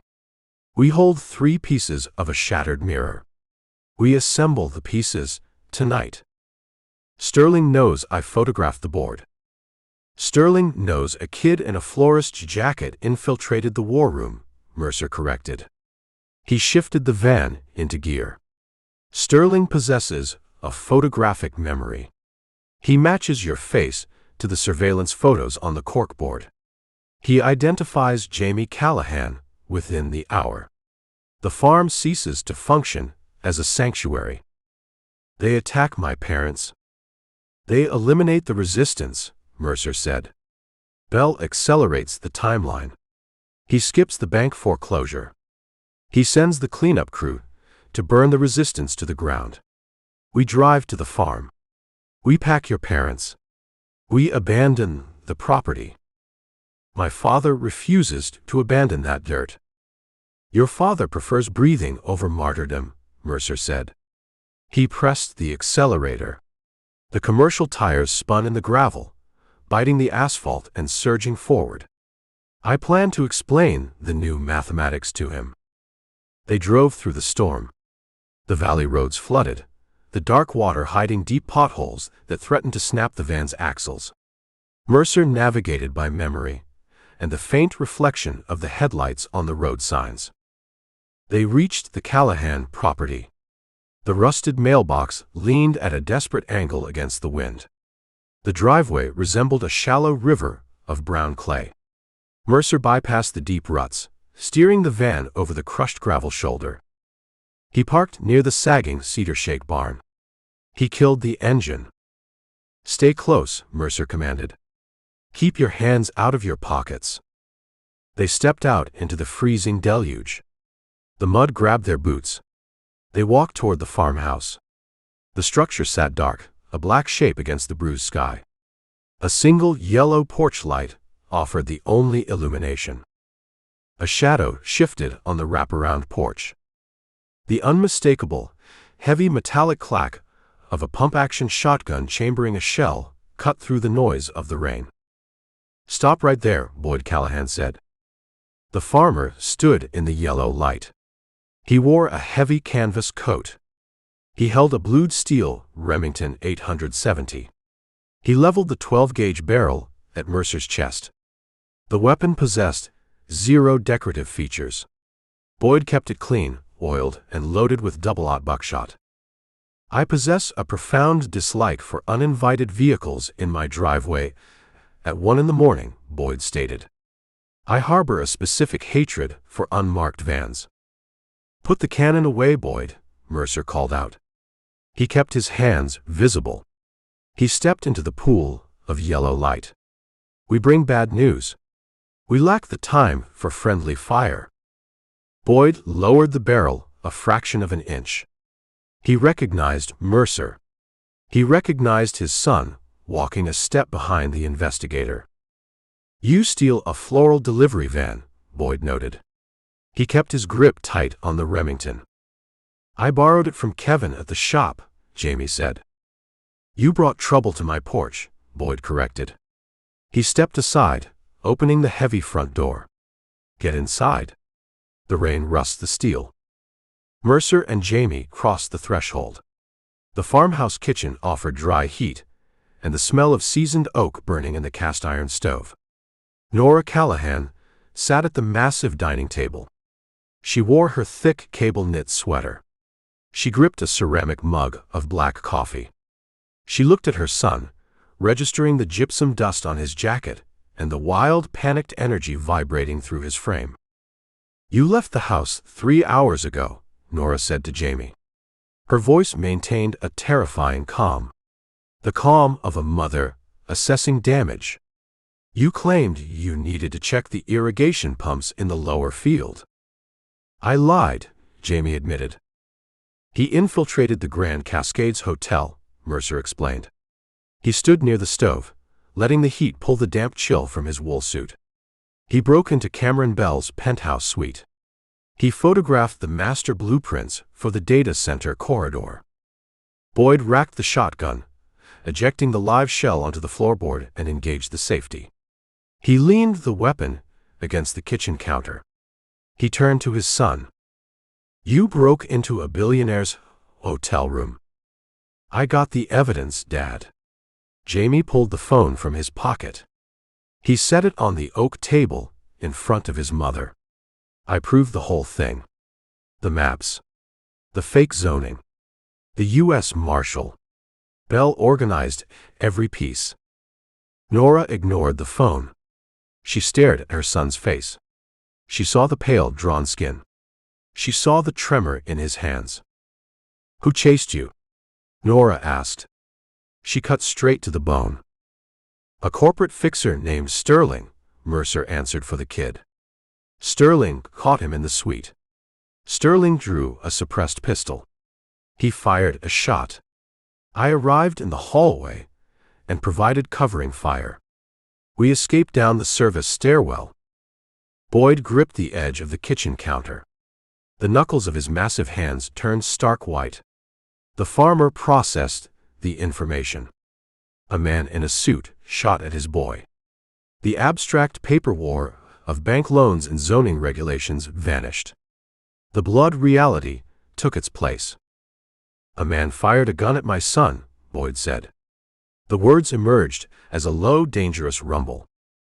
"The man missed," Mercer said. "The man corrects his aim next time." Sterling memorized Jamie's face. He cross-references the face with the surveillance photos on Bell's corkboard. He traces Jamie to this property. "Let him come," Boyd growled. He looked at the Remington resting against the cabinets. "I possess a tactical advantage on my own dirt. I know the blind spots. I know the sight lines. A man steps out of a vehicle with a weapon on my land. I put him in the mud." "You put one man in the mud, 3 more take his place," Mercer countered. He stepped away from the stove. He assumed command of the room. He delivered the tactical reality with blunt force. "Sterling employs a private military detachment. Men wearing body armor. Men carrying automatic weapons and thermal optics. You hold a pump-action bird gun. You defend a wooden house surrounded by open fields. They surround the perimeter. They cut the power. They burn the structure to the foundation. You die. Nora dies. Jamie dies. Silence fell over the kitchen. The crackle of the burning oak punctuated the heavy dread. Mercer speaks the truth, Nora said. She looked at her husband. She possessed the pragmatic intellect of the family. She understood the mathematics of survival. We lack the resources to withstand a siege. A farm requires open space. Open space invites slaughter. We surrender the farm, Boyd asked. The concept offended his core architecture. We walk away and let the billionaire take the deed. We abandon the structure to save the family, Mercer clarified. We consolidate our forces. I hold the forged zoning maps. Jamie holds the photographic evidence of the conspiracy. Claire Dawson holds the encrypted Chicago ledgers, proving the bribes. We combine the evidence. At dawn, we present the entire package to Judge Pease. Pease issues the federal injunction. He freezes Bell's assets. He signs the arrest warrants. The war ends in a courtroom, not in your kitchen. Where do we go? Nora asked. She stood up. She abandoned the coffee mug. She prepared to move. My associate, August Pell, operates a secure location up the ridge, Mercer said. A hunting cabin built for isolation. It possesses thick walls, a narrow approach, and zero line of sight from the main roads. Pell waits there with Cal and Claire Dawson. We join them. We hold the line until daylight.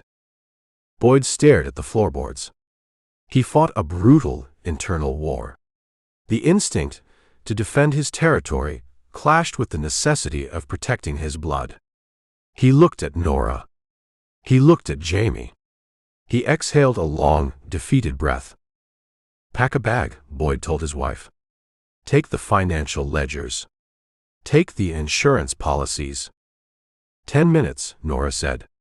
She moved toward the hallway leading to the bedrooms. She moved with purpose. Boyd picked up the Remington shotgun. He checked the magazine tube. He shoved 3 additional shells into the weapon. He grabbed a heavy canvas duffel bag from a hook near the mudroom. He loaded boxes of ammunition, a heavy steel flashlight, and a first aid kit into the bag. I leave the tractor in the rain, Boyd muttered. I leave the barn open. I feel like a coward running in the dark. A coward dies for nothing, Mercer said. A smart man retreats to fight on favorable ground. You keep your family breathing. That requires 0 apologies. Mercer walked to the kitchen window. He pushed the curtain aside. He stared out into the pitch-black night. The rain washed over the glass. He anticipated the counterattack. Cameron Bell suffered 2 catastrophic failures in one evening. The mercenaries lost the surveyor at the apartment. Sterling lost the kid at the hotel.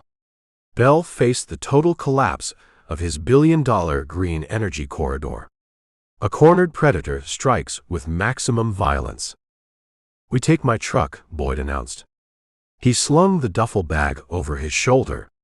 He grabbed a heavy set of keys from the counter. The floral van lacks 4-wheel drive. The floral van gets stuck in the mud on the ridge road. My Ford handles the deep ruts. Agreed, Mercer said. He turned away from the window. Jamie, you ride in the back. Keep your head down. Nora, you take the passenger seat. Nora returned to the kitchen. She carried a small, practical canvas tote. She wore a waterproof parka over her sweater. She projected total readiness. I locked the back doors, Nora said. I turned off the main water valve. If they burn it dry. They moved toward the mudroom.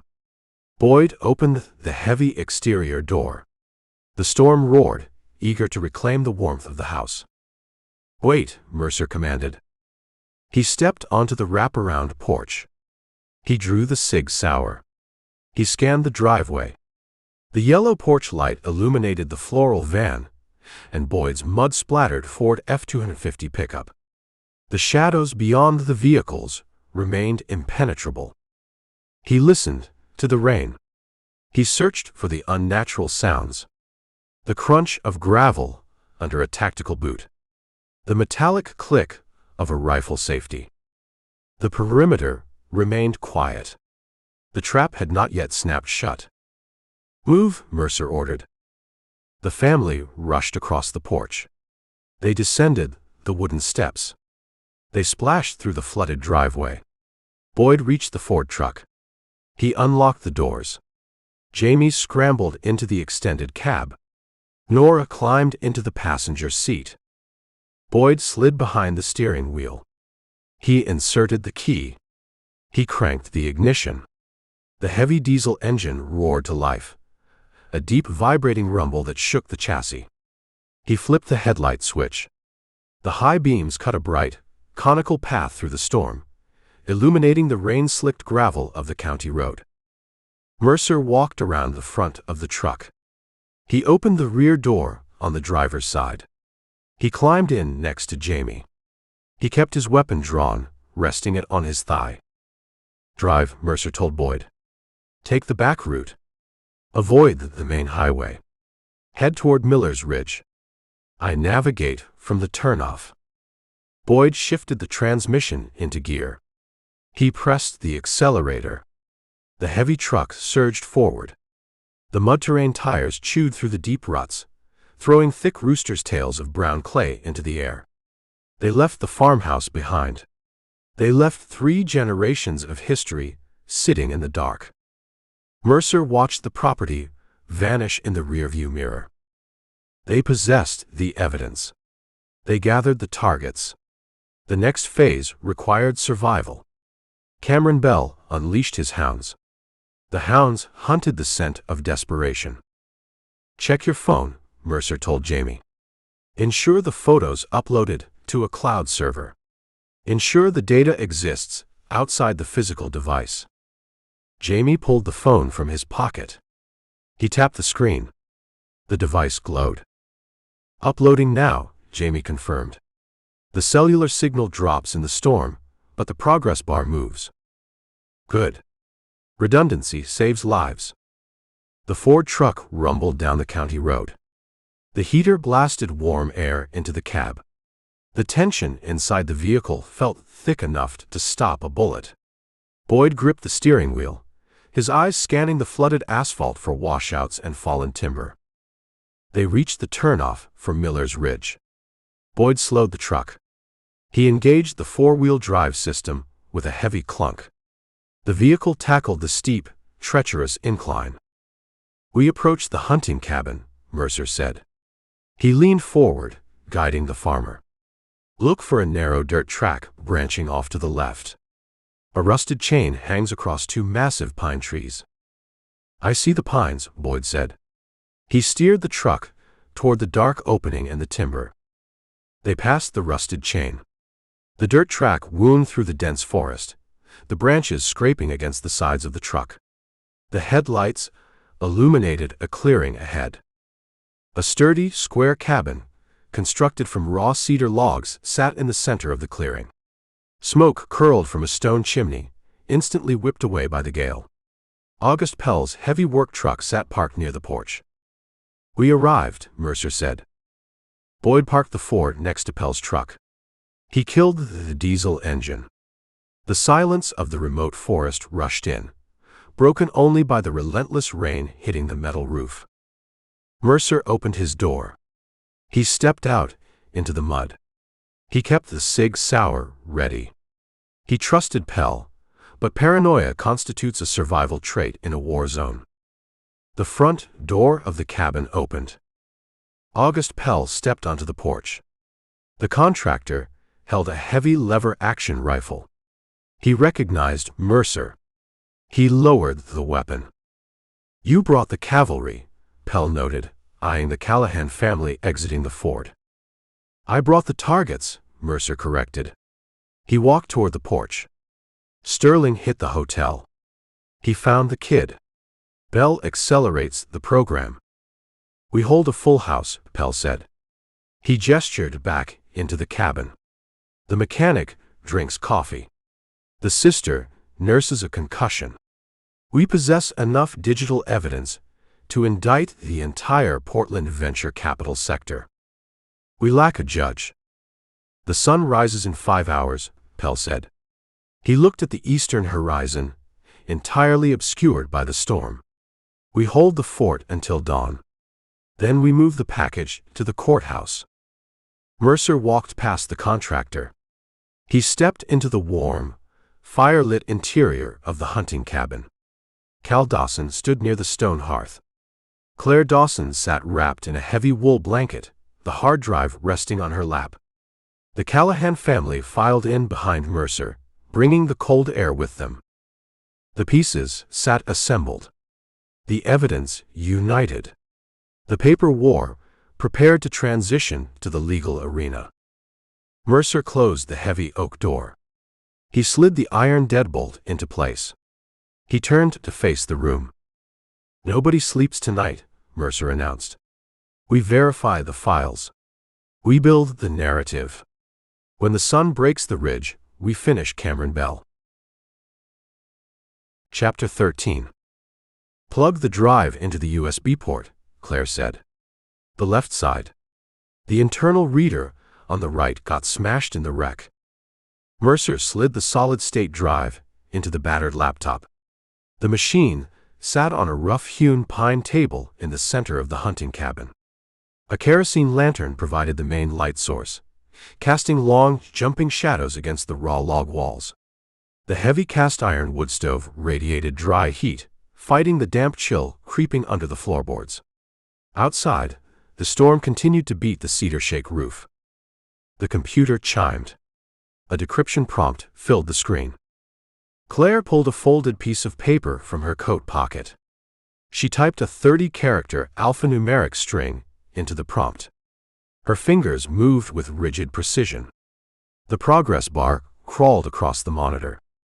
Uncle Leo kept immaculate books, Claire said.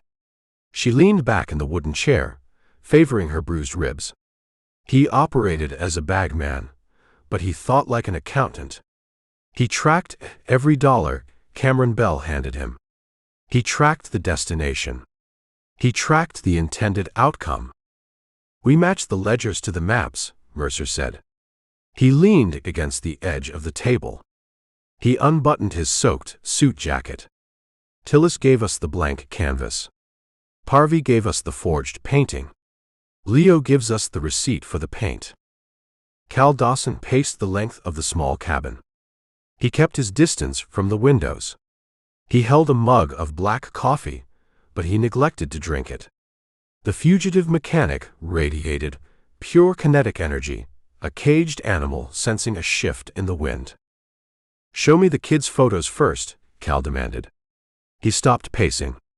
He pointed at Jamie Callahan's smartphone, resting next to the laptop. Show me how the billionaire used my life to buy cheap dirt. Mercer picked up the phone. He tapped the screen. He brought up the macro photograph Jamie took inside Bell's penthouse war room.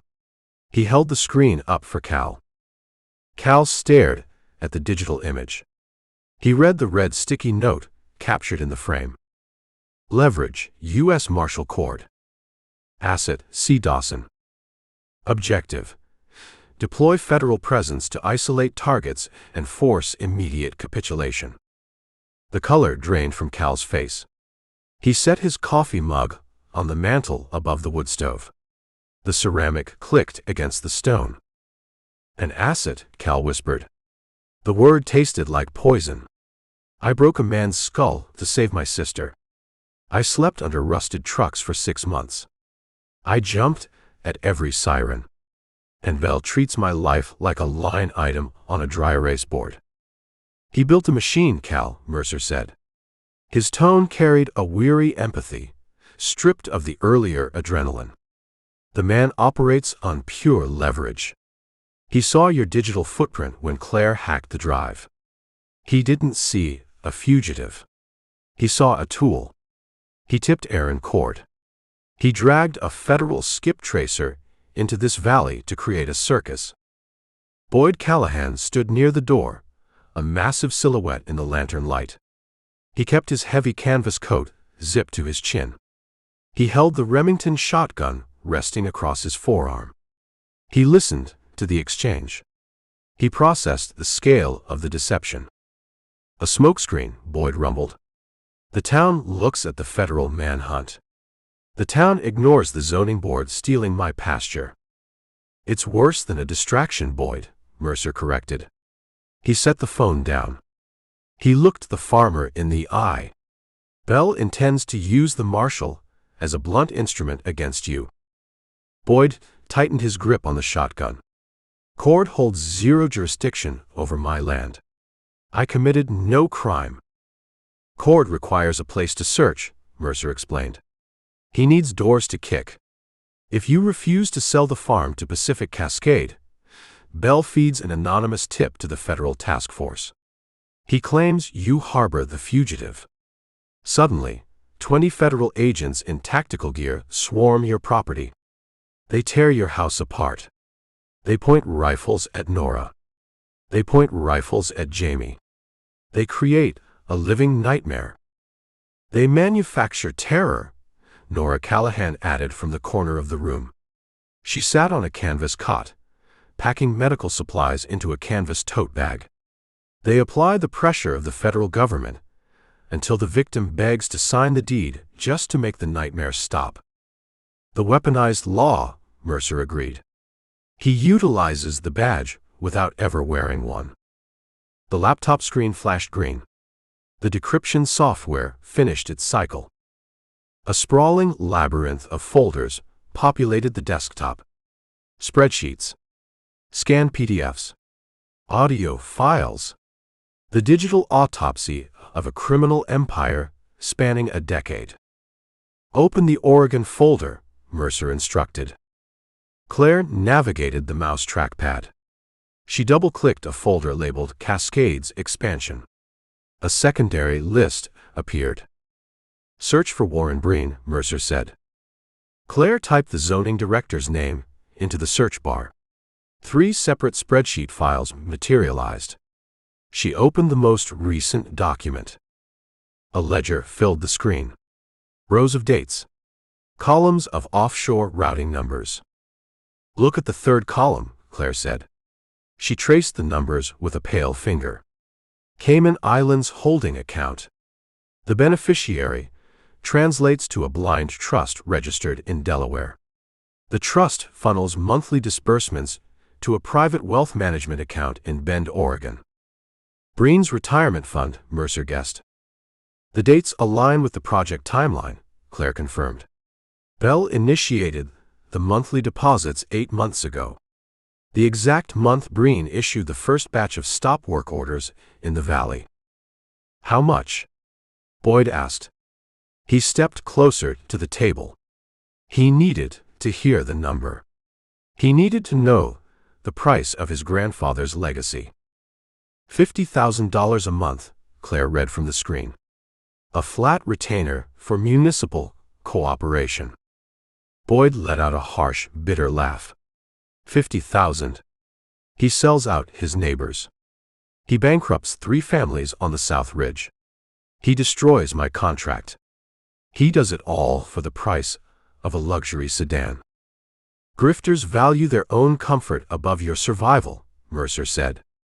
Breen prefers imported water and tailored suits. You represent an obstacle to his wardrobe. Pull up Greg Parvey, Mercer told Claire. She executed a new search. A smaller, less sophisticated ledger appeared. Parvey lacks a blind trust, Claire noted. She scrolled through the transactions. Bell paid him through a Shell LLC incorporated in Nevada. Western Topography Consulting. $10,000 per altered survey. Cash withdrawals from an ATM in Portland. Breen acted as the bagman.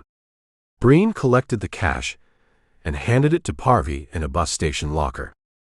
"The hierarchy of theft," Mercer said. He leaned over the screen, studying the dates. Bell pays Breen offshore to shield the primary connection. Breen pays Parvey in cash to keep the local hands dirty.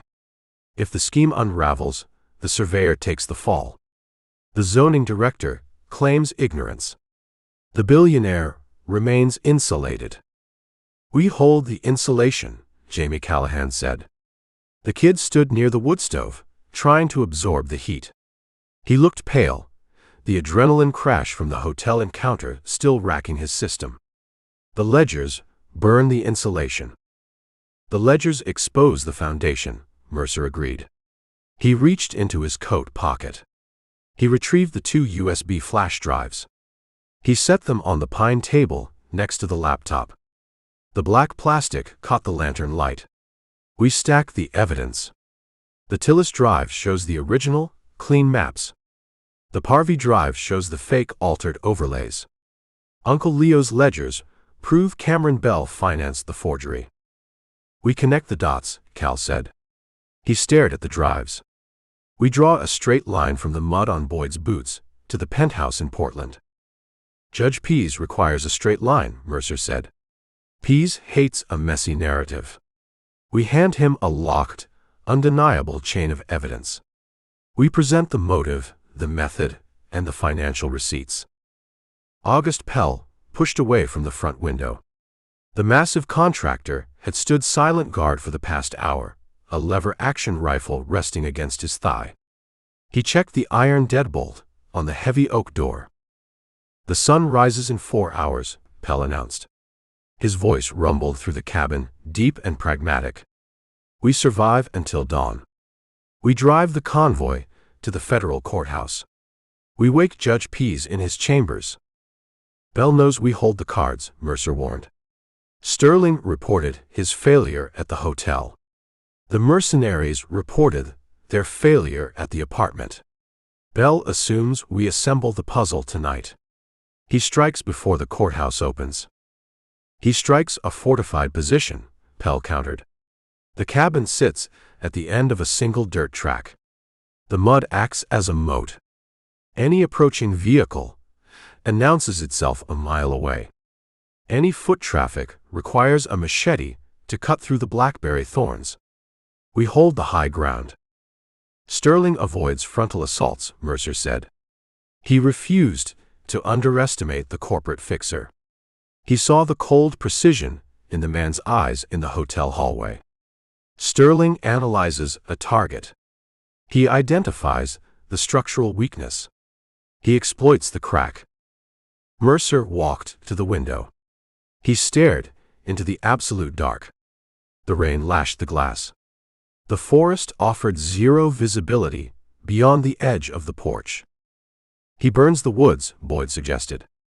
The farmer understood destructive forces. "The woods remain too wet," Pell said. "A man needs napalm to start a fire in this deluge." "He cuts the power," Jamie said. "We run on a diesel generator," Pell replied. "The lines sit buried." Mercer turned back to the room. The people in the cabin represented an island of resistance in a sea of corporate corruption. They held the truth. They held the future of the valley. "We review the tactical plan," Mercer ordered. He shifted into commander mode. "Boyd, you take the rear window. You monitor the tree line behind the generator shed. Pell, you hold the front door. You command the approach." "I take the side window," Cal offered.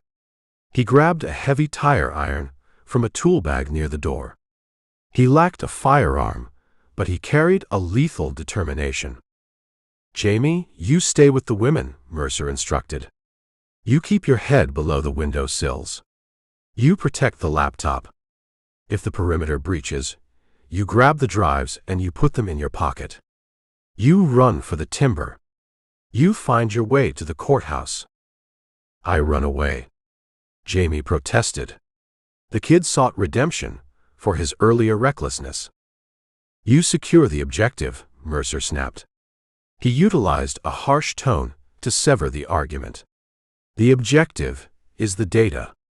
The data saves the farm. The data saves Cal. You abandon the data, we all die for a pile of rusted tractors. Do you understand the priority? Jamie swallowed hard. He looked at the flash drives resting on the table. He nodded. I secure the objective. Good. Mercer walked back to the laptop. Claire continued to sift through the Chicago ledgers. She opened a subfolder labeled Operational Expenses.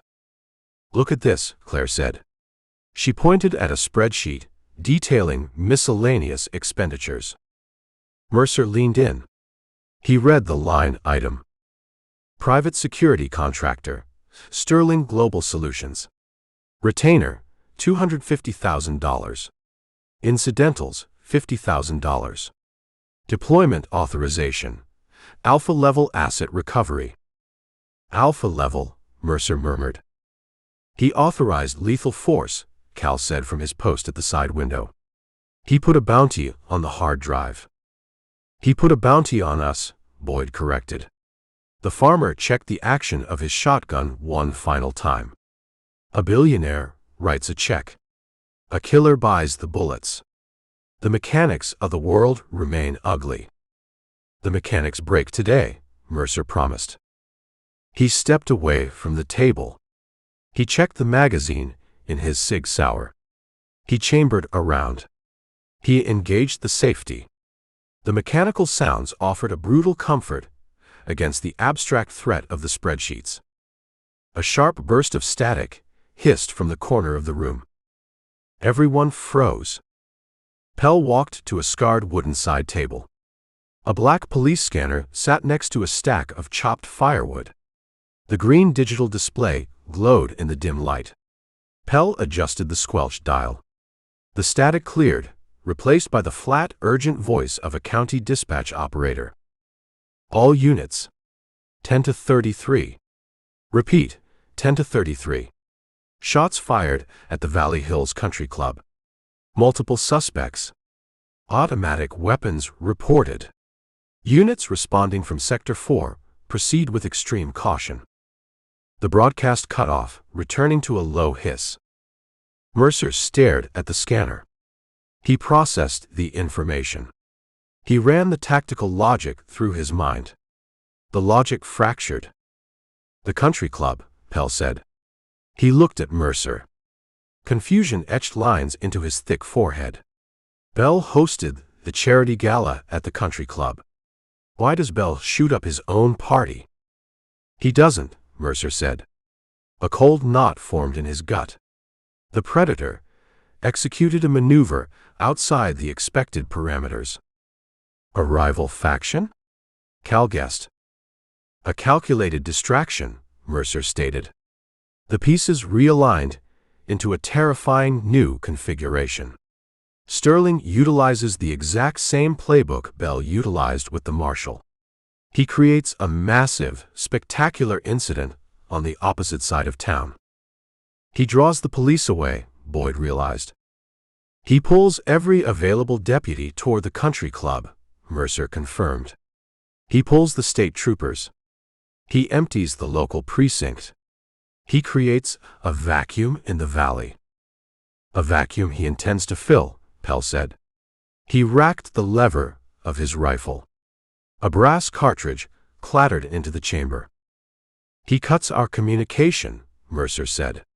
He pulled the burner phone from his pocket. He checked the signal bars. 0 bars. He jammed the cellular towers. Or the storm knocked them out. Either way, we sit on an island. The wind howled outside, a high shrieking note tearing through the pine branches. He isolates the target, Mercer continued, outlining Sterling's strategy for the room. He removes the local law enforcement from the board. He creates a window of absolute operational freedom. He comes for the drives, Jamie said. The kid clutched the edge of the pine table. He comes for the loose ends, Mercer corrected. The low, distant rumble of a heavy engine cut through the noise of the storm. The sound lacked the high-pitched whine of a standard pickup truck. It carried the deep, guttural throb of a diesel transport vehicle. A tactical, armored carrier. "They clear the mud," Pell announced. He pressed his face against the front window, peering into the dark. "I see halogen beams cutting through the timber at the base of the ridge." "How many vehicles?" Mercer asked. "One heavy transport. 2 trailing SUVs." Pell stepped back from the glass. He leveled his rifle toward the heavy oak door. "They bring a platoon." Mercer turned to the people in the room. The time for reviewing spreadsheets ended. The physical reality of Cameron Bell's empire rolled up the dirt track, armed and ready to burn the truth to ash. "Kill the lantern," Mercer ordered. Cal reached over and twisted the knob on the kerosene lantern. The flame died. Absolute darkness swallowed the interior of the cabin, save for the dull red glow of the embers in the wood stove. "Jamie, get the drives," Mercer said. His voice dropped to a command whisper. "Put them in your interior pocket. Zip the pocket. Do not let them leave your body." He heard the rustle of the canvas jacket as the kids secured the digital evidence. "Boyd, hold the rear," Mercer directed. "They send a flanking element to cover the escape routes. You see a shadow cross the tree line. You put a slug in the center of the shadow." "Understood," Boyd grunted. The sound of a man preparing to defend his blood. Mercer moved to the front window, taking a position on the opposite side of the frame from Pell. He peered through the rain-streaked glass. The halogen beams grew brighter. The headlights bounced wildly as the heavy vehicles navigated the deep ruts of the ridge road. The lead vehicle crested the final incline. A massive, black-armored personnel carrier, the type utilized by SWAT teams and private military contractors, rolled into the clearing. 2 black Chevrolet Tahoes followed the carrier, fanning out to block the exit. The vehicles cut their headlights simultaneously. The clearing plunged back into darkness. "They deploy," Pell whispered. Mercer strained his eyes, searching the shadows.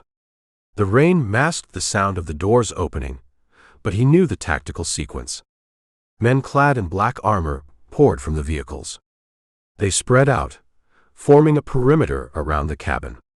They utilized night vision optics. They communicated via silent throat microphones. "Sterling leads the assault," Mercer said. "He needs to confirm the destruction of the data personally." "We hold the walls," Pell said.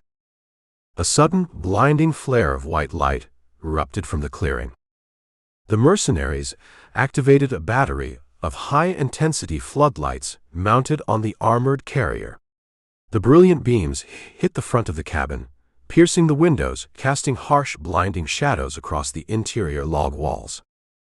Mercer threw a hand over his eyes, ducking below the sill. "Flashlights," Pell shouted, dropping to a crouch. "They blind our firing positions." A voice boomed across the clearing, amplified by a heavy electronic bullhorn. The sound cut through the storm, echoing off the surrounding ridge. "Mercer Sample." The voice belonged to Sterling. Flat. Metallic. Devoid of negotiation. "You occupy an indefensible structure," Sterling announced. "We surround the perimeter. We deploy thermal imaging. We register 6 heat signatures inside the cabin. We possess the firepower to level the building to the foundation." Mercer stayed low. He crawled toward the center of the room. He needed to coordinate the defense. He needed to buy time. "He wants the drives," Mercer whispered to the group huddled near the floor. "He wants an easy surrender. A surrender ends with a bullet in the back of the head for everyone in this room." "I offer a transaction," Sterling's voice boomed again. The electronic amplification made the corporate fixer sound like a wrathful god, speaking from the storm. "Send the kid out the front door. He carries the hard drives. He carries the flash drives." He drops the hardware in the mud. He walks back inside. We verify the data. We withdraw. You survived the night. He lies, Cal hissed. A tactical deception, Mercer agreed. He needs the data intact. A firefight risks destroying the drives. He attempts to extract the hardware before he burns the cabin. What do we do? Nora asked. She held her canvas tote bag against her chest. She maintained a terrifying calm. Mercer looked at Jamie. The kid clutched his jacket, his hand resting over the pocket holding the drives. The kid held the entire legal case against Cameron Bell. We fight, Mercer said. He drew the Sig Sauer. The weapon felt heavy and cold in his hand. He looked at Boyd. He looked at Pell. We hold the line. We make them bleed for every inch of dirt. He crawled back toward the front window. He raised the muzzle of the weapon above the sill. He prepared to shatter the blinding floodlights. Chapter 14. Mercer lined the glowing tritium sights of the Sig Sauer up with the center floodlight. He steadied his breathing. He squeezed the trigger. The heavy .357 round crossed the clearing and shattered the thick halogen glass. The bulb exploded in a shower of brilliant white sparks. Mercer shifted his aim. He fired twice more in rapid succession. The left and right floodlights died. Absolute blackness crashed back into the clearing. The sudden deprivation of light hit the optic nerves like a physical blow. They rely on night vision tubes, Mercer told the room. He kept his voice low and steady. The tubes amplify ambient light. We just killed their light source. Their depth perception degrades to zero. They see a flat green blur. We hold the home field advantage. August Pell racked the lever of his rifle. He moved toward the heavy oak front door. I built a defense perimeter when I poured the foundation for this place, Pell rumbled. I stacked 3 cords of heavy cedar logs on the incline above the driveway. A single braided steel cable holds the pile. I unspooled the release latch inside the generator shed. You want to drop a timber avalanche on an armored vehicle, Mercer said. He liked the geometry of the plan. It conserved ammunition. It utilized gravity. I want to crush their transport, Pell corrected. I want to trap the rats in the yard. Hold the front wall. I'll take the side exit. Pell slipped out the narrow kitchen door, disappearing into the storm. Mercer crawled back to the center of the cabin. The smell of burnt cordite hung in the air, mixing with the dry heat of the wood stove. Cal, take the right window, Mercer instructed. Don't stick your head up. Swing that tire iron at anything breaching the frame. Boyd, keep the shotgun pointed at the rear door. They try to flank us. You turn the door into splinters. I hold the rear, Boyd confirmed. The farmer sounded remarkably calm. He understood the stakes. He defended his family. Mercer moved to the front window. He peered through the rain-streaked glass. The storm raged outside, masking the sound of approaching boots. He searched for the faint green laser designated from a rifle barrel. He saw nothing. Sterling commanded disciplined professionals. They maintained light discipline. A heavy, metallic thud echoed from the side of the cabin. Someone tested the structural integrity of the kitchen door.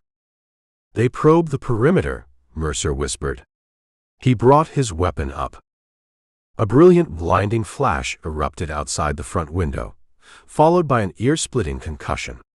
The shockwave rattled the cabin walls. A stun grenade. The front door splintered inward a split second later. A heavy breaching ram smashed the iron deadbolt out of the wood frame. The oak door flew open, slamming against the interior log wall. The freezing gale rushed into the room. 2 mercenaries poured through the fatal funnel of the doorway. They wore black tactical gear, leading with suppressed submachine guns. Mercer fired from his kneeling position. He put a round into the thigh of the first man through the door.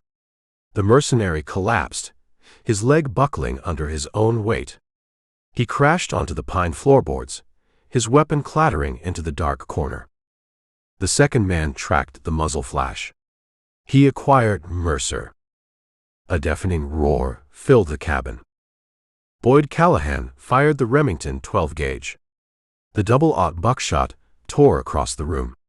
It missed Mercer by 3 feet and slammed into the chest plate of the second mercenary. The kinetic transfer lifted the man off his boots and threw him backward onto the muddy porch. "Reload!" Mercer shouted.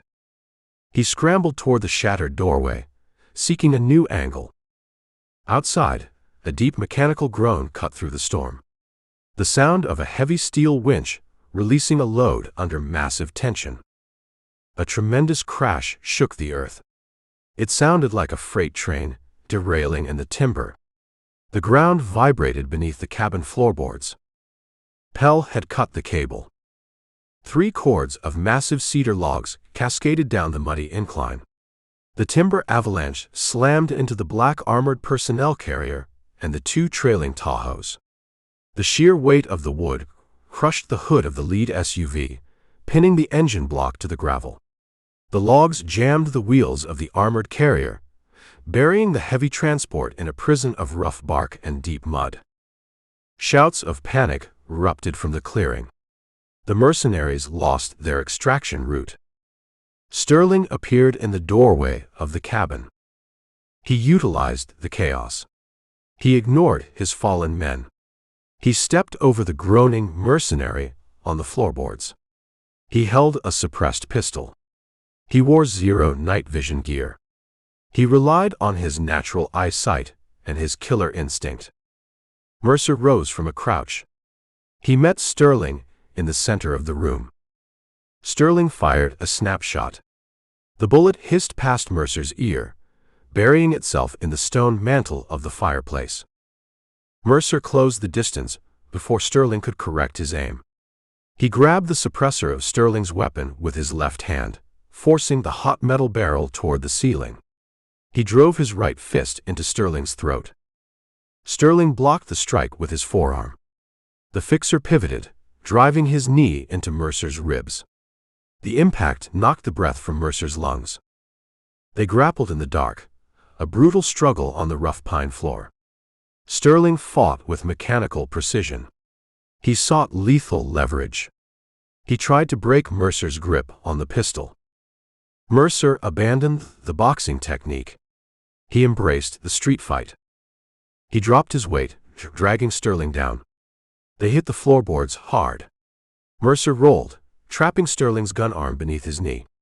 He drove his elbow into the side of Sterling's head. He felt the cartilage of the man's ear tear. Sterling grunted. He abandoned the pinned weapon. He reached for a combat knife strapped to his chest rig. Mercer grabbed Sterling's wrist. He applied a 2-handed joint lock, twisting the arm against its natural rotation. He applied maximum torque. The bone snapped with a sickening crack. Sterling screamed. The sound tore through the cabin, raw and full of agony. The corporate fixer writhed on the floor, clutching his ruined arm. The fight drained out of him instantly. Mercer scrambled to his feet. He picked up his Sig Sauer. He aimed the muzzle at Sterling's face. "The Alpha-level contract expired," Mercer said. He struggled to catch his breath. His ribs throbbed. "You lost your transport. You lost the element of surprise. You lost your arm. Call your dogs off or you lose your head." Sterling stared up at the black barrel of the gun. He gritted his teeth against the pain. He evaluated the tactical reality. The mission sat in ruins. "Fall back." Sterling roared toward the open doorway. "Abort the objective. Fall back to the secondary rally point." The gunfire outside ceased. The surviving mercenaries scrambled away from the crushed vehicles. They vanished into the dark timber, abandoning the siege, prioritizing their own survival over the billionaire's payroll. Pell stepped onto the porch. He held his rifle ready. He surveyed the wreckage in the clearing. "They run for the county road," Pell announced. "They leave the heavy iron behind." Mercer kept his weapon trained on Sterling. "Get up," Mercer ordered. Sterling struggled to his feet. He cradled his broken arm against his chest. His slate-gray suit hung in muddy, blood-stained tatters. The invincible aura vanished. He looked like a beaten thug. "You walk out that door," Mercer told him. "You march down the ridge in the mud. You call your boss. You tell Cameron Bell the data survived the night. You tell him we bring the paper to the courthouse at dawn." Sterling offered zero response. He turned and stumbled out of the cabin, staggering into the freezing rain. Cal Dawson lowered his tire iron. He stared at the open doorway. The adrenaline crash hit him, leaving his hands shaking. Boyd Callahan engaged the safety on his shotgun. He leaned against the log wall, exhaling a long, ragged breath. "We held the line," Boyd said. "We broke his sword," Mercer corrected. He picked up Sterling's dropped pistol and cleared the chamber. He tossed the empty weapon onto the pine table. "Bell lacks a cleanup crew now. He stands exposed." Jamie Callahan stepped out from behind the heavy wood stove. He unzipped his canvas jacket. He pulled the 2 USB flash drives from his interior pocket. He placed them on the table next to the laptop. "The objective remains secure," Jamie said. His voice carried a new, hardened edge.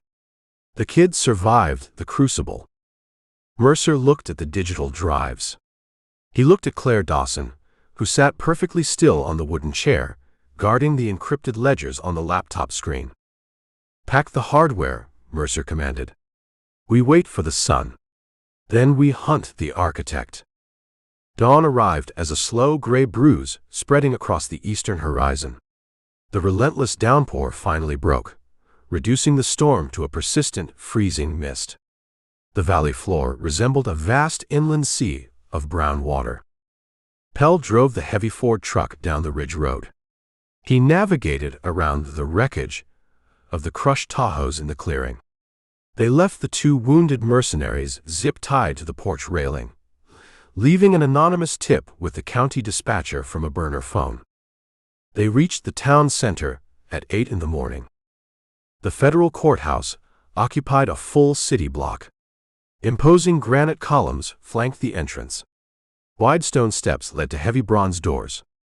The building projected an aura of absolute permanence, a stark contrast to the shifting, muddy reality of the county it governed. Mercer walked up the steps. Claire Dawson walked beside him, carrying a waterproof messenger bag holding the laptop and the drives. Boyd Callahan flanked them on the right. Cal and Jamie remained in the idling truck with Pell, keeping out of sight. A federal fugitive walking through the front doors of a courthouse invited unnecessary complications. They passed through the metal detectors.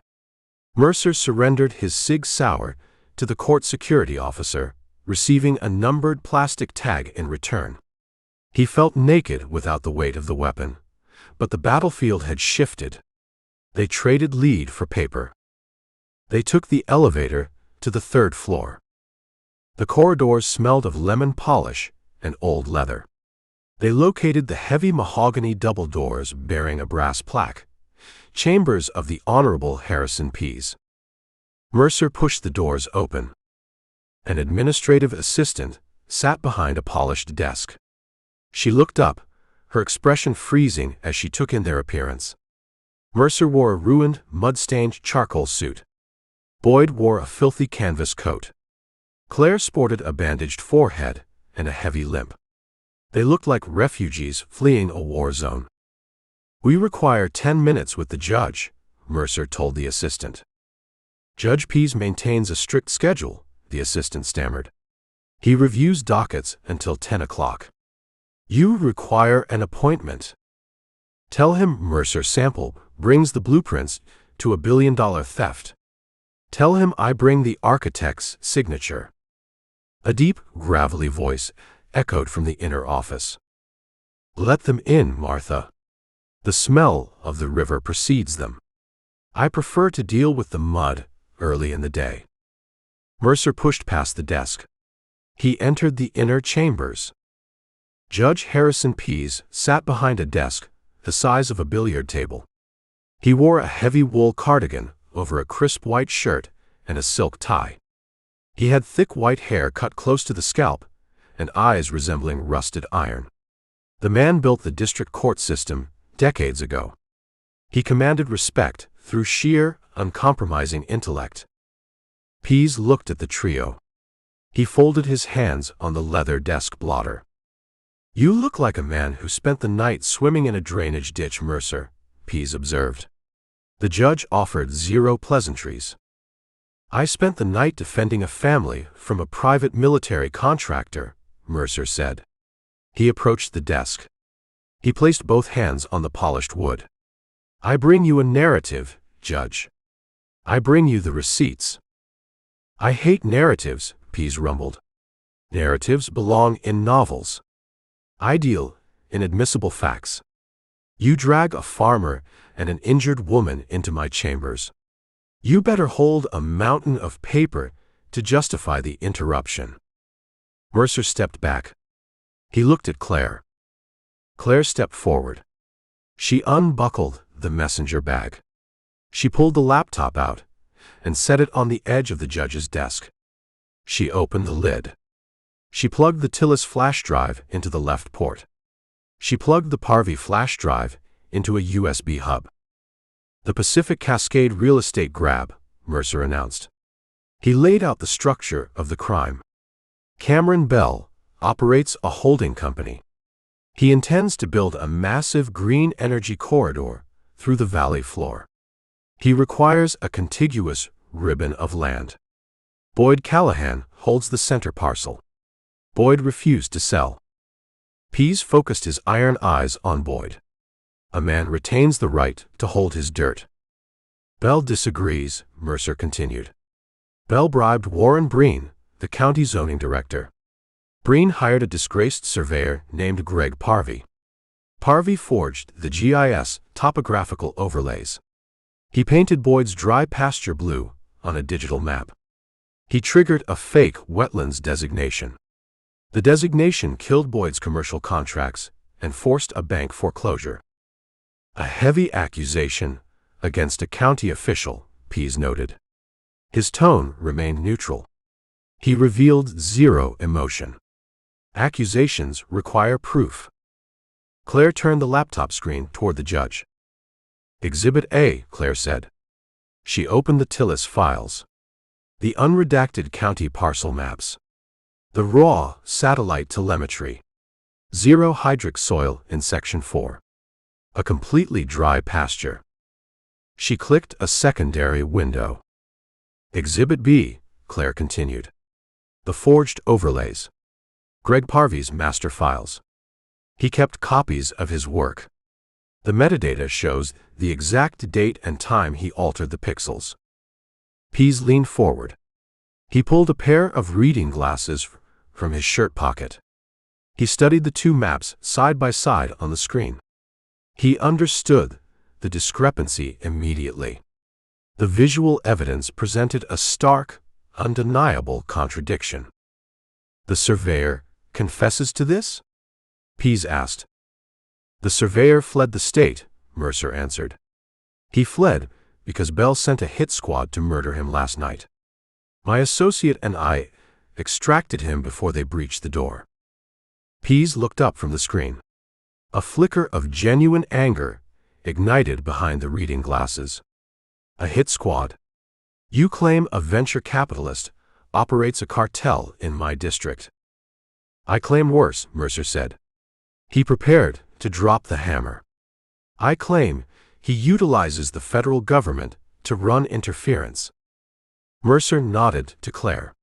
She opened the encrypted Chicago ledgers. "Exhibit C," Claire stated. Her voice held absolute conviction. "The financial receipts. My uncle operated as a bagman for Bell in Chicago. He kept an insurance policy. He tracked every offshore wire transfer. He tracked every cash bribe." She scrolled through the spreadsheet. She pointed to the highlighted rows. $50,000 a month to a blind trust in Delaware, Claire explained. The trust funnels the cash to a private wealth account in Bend. Warren Breen's retirement fund. $10,000 in cash drops for Greg Parvey. Every transaction aligns perfectly with the dates of the zoning alterations. Pease stared at the ledgers. The anger in his eyes solidified into righteous fury. He hated corporate predators. He hated men who treated his courtroom and his county like a rigged casino. "He starves the farmers," Pease murmured. "He forces the foreclosure. He buys the paper for pennies. He lifts the fake zoning restriction. He flips the land to the state for $1 billion. A frictionless transfer of wealth," Mercer quoted. "He told me the exact phrase at a charity gala last night." "He leaves 0 fingerprints," Pease noted, tracing the offshore routing numbers on the screen. "Except for these ledgers. The man kept meticulous records of his own crimes." "The final piece of the puzzle," Mercer said. He pulled Jamie's smartphone from his pocket. He brought up the photograph of the red sticky note on the architectural schematic. He handed the phone to the judge. Pease read the note. "Leverage, U.S. Marshal Court. Asset, C. Dawson." The judge's jaw tightened. The muscle pulsed beneath his ear. The implication offended his core belief in the sanctity of the judicial system. "He tipped the Marshal Service," Pease growled. "He located a fugitive in this town. He summoned Aaron Cord. He created a federal manhunt to distract the county while he stole the valley floor. He used your badge, Judge," Mercer said. "He used the authority of this building as a cheap crowbar." Pease slammed his open hand flat against the leather desk blotter. The sound echoed like a gunshot in the quiet chambers. "I built this district," Pease stated. His voice vibrated with raw power. The old lion roared. "I spent 40 years ensuring the law protects the vulnerable from the ruthless. Cameron Bell turns the law into a weapon. I intend to break that weapon." Pease grabbed a heavy black fountain pen from a marble holder. He pulled a stack of blank legal injunction forms from a desk drawer. "I issue an immediate federal injunction," Pease declared, his pen flying across the heavy paper. "I freeze all assets associated with Pacific Cascade real estate. I freeze Apex Innovations. I reverse all county zoning decisions made in the last 12 months regarding the Valley Corridor. I order an immediate FBI raid on Warren Breen's office to secure the remaining hard drives." He signed the bottom of the injunction with a violent, slashing signature. The rubber stamp broke. The corporate machine ground to a halt. "Boyd," Pease said, looking up at the farmer. "You keep your dirt. You pour your concrete. The bank foreclosure dies today." Boyd Callahan nodded slowly. The exhaustion of the long night settled into his bones, but the crushing weight of the debt evaporated. He secured his grandfather's legacy. "Thank you, Your Honor," Boyd said. Pease handed the signed injunction to his administrative assistant, who had hovered in the doorway listening to the entire exchange. "File this with the clerk immediately. Dispatch the marshals to the county building. Bring me Warren Breen in handcuffs before lunch." Mercer packed the laptop and the drives back into the messenger bag. He accomplished the primary objective. He dismantled the paper grift. He looked out the tall windows of the judge's chambers. He saw the gray, flooded town below. He saw the Pacific storm finally breaking, patches of pale blue sky fighting through the bruised clouds. "We hold one piece left on the board," Mercer said. He turned back to the judge. The fugitive, Pease said. He leaned back in his leather chair. He knew the implications of the Chicago ledgers. The brother. Cal Dawson acted in defense of his sister, Mercer explained. The Chicago judge who signed the arrest warrant takes orders from Cameron Bell. The ledgers prove it. The warrant represents a fabrication. The warrant remains active in the federal system, Pease cautioned. I lack the jurisdiction to quash a warrant issued by a district judge in Illinois. I require the Department of Justice to intervene. I intend to expedite the intervention, Mercer said. He slung the messenger bag over his shoulder. I need to find a skip tracer. I need to have a conversation with a man who hates being used. Chapter 15. The heavy bronze doors of the federal courthouse closed with a resonant, final thud. The sound signaled the end of the paper war. The Pacific storm had broken. A freezing, persistent mist replaced the torrential downpour. The sky hung low, a ceiling of bruised gray clouds pressing down on the flooded town. Water ran in muddy rivers down the gutters. Mercer stopped on the top granite step. He pulled the freezing air into his lungs. He tasted river mud and the diesel exhaust from a passing logging truck. His charcoal suit hung in absolute ruins, stiff with dried clay and stained with Sterling's blood. He felt the dull, throbbing ache in his ribs where the fixer had driven his knee. August Pell waited on the sidewalk below. The heavy Ford truck idled at the curb. Boyd Callahan sat in the passenger seat, staring at the injunction papers in his calloused hands like they held the cure for a terminal disease. Mercer walked down the steps. He leaned against the open driver's side window. Take them back to the ridge, Mercer told Pell. Keep the doors locked. Pease froze the holding company, but Bell hasn't received the official notice yet. A cornered billionaire tries desperate plays. Where are you going? Claire Dawson asked from the back seat. She had a fresh bandage wrapped around her forehead. I have an appointment with a skip tracer, Mercer said. I need to clear Cal's name off the board. The federal warrant remains an active threat until the Justice Department quashes the paper. Cord shoots first, Cal warned. He gripped the back of Pell's seat. He doesn't negotiate with civilians. He locks people in cages. I'm not a civilian today, Mercer said. I'm a messenger. He stepped back from the truck. He tapped the roof twice. Pell shifted into gear and merged into the sluggish morning traffic, leaving Mercer alone on the wet sidewalk. Mercer reached inside his ruined coat. He felt the thick manila envelope. He had asked the judge's assistant, Martha, to print 30 pages of the encrypted Chicago ledgers. Digital files lack a certain physical gravity. Paper carries weight. A man can hold paper. He can feel the mechanics of a crime in his hands. He walked down Main Street. He ignored the stares of the locals, opening their hardware stores and bakeries. He crossed the steel bridge spanning the river. The water raged 20 feet below, a churning torrent carrying massive stripped pine trunks toward the ocean. He headed for the diner across from the sheriff's station. Aaron Cord operated from the center of the web. He liked to watch the movement. He liked to control the high ground.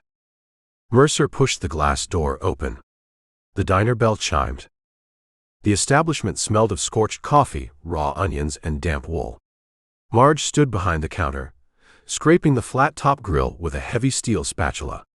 She stopped scraping when Mercer walked in. She noted the mud caked on his trousers. She noted the bruised knuckles. She offered zero comments. She pointed the spatula toward the corner booth.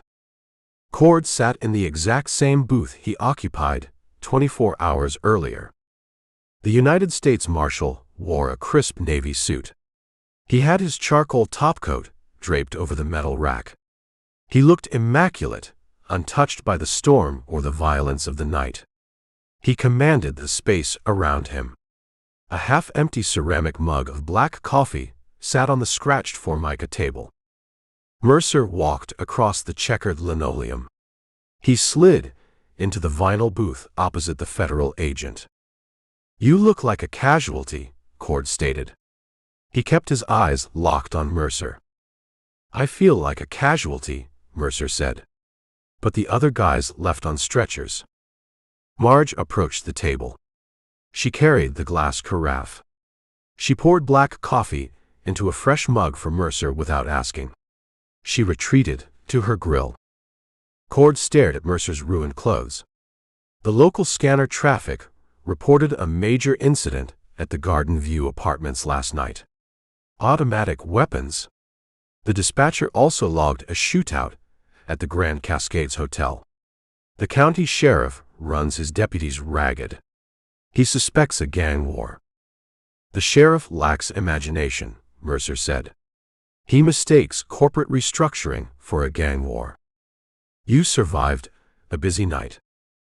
"I collected the receipts," Mercer said. He placed the thick, manila envelope on the formica table. He slid it across the scratched surface.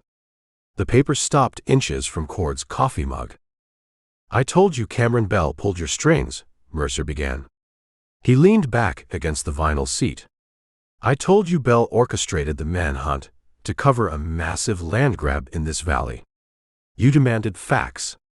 You demanded a courtroom." Cord looked at the envelope. He kept his hands resting on his thighs. A man fills an envelope with blank paper. A man fabricates a story. "Judge Harrison Pease reviewed that paper an hour ago," Mercer countered. He leaned forward. He locked eyes with the Marshal. "Pease hates fiction. He issued a federal injunction freezing every asset Bell holds. He ordered the FBI to raid the county's zoning office. The land grab died at 8 o'clock this morning." Cord's eyes narrowed. The mention of a federal district judge altered the equation. A judge carries absolute authority. A judge validates the narrative. "Open the envelope," Mercer instructed. "Read the Chicago ledgers." Cord reached forward. His movements remained deliberate, calibrated. He opened the brass clasp. He pulled the stack of printed spreadsheets from the manila sleeve. He placed them on the table. "Cal Dawson's uncle worked as a bagman for Bell in Illinois," Mercer explained. He sipped the bitter coffee. The uncle kept a digital record of every bribe. He tracked the offshore accounts. He tracked the local payoffs. Cord scanned the top page. His eyes tracked the columns. Dates. Names. Dollar amounts. Routing numbers. "Look at page 4, Mercer said. Cord turned the pages. The crisp paper rustled in the quiet diner. He stopped on page 4. "Column 3, Mercer guided him. "Bell authorized a wire transfer of $50,000. Look at the beneficiary." Cord read the name. A muscle pulsed in his jaw. "Judge Harrison," Cord read aloud. The deep cello voice carried a sudden, dangerous edge. "The exact same Cook County judge who signed your fugitive warrant," Mercer said. He hammered the point home. "Cal Dawson defended his sister from a violent assault. The attacker died. It's a tragedy, but it's not murder. Judge Harrison spun it into a homicide charge because Bell paid him to manipulate the docket. Bell used the judge to keep his bagman in line. When the bagman died, Bell used the warrant to track the sister." Cord stared at the spreadsheet. He read the line again. He verified the routing numbers. He verified the dates. The diner grew silent. The logger in the corner stopped eating his eggs. Marge stopped scraping the grill. The sheer intensity radiating from the corner booth demanded absolute quiet. Cord prided himself on his rigid adherence to the law. He viewed himself as the ultimate, incorruptible instrument of justice. He executed the paper. He trusted the system. Mercer had just handed him undeniable proof that the system operated as a rigged game. "You understand the implication," Mercer said. Bell located the sister. He knew she held the ledgers. He needed to eliminate her. But he needed a distraction to keep the local cops busy while his hit squad operated in the woods. He fed you Cal Dawson's coordinates. He pointed the United States Marshal's service at Hector's garage. Cord placed his hands flat on the table, flanking the printed pages. He closed his eyes for 3 seconds. He inhaled a deep, measured breath. He exhaled a long stream of air. He opened his eyes. The iron absolute certainty had vanished, replaced by a cold, calculating fury. "I don't play the fool," Cord whispered. The tone promised total destruction. "Bell played you for a fool," Mercer corrected. "He used your badge. He used your authority. He turned a federal manhunt into a smokescreen for a real estate scam." Cord picked up the stack of papers. He tapped the edges against the formica, aligning the sheets into a perfect block. He slid them back into the manila envelope. He fastened the brass clasp. "A skip tracer relies on the integrity of the warrant," Cord said. He spoke to himself as much as to Mercer. If the warrant lacks integrity, the hunt becomes a kidnapping. The badge becomes a weapon for the highest bidder. "I need you to call Chicago," Mercer said. "I need you to contact the Department of Justice. Send them the ledgers. Initiate an internal affairs investigation into Judge Harrison. Quash the warrant on Cal Dawson." Cord looked at Mercer. "The DOJ moves like a glacier. Investigations require months. Dawson needs to breathe today." "I declare a jurisdictional conflict," Cord stated. The rigid bureaucrat found a loophole in his own programming. "I file an administrative delay based on compromised intelligence. I suspend the local manhunt this morning. Cal Dawson enjoys freedom of movement until the federal courts untangle this mess." Given the evidence on these pages, Harrison faces a federal indictment before the weekends. The warrant dies with his career. Mercer let the tension drain from his shoulders. He achieved the secondary objective. He secured Cal's freedom. The mechanic no longer required a rusted Bronco for shelter. "I appreciate the flexibility," Mercer said. "I offer zero flexibility," Cord corrected. "I enforce the law. The law demands a clean foundation. Bell poisoned the foundation." Cord stood up. He grabbed his charcoal topcoat from the rack. He shrugged into the heavy wool garment. He picked up the manila envelope. "I take these copies," Cord stated. "I transmit the data to the regional director in Seattle. We launch the federal inquiry. Keep them. I hold the digital originals." Cord looked down at Mercer. The animosity from their first meeting had evaporated, replaced by a grim, shared understanding of the battlefield. They both hunted predators. They just utilized different rulebooks. "Cameron Bell avoids handcuffs," Cord warned. "A man with his resources anticipates the legal strike." The moment Judge Pease filed that injunction, Bell's automated systems flagged the threat. He initiates his exit protocols. "He runs," Mercer agreed. "He commands a private jet. He holds offshore accounts. He leaves the country before the FBI finishes their morning coffee. You dismantled his project, but the architect escapes the rubble." "I have zero intention of letting him board a plane," Mercer said. Cord arched an eyebrow. "You lack the authority to detain a citizen. I operate as a concerned local resident." "The regional airport sits 20 miles south," Cord noted. He adjusted his coat collar. He offered the intelligence freely. "A black Gulfstream jet sits on the private tarmac. I ran the tail numbers yesterday while cataloging Bell's local assets. He fuels the plane. He files a flight plan for the Cayman Islands. Mercer calculated the time. He needs 40 minutes to clear the valley roads. You push your luck, Mercer. You survived the night. You saved the farm. Let the federal authorities hunt Bell. The federal authorities require paperwork. Bell outruns paperwork. Mercer threw a $5 bill on the table to cover the coffee. He slid out of the booth. He stood facing the Marshal. You hunt fugitives your way, Cord. I hunt them mine. Cord gave a single, curt nod. Do not expect a rescue if Bell's remaining fixers trap you on the tarmac. My jurisdiction ends with the warrant.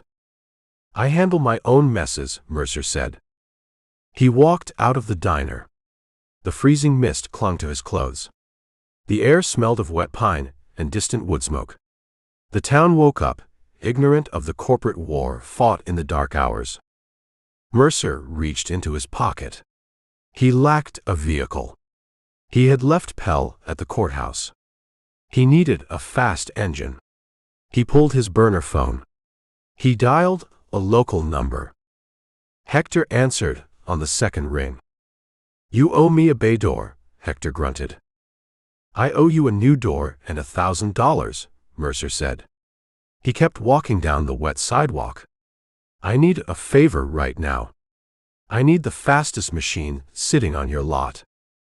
I have a restored 1969 Chevelle, Hector said. Big block V8. It burns gas like a refinery fire. The paint looks like rust, but the engine runs like a demon. Leave the keys under the mat. I arrive in 5 minutes. Mercer ended the call. He started jogging. The heavy wool suit dragged him down, but the adrenaline returned, fueling his muscles. He ran through the flooded streets, heading toward the industrial park. Cameron Bell had tortured a family. He had sent armed men to murder a woman in the timber. He had ordered a hit squad into a cheap apartment. A man does not commit those acts and walk onto a luxury jet. A man pays the toll. Mercer intended to collect the toll. He ran toward the garage, the freezing mist washing the mud from his face, preparing for the final confrontation on the concrete runway. Chapter 16.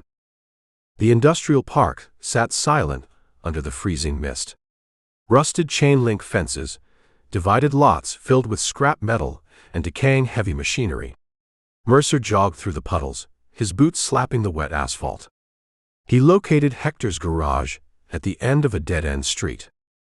A 1969 Chevrolet Chevelle waited on the cracked concrete apron. The car looked like a forgotten relic. Matte black primer covered the body panels, fighting a losing war against patches of reddish-brown rust. The front bumper hung at a slight angle. The vehicle offered zero aesthetic appeal, but it delivered raw, unadulterated violence. A massive 454 cubic inch big block V8 engine rested under the hood. Wide staggered tires filled the rear wheel wells. Mercer reached under the driver's side floor mat. His fingers brushed cold brass. He retrieved the keys. He opened the heavy steel door. The interior smelled of unburned hydrocarbons, old vinyl, and damp floorboards. He slid behind the steering wheel, inserted the key, and pumped the gas pedal twice. He turned the ignition. The starter whined for a fraction of a second. The big block engine caught. A guttural, deafening roar exploded from the dual exhaust pipes.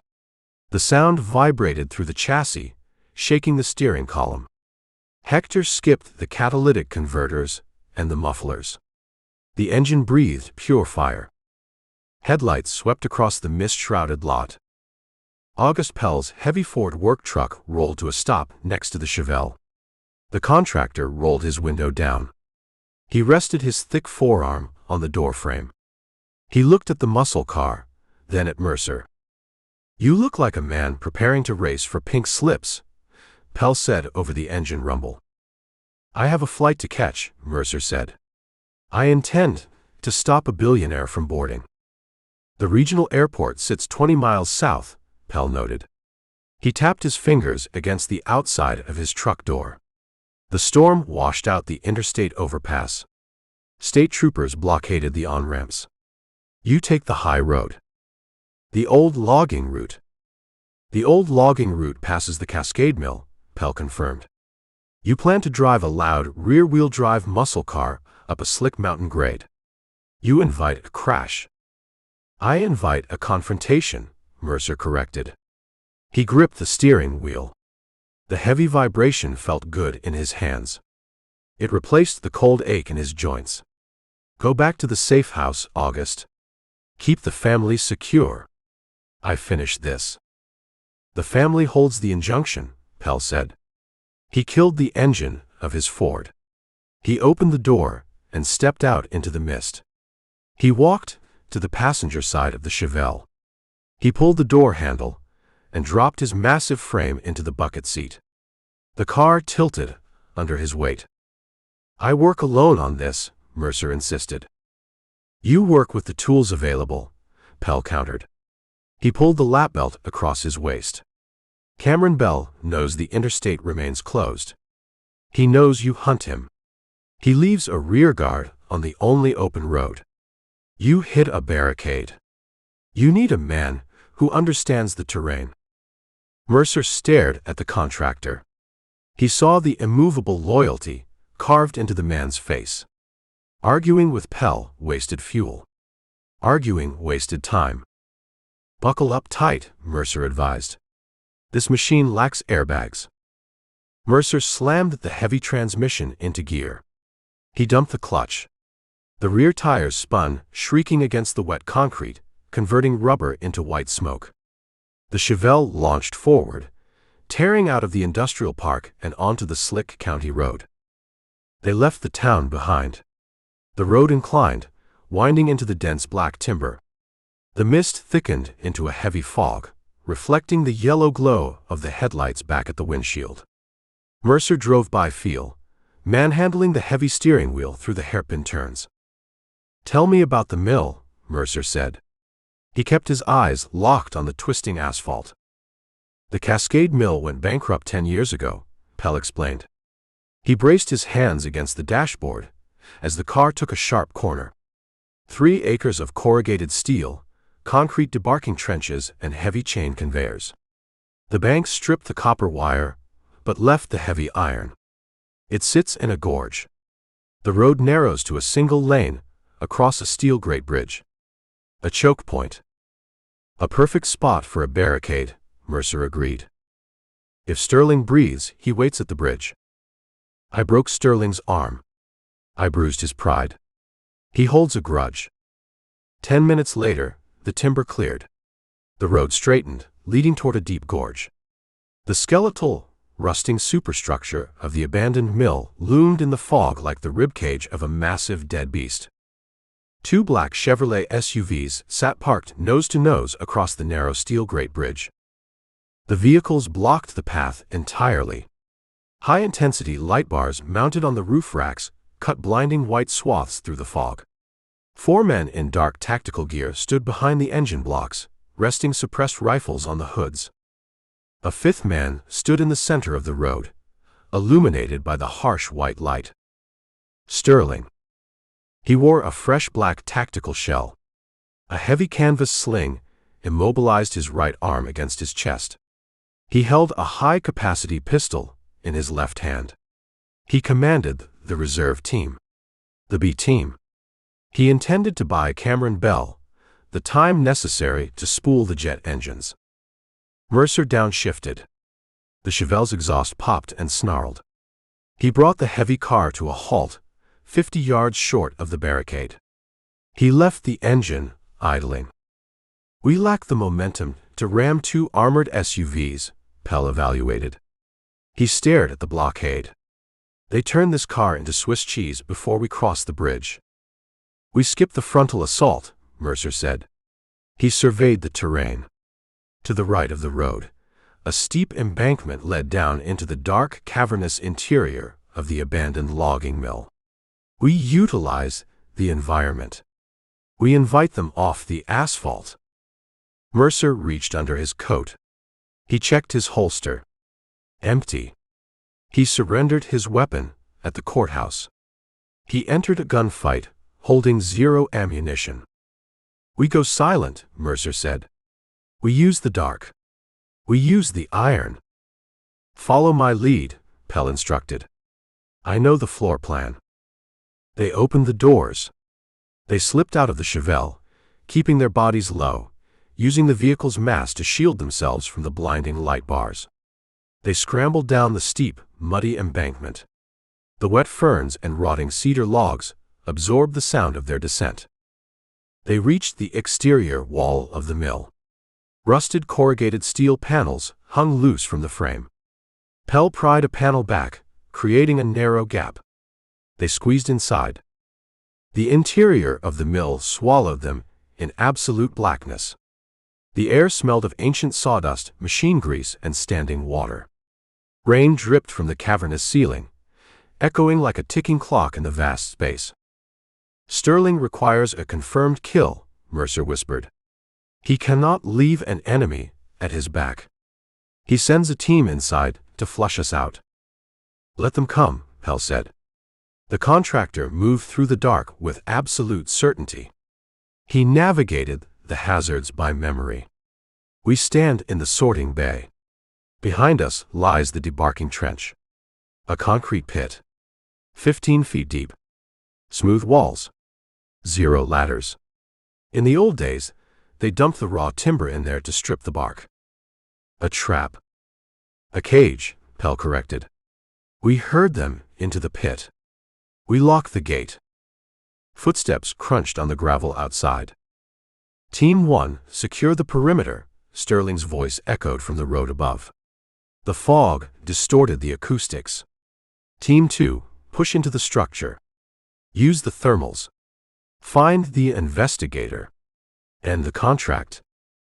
Flashlight beams sliced through the gaps in the corrugated steel. 2 mercenaries breached the side entrance. They wore heavy Kevlar vests. They swept the cavernous sorting bay with the green lasers of their rifles. I act as the bait, Mercer told Pell. I draw them toward the trench. You operate the mechanics. Pell vanished into the shadows, climbing a rusted steel ladder leading to an overhead catwalk. Mercer stepped out from behind a massive, silent, circular saw blade. He picked up a heavy steel bolt from the dirt floor. He hurled it across the room. The metal struck a hollow oil drum with a deafening clang. The green lasers snapped toward the sound. Contact left, a mercenary shouted. They advanced. They moved past the massive sorting tables, their boots ringing on the metal grating. They maintained their spacing, checking the corners. Professionals, but blind in the maze. Mercer retreated. He moved deeper into the mill. He memorized the path Pell outlined. He located the edge of the debarking trench. A sheer drop into a black concrete abyss. A heavy steel chain-link gate hung suspended above the trench on a track system designed to separate the logs. He stood near the edge. He picked up a long, heavy iron pry bar. The metal felt cold and absolute in his grip. He tapped the pry bar against the concrete floor. The mercenaries rounded a stack of rotting timber. The flashlight beams hit Mercer's ruined suit. The green lasers painted his chest. Target acquired, the lead mercenary announced over his radio. He raised his rifle. Mercer threw the pry bar. He skipped the baseball throw. He spun, utilizing his entire core, launching the heavy iron bar like a spear. The blunt end struck the lead mercenary directly in the solar plexus, dead center on the Kevlar plate. The plate stopped the penetration, but the brute kinetic energy collapsed the man's lungs. The mercenary gasped, dropping to his knees. His rifle clattered onto the grating. The second mercenary tracked Mercer. He prepared to fire. A massive shadow detached itself from the ceiling. August Pell dropped from the overhead catwalk. He carried a heavy length of industrial logging chain. He landed behind the second mercenary. He looped the thick steel chain over the man's head, crossing the links across his throat. Pell yanked backward with terrifying force. He dragged the mercenary backward, utilizing his knee to buckle the man's spine. The mercenary dropped his rifle, tearing frantically at the steel chain, crushing his windpipe. Pell held the chokehold for 6 seconds. The man's eyes rolled back. His body went limp. Pell lowered the unconscious fixer to the floor. The first mercenary recovered his breath. He scrambled to his feet, reaching for a sidearm. Mercer closed the distance. He drove his boot into the side of the mercenary's knee. The joint gave way with a sickening pop. The man yelled, falling forward. Mercer grabbed the man by the tactical vest. He utilized the mercenary's own momentum, pivoting and hurling him over the edge of the debarking trench. The man fell 15 feet. He hit the bottom of the concrete pit with a heavy, wet thud. He groaned, immobilized by the impact. "Clear the floor," Pell rumbled. He grabbed the unconscious second mercenary by the vest straps. He dragged the heavy body to the edge of the trench and rolled him over the lip. Another heavy thud echoed from the bottom of the pit. 2 men down. 0 gunshots fired.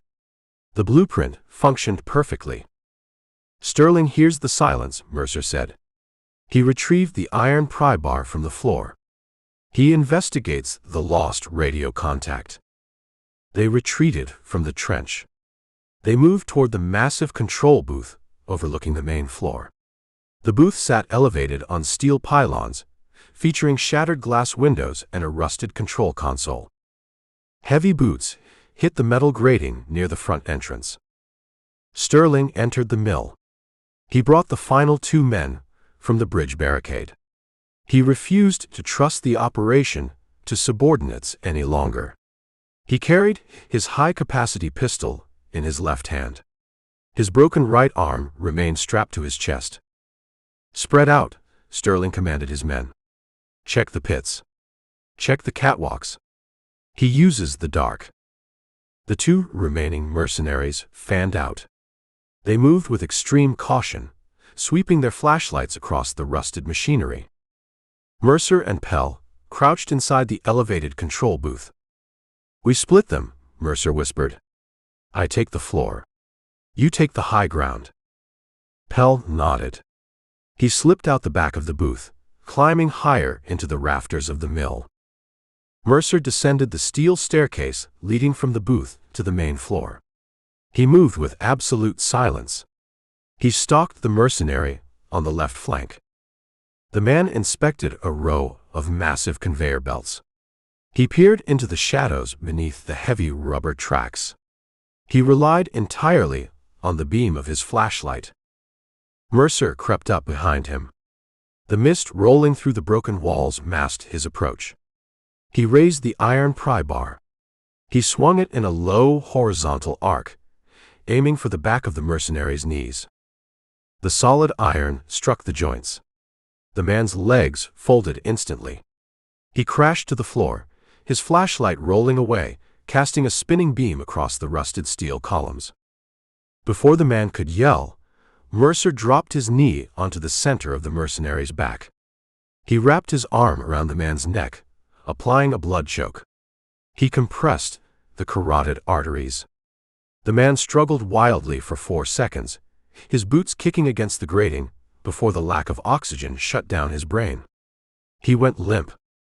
Mercer released the choke. He dragged the body under the conveyor belt, concealing the asset. A heavy, metallic crash echoed from the opposite side of the mill. August Pell executed his target. He dropped a rusted iron gear weighing 50 pounds from the rafters directly onto the remaining mercenary's helmet. The Kevlar composite shattered. The man dropped like a stone, instantly unconscious. The mill fell dead silent. The dripping water reclaimed the acoustic space. Sterling stood alone in the center of the sorting bay. The corporate fixer recognized the shift in the tactical geometry. His men failed to report. The flashlights vanished. The shadows consumed his entire squad. He stood in the middle of a graveyard of rusted iron, facing phantoms. He raised his pistol. He pivoted slowly, checking every angle. "You run out of pawns, Sterling," Mercer's voice echoed through the cavernous space. The acoustics made it impossible to pinpoint his location. Sterling fired a shot into the dark. The muzzle flash illuminated his feral, desperate face. The bullet ricocheted off a steel beam, whining into the distance. "You fight a lost war," Sterling yelled back. He kept his gun moving. Bell boards the jet. The money leaves the country. You achieve nothing. "I achieve satisfaction," Mercer replied. Mercer stepped out from behind a concrete pillar, 10 feet away from the fixer. Sterling snapped his weapon toward Mercer. He prepared to fire. A heavy industrial chain swung out of the absolute dark above.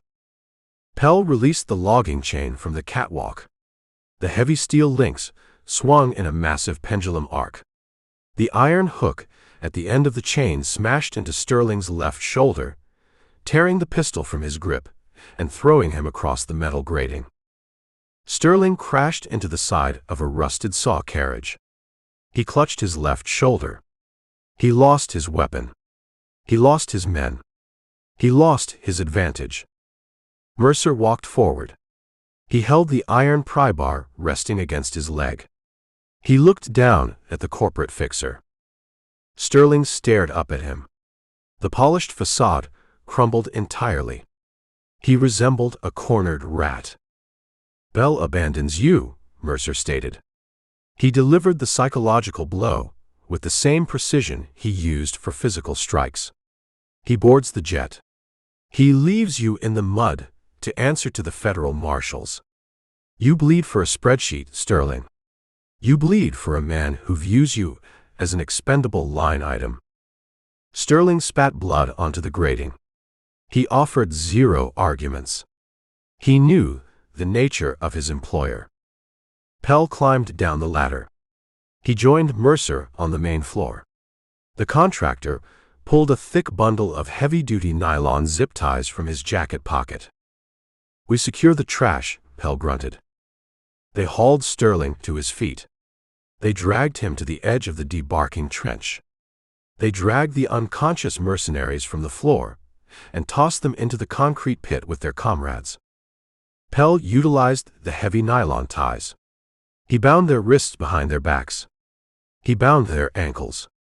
He secured the thick plastic strips with brutal efficiency. They left the 5 men at the bottom of the smooth concrete trench. They lacked the leverage to climb out. They lacked the communication gear to call for help. They faced a long, freezing wait for the county sheriff. Mercer stood at the edge of the pit. He looked down at Sterling.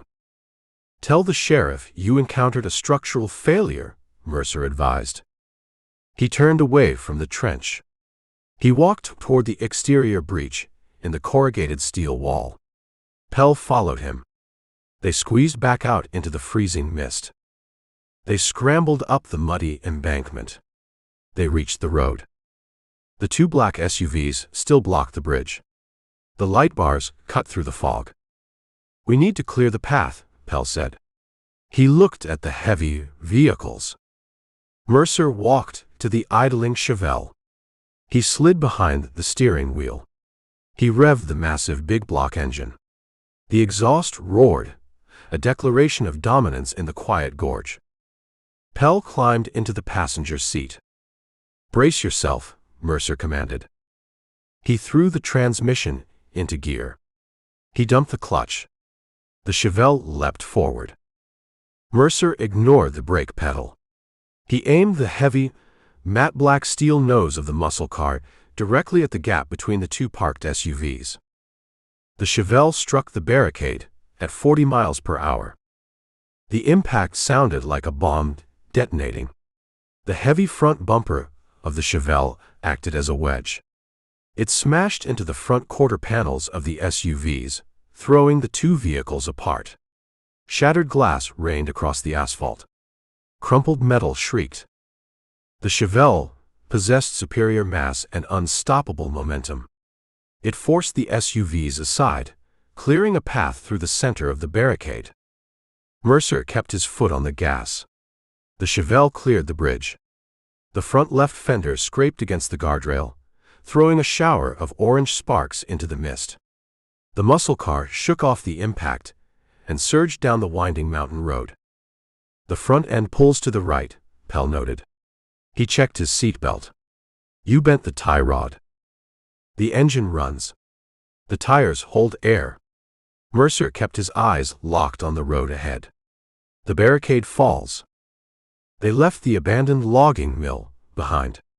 They left the corporate fixers tied in the dirt. They descended out of the timber and hit the flat, straight stretch of asphalt leading toward the valley basin.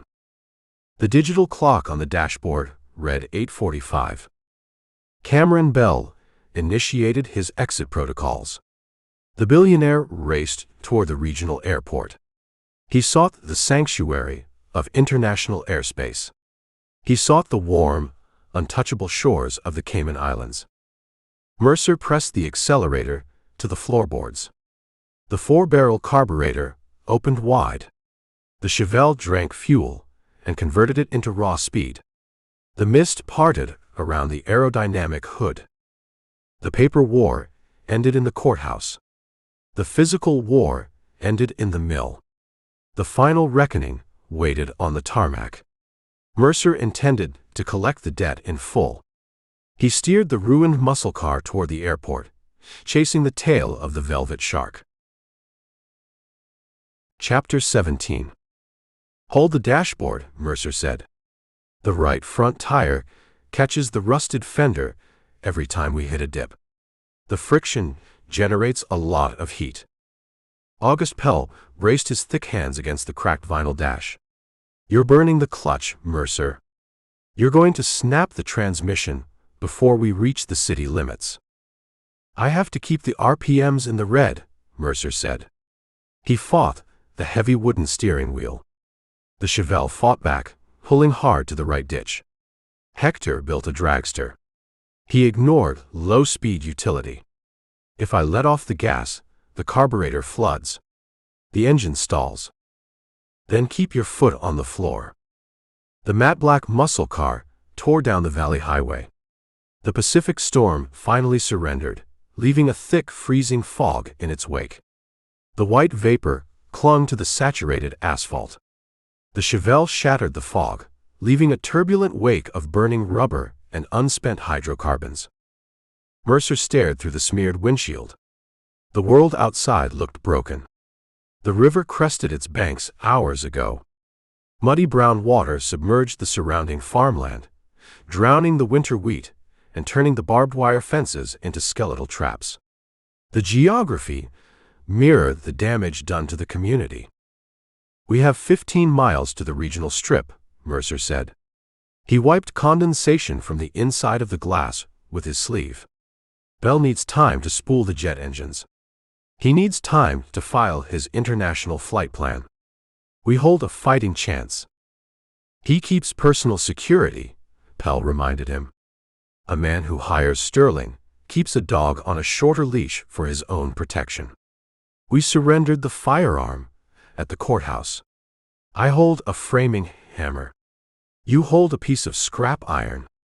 We bring hand tools to a gunfight. I'll handle the guns, Mercer promised. You handle the math. We get close, we break things. We turn his pristine exit strategy into a chaotic mess. 20 miles south, the Cascade Regional Airport sat isolated on a high plateau above the floodplain. The facility offered a single, 2-mile concrete runway and a small terminal building. Commercial flights arrived twice a day. Private aviation occupied the far side of the tarmac, shielded by a tall chain-link fence topped with concertina wire. Cameron Bell sat inside the private aviation lounge. He wore a slate-gray cashmere sweater and dark tailored trousers. He discarded the midnight blue tuxedo in a hotel dumpster hours ago. The tuxedo held the stench of the charity gala, the stench of his initial failure. He sat at a glass coffee table. He stared at the screen of an encrypted laptop. His fingers flew across the keyboard. He authorized wire transfers. He liquidated assets. He moved $50 million from a Portland holding account to a blind trust in the Cayman Islands. The screen flashed green. Transaction complete.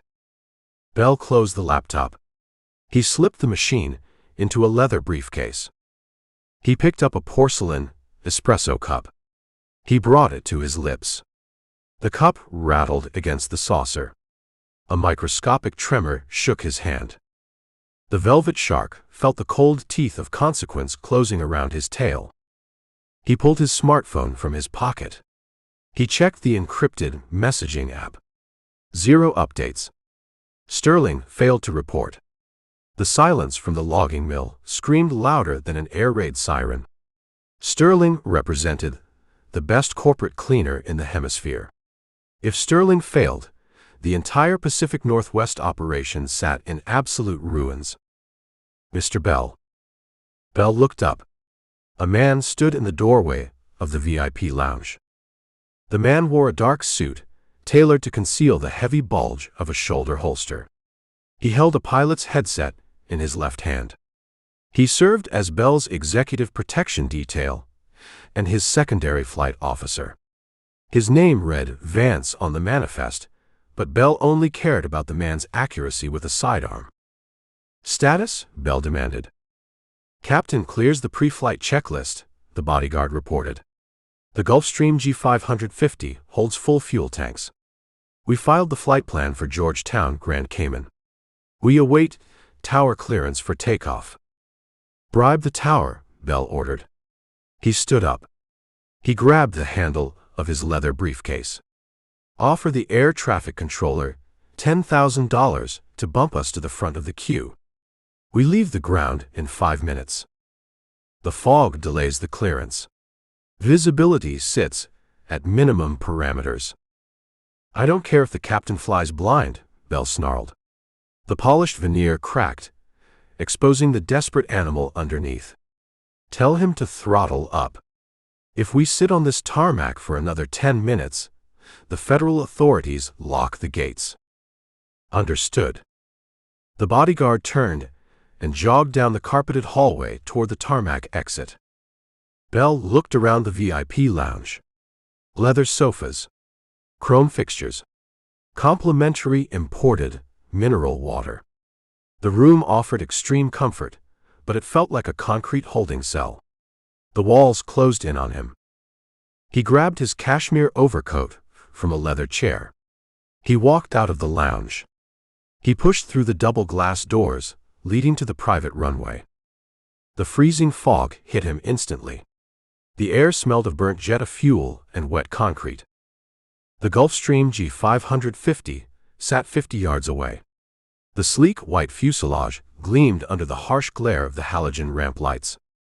The auxiliary power unit whined, a high-pitched scream cutting through the mist. The main cabin door hung open, the integrated staircase resting on the wet tarmac. Bell walked briskly toward the aircraft. He pulled the collar of his overcoat up against the damp chill. He heard the roar before he saw the source. A deep, mechanical thunder echoed across the flat plateau. The sound tore through the thick fog.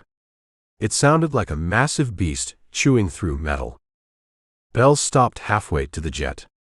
He turned his head toward the access road leading to the private terminal gates. What is that? Bell muttered. The sound grew louder. The ground vibrated beneath the soles of his Italian leather loafers.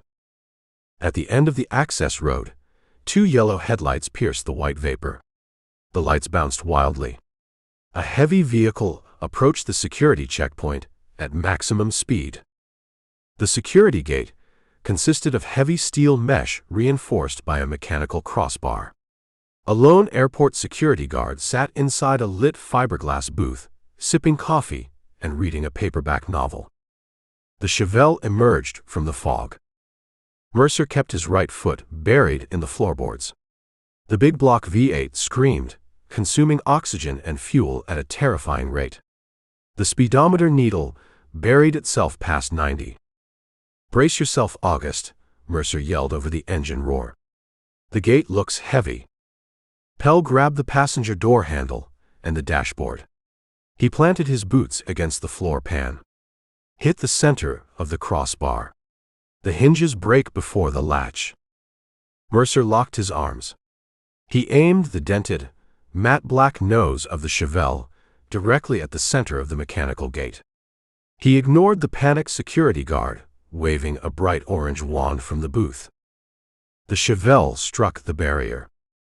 The impact detonated like an artillery shell.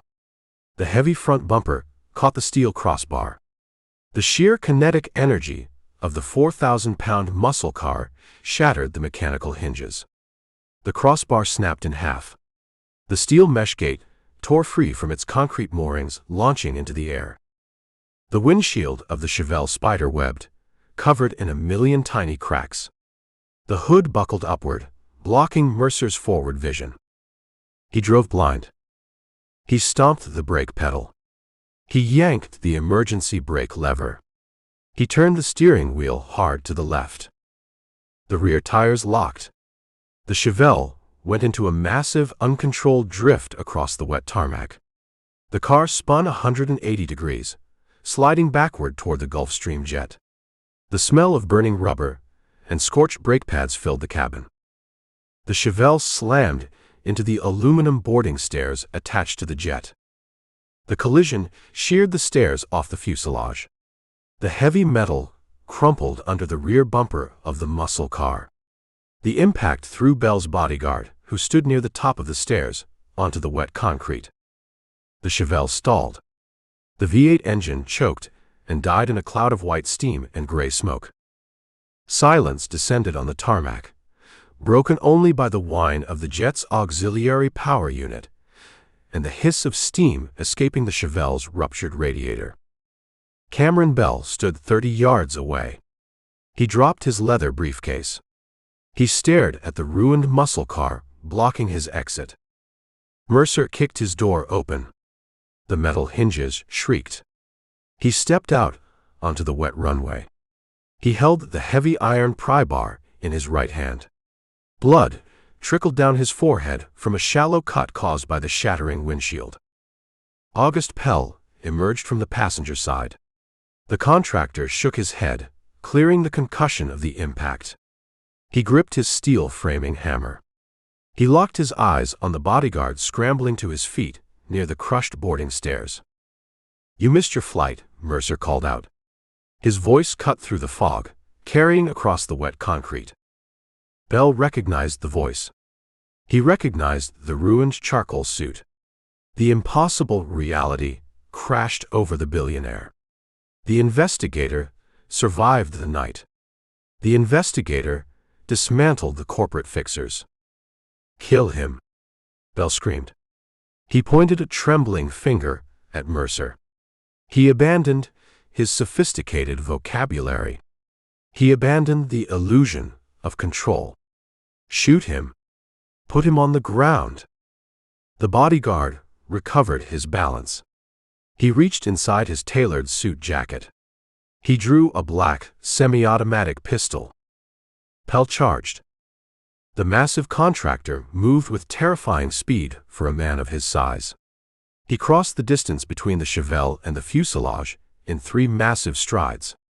He closed the gap before the bodyguard established a proper firing stance. The bodyguard raised the weapon. He aimed at Pell's chest. Pell swung the framing hammer in a brutal underhand arc. The heavy steel head of the hammer struck the bodyguard's right wrist. The bone shattered instantly. The man screamed, dropping the pistol onto the tarmac. Pell followed the strike with his left hand. He grabbed the front of the bodyguard's shirt, lifted the man off his feet, and slammed him backward against the white fuselage of the Gulf Stream. The aluminum skin dented under the impact. Pell pinned the man against the plane, applying a heavy forearm across his throat. "You sleep now," Pell grunted. He squeezed the carotid artery. The bodyguard thrashed for 5 seconds, his eyes rolling back before his body went completely limp. Pell dropped him onto the wet concrete. Mercer ignored the fight. He walked straight toward Cameron Bell. He dragged the heavy iron pry bar across the concrete. The metal scraped against the aggregate, producing a harsh, screeching sound that echoed across the empty airport. Bell took a step backward. He looked at the unconscious bodyguard. He looked at the ruined stairs. He looked at the iron bar in Mercer's hand. The billionaire realized his money held zero value in this specific moment. He occupied a primal arena. "We can negotiate," Bell said. His voice cracked. He held his hands up, palms facing outward. "I hold liquid assets. Millions. I authorize a transfer right now." "You authorize nothing," Mercer said. He kept walking. "You lost your checkbook privileges. The state needs the data center," Bell argued.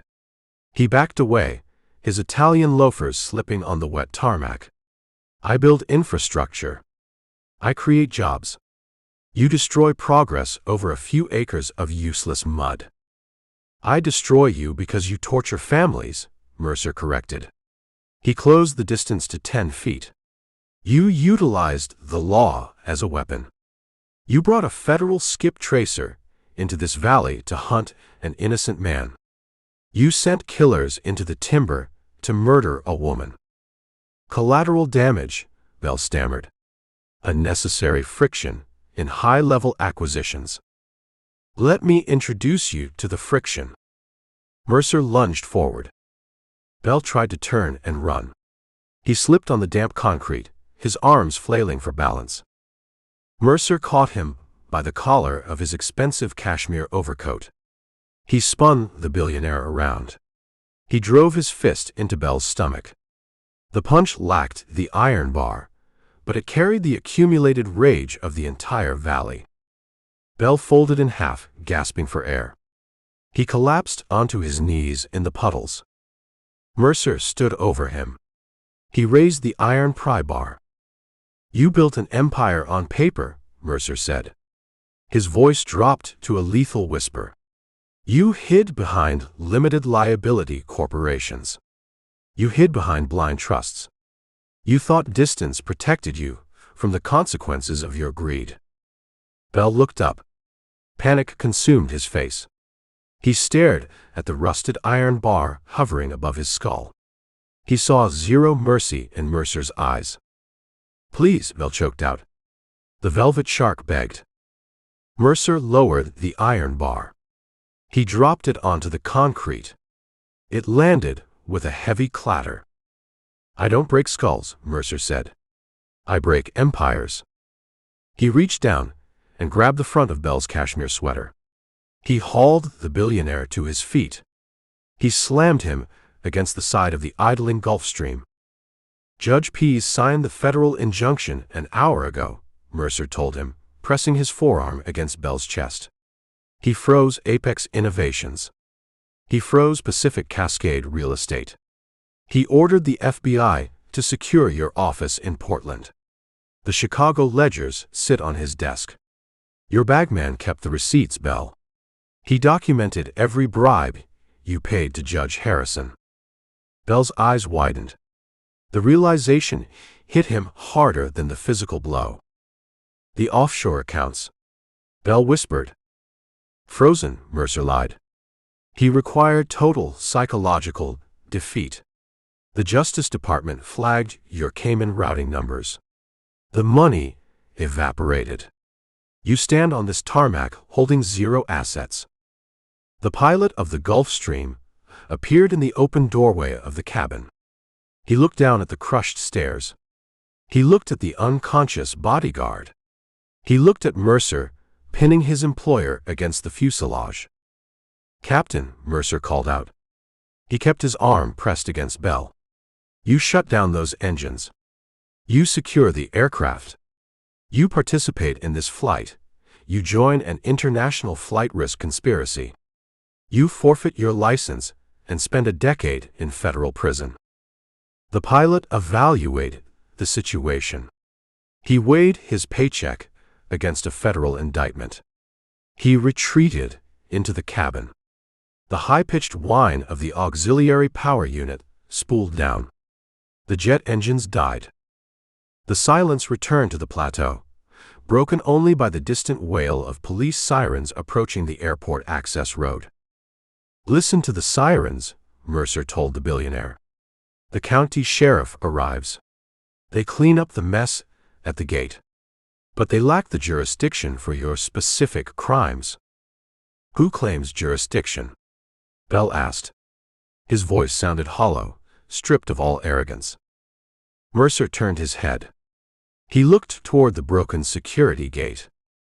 A black Chevrolet Tahoe rolled through the shattered mesh. The heavy SUV bypassed the ruined Chevelle. It cruised across the wet tarmac, stopping 20 yards from the Gulf Stream. The driver's side door opened. Aaron Cord stepped out into the mist. The United States Marshal wore his charcoal topcoat. He projected absolute, terrifying authority. He walked toward the aircraft, his black boots splashing in the puddles. "I claim jurisdiction," Cord announced. His cello voice carried across the concrete. Mercer stepped back, releasing Bell.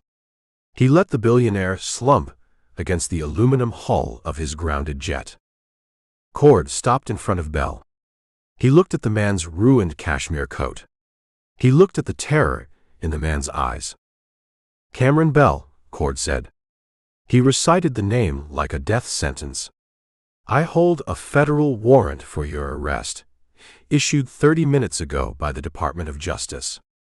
The charges include conspiracy to commit wire fraud, bribery of a federal official, and interstate flight to avoid prosecution." "I demand my lawyer," Bell stammered. He clung to the last shred of his corporate shield. "Your lawyer sits in an FBI interrogation room in Portland," Cord informed him. The Marshal reached to his belt. He unclasped a pair of heavy steel handcuffs. "Turn around. Place your hands against the fuselage." Bell hesitated. He looked at the sprawling gray horizon. He looked at the private jet that promised an island sanctuary. The reality of a concrete cell finally crushed the illusion of his untouchable wealth. He turned around. He placed his hands against the cold, wet aluminum. Cord applied the cuffs. The steel ratchets clicked with brutal finality. He locked the billionaire in irons. "You utilize my badge as a tool for extortion," Cord whispered, leaning close to Bell's ear. "You insult the integrity of my office. I intend to see you serve every day of your sentence in a maximum security facility." Cord turned Bell around. He grabbed the man by the bicep. He marched the ruined venture capitalist across the tarmac, shoving him into the back of the black Tahoe. Mercer watched the transaction. He felt the tension leave his muscles. The long night officially ended. Cord closed the Tahoe door. He walked back toward Mercer. He stopped, glancing at the wrecked Chevelle and the crushed boarding stairs. "You create a significant amount of property damage," Cord observed. "I negotiate with the tools available," Mercer replied. "The Department of Justice initiated the Internal Affairs Review in Chicago," Cord said. He kept his voice low, maintaining the professional distance. Judge Harrison stepped down from the bench, pending the investigation. The local prosecutor dropped the homicide charges against Cal Dawson. Mercer nodded. "Dawson breathes clean air." "Dawson remains a man who solves problems with a tire iron," Cord warned. "He requires a short leash. If he crosses my desk again, I hunt him without hesitation. I'll buy him a wrench. Wrenches look better on a resume." Cord turned and walked back to his vehicle. He climbed into the driver's seat. He shifted into gear and drove away, transporting the architect of the valley's misery to a federal holding cell. August Pell joined Mercer near the Chevelle. The contractor inspected the crumpled hood and the shattered radiator. Hector requires a significant explanation, Pell noted. I'll buy Hector a new car, Mercer said. He turned away from the wreckage. He looked at the sky. The gray clouds fractured, revealing a harsh, bright sliver of morning sun. The rain finally stops. The mud remains, Pell said. He slung his framing hammer into a loop on his tool belt. The mud always remains. Mercer nodded. They started the long walk back toward the terminal. The grift never stops. The predators never vanish completely, but for one morning in the valley, the line held. The truth survived the storm. Chapter 18. The morning sun broke through the bruised clouds, casting a harsh, glaring light across the saturated town. The rain stopped, but the water remained. It filled the drainage ditches. It submerged the lower intersections. The Pacific Northwest storm left a thick brown layer of alluvial silt over the asphalt, transforming the municipal parking lot into a shallow mudflat. Warren Breen ignored the mud.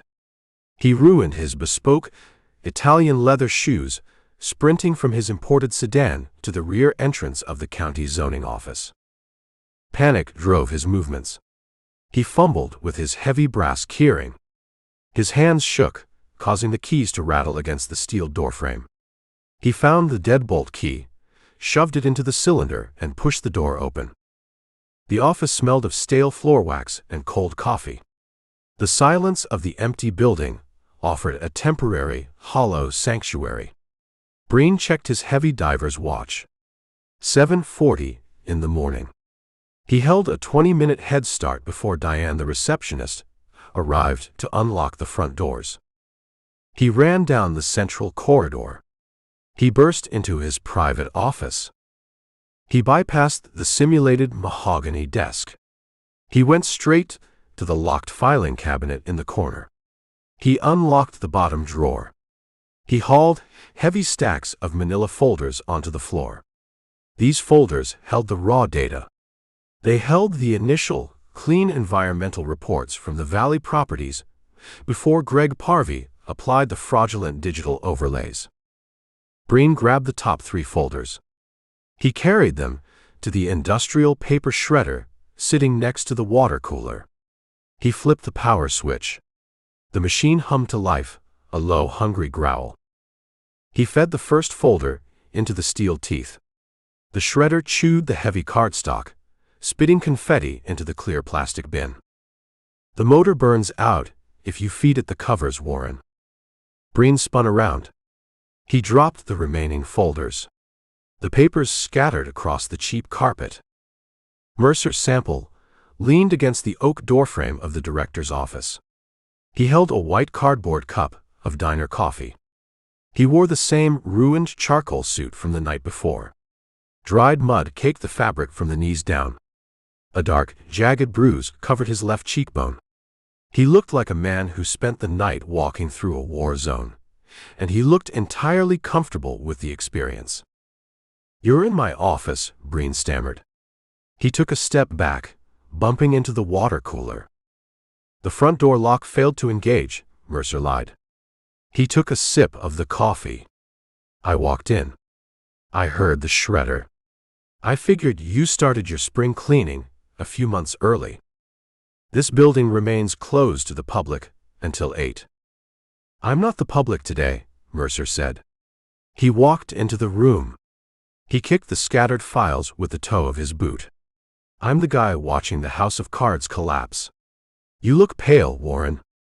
You look like a man who checked his offshore bank balance and found a zero." Breen's jaw tightened.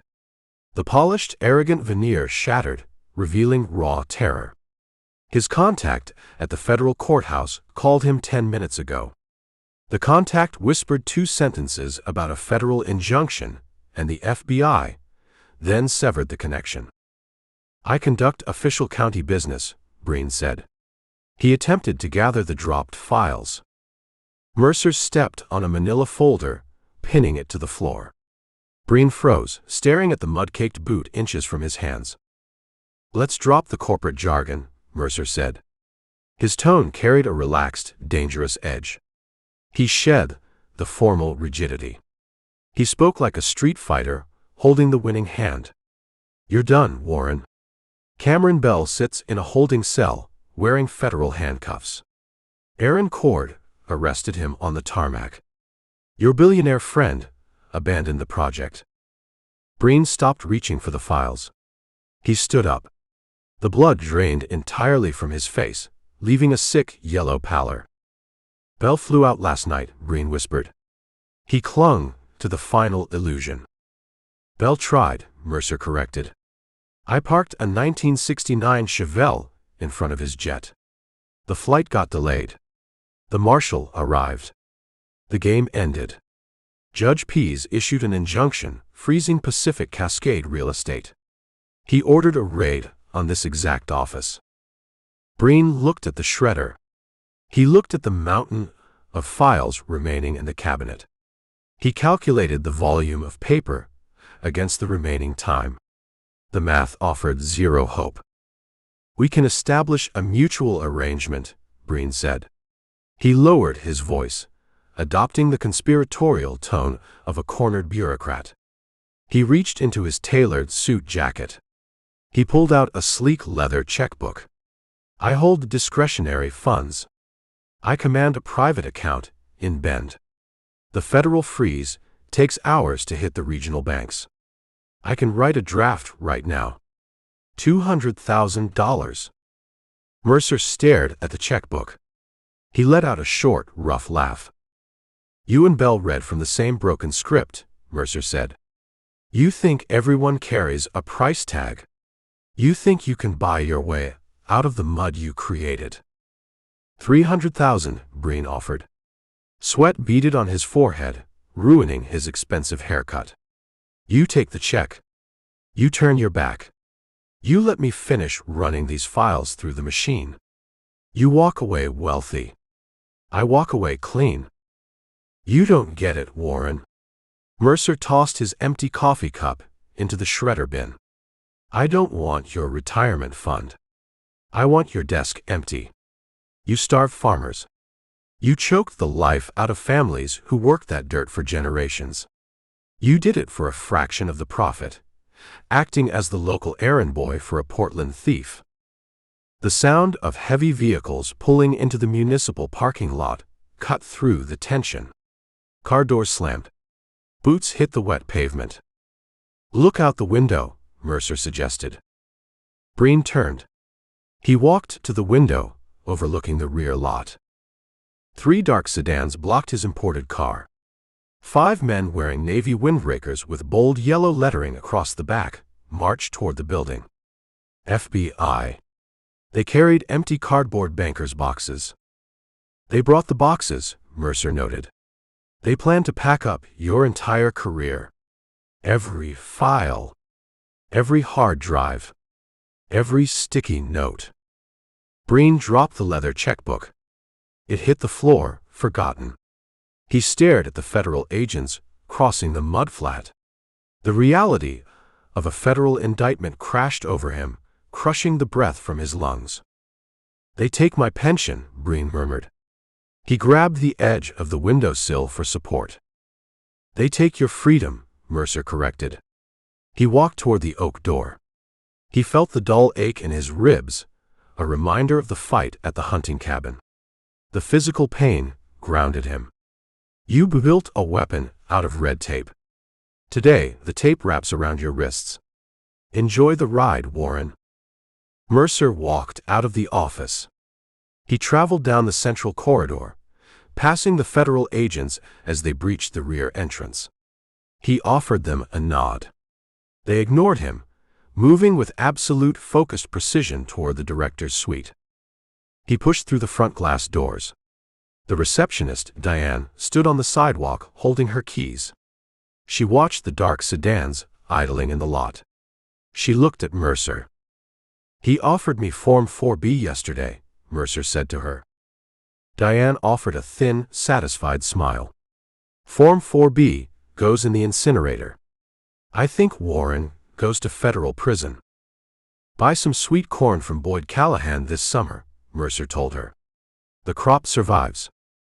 Mercer left the municipal building. He lacked a vehicle, so he walked. The town stretched ahead, battered by the storm but standing resolute under the morning sun. The air smelled sharp and clean, scrubbed of the suffocating humidity. He walked for 2 miles, following the county highway toward the valley basin. He relished the physical exertion. It cleared the adrenaline from his bloodstream. A heavy, mud-splattered Ford F-250 pickup pulled onto the shoulder ahead of him. August Pell leaned across the bench seat and pushed the passenger door open. "You look like a vagrant walking the highway," Pell called out over the rumble of the diesel engine. Mercer climbed into the cab. He pulled the heavy door shut. The heater blasted warm air against his damp trousers. "I delivered the final message," Mercer said. "The FBI handles the paperwork now." Breen watched his kingdom fall. "Good." Pell shifted the truck into gear and merged back onto the asphalt. "I dropped the family at the farm. They need to assess the water damage. The river crept high, but it spared the main house. We head there now." They drove in silence for 15 minutes. The landscape revealed the sheer violence of the Pacific storm. Uprooted pine trees lay across the drainage ditches. Silt covered the lower pastures, painting the world in varying shades of brown. They turned onto the Callahan property. The rusted mailbox still leaned against the wind. The driveway presented a treacherous obstacle course of deep ruts and standing water. Pell navigated the hazards with practiced ease, parking near the sagging cedar shake barn.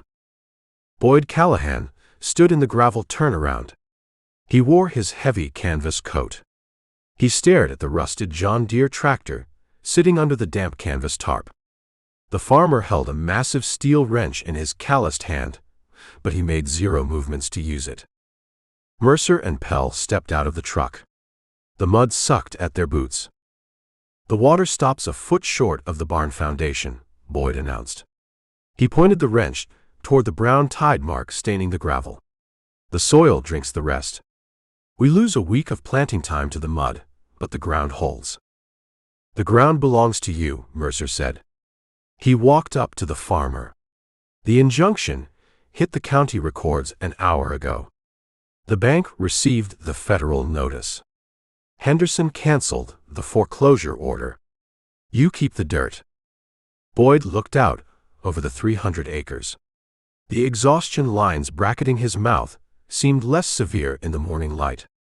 The crushing, invisible weight of the holding company vanished, leaving only the honest, physical labor of the farm. "We rebuild the barns," Boyd said. He slapped the steel wrench against his palm. "We pour the concrete. We honor the contract." The front door of the farmhouse opened. Cal Dawson stepped onto the wraparound porch. The mechanic wore a clean flannel shirt borrowed from Boyd. He looked rested for the first time in 6 months. The hunted, feral energy faded from his eyes, replaced by a quiet, steady resolve. Cal walked down the wooden steps. He approached the group, standing near the tractor. "Cord called my burner phone," Mercer told Cal. He filed the administrative delay. The local manhunt stands suspended. The Justice Department reviews the Chicago ledgers right now. Judge Harrison faces an indictment. They intend to quash your warrant before Friday. Cal absorbed the information. He looked down at his grease-stained hands.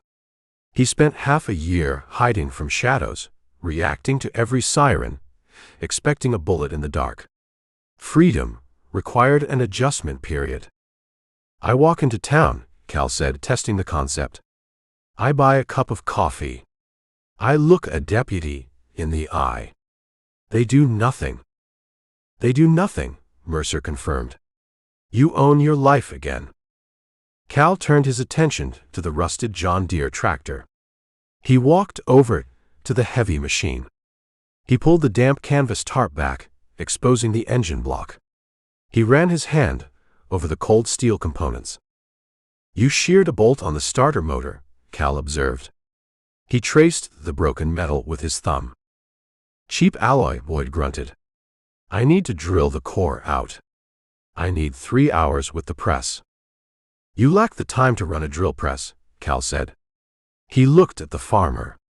"You need to clear the irrigation ditches before the mud hardens. You need to salvage the fence lines down by the river." Boyd frowned. He recognized the truth. The storm created a mountain of labor. "I know the timing sequence on a diesel block," Cal offered. He grabbed a shop rag hanging from the tractor's steering column. He wiped a layer of grime from the manifold. "I extract the broken bolt. I rebuild the starter motor. I tune the carburetor. You pay me a fair wage. I sleep in the loft above the barn until I find an apartment." Boyd studied the young mechanic. He saw a man accustomed to hard labor. He saw a man who fought alongside his family during the siege at the cabin. $10 an hour, Boyd negotiated. He offered a firm, calloused hand. "Room and board included. You break my tractor further, I subtract the parts from your pay." $15 an hour, Cal countered. He grasped the farmer's hand. "I guarantee the engine fires on the first crank. If it fails, I work for free." Boyd squeezed the hand tight. A rare, genuine smile cracked his weathered face. "Deal." Mercer watched the transaction. The pieces settled into their proper places. The grifters faced the steel bars. The workers returned to the dirt. "I need to borrow your truck, August," Mercer said, turning to the contractor. Pell tossed a heavy ring of keys through the air. Mercer caught them one-handed. "You bring it back with a full tank of diesel," Pell instructed. "Where do you travel now?" "The war ended." "The paper war ended," Mercer corrected. He walked toward the heavy Ford F-250. "I have one loose end to tie." A loose end sitting in a concrete box. Mercer climbed into the cab. He started the engine. He reversed out of the gravel turnaround, leaving the men to their labor. The farm felt alive again, humming with the promise of reconstruction. He steered the truck back toward town. He aimed for the county sheriff's station. The bunker-like building squatted under the morning sun. Mercer parked in the visitor lot. He walked up the concrete incline. He pushed through the heavy glass doors. The lobby buzzed with chaotic energy. Deputies rushed between desks, carrying stacks of paperwork. The events at the abandoned logging mill overloaded their processing capabilities. 5 heavily armed mercenaries tied up in a debarking trench presented a logistical nightmare for a rural department. Mercer approached the front desk. A tired sergeant looked up from a computer monitor. "I need to see a prisoner," Mercer stated. "A man brought in from the Cascade Mill last night. He wears a tailored suit and a broken arm." The sergeant frowned. "The tactical squad. We lock them in holding cells. We hold them pending federal transfer. No visitors." "My name is Mercer Sample." He placed his hands on the high counter. "I orchestrated the delivery of those men to your doorstep. I provided the ribbon. I require 5 minutes with the leader." The sergeant recognized the name from the dispatch reports. He hesitated, weighing protocol against the reality of the situation. He picked up a desk phone. He dialed a short extension. He muttered a few words, listened, and hung up. "Cell block B," the sergeant said.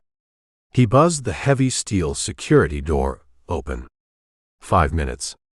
A deputy stands outside the bars. Mercer walked through the security door. The air turned stale, smelling of pine disinfectant and old sweat.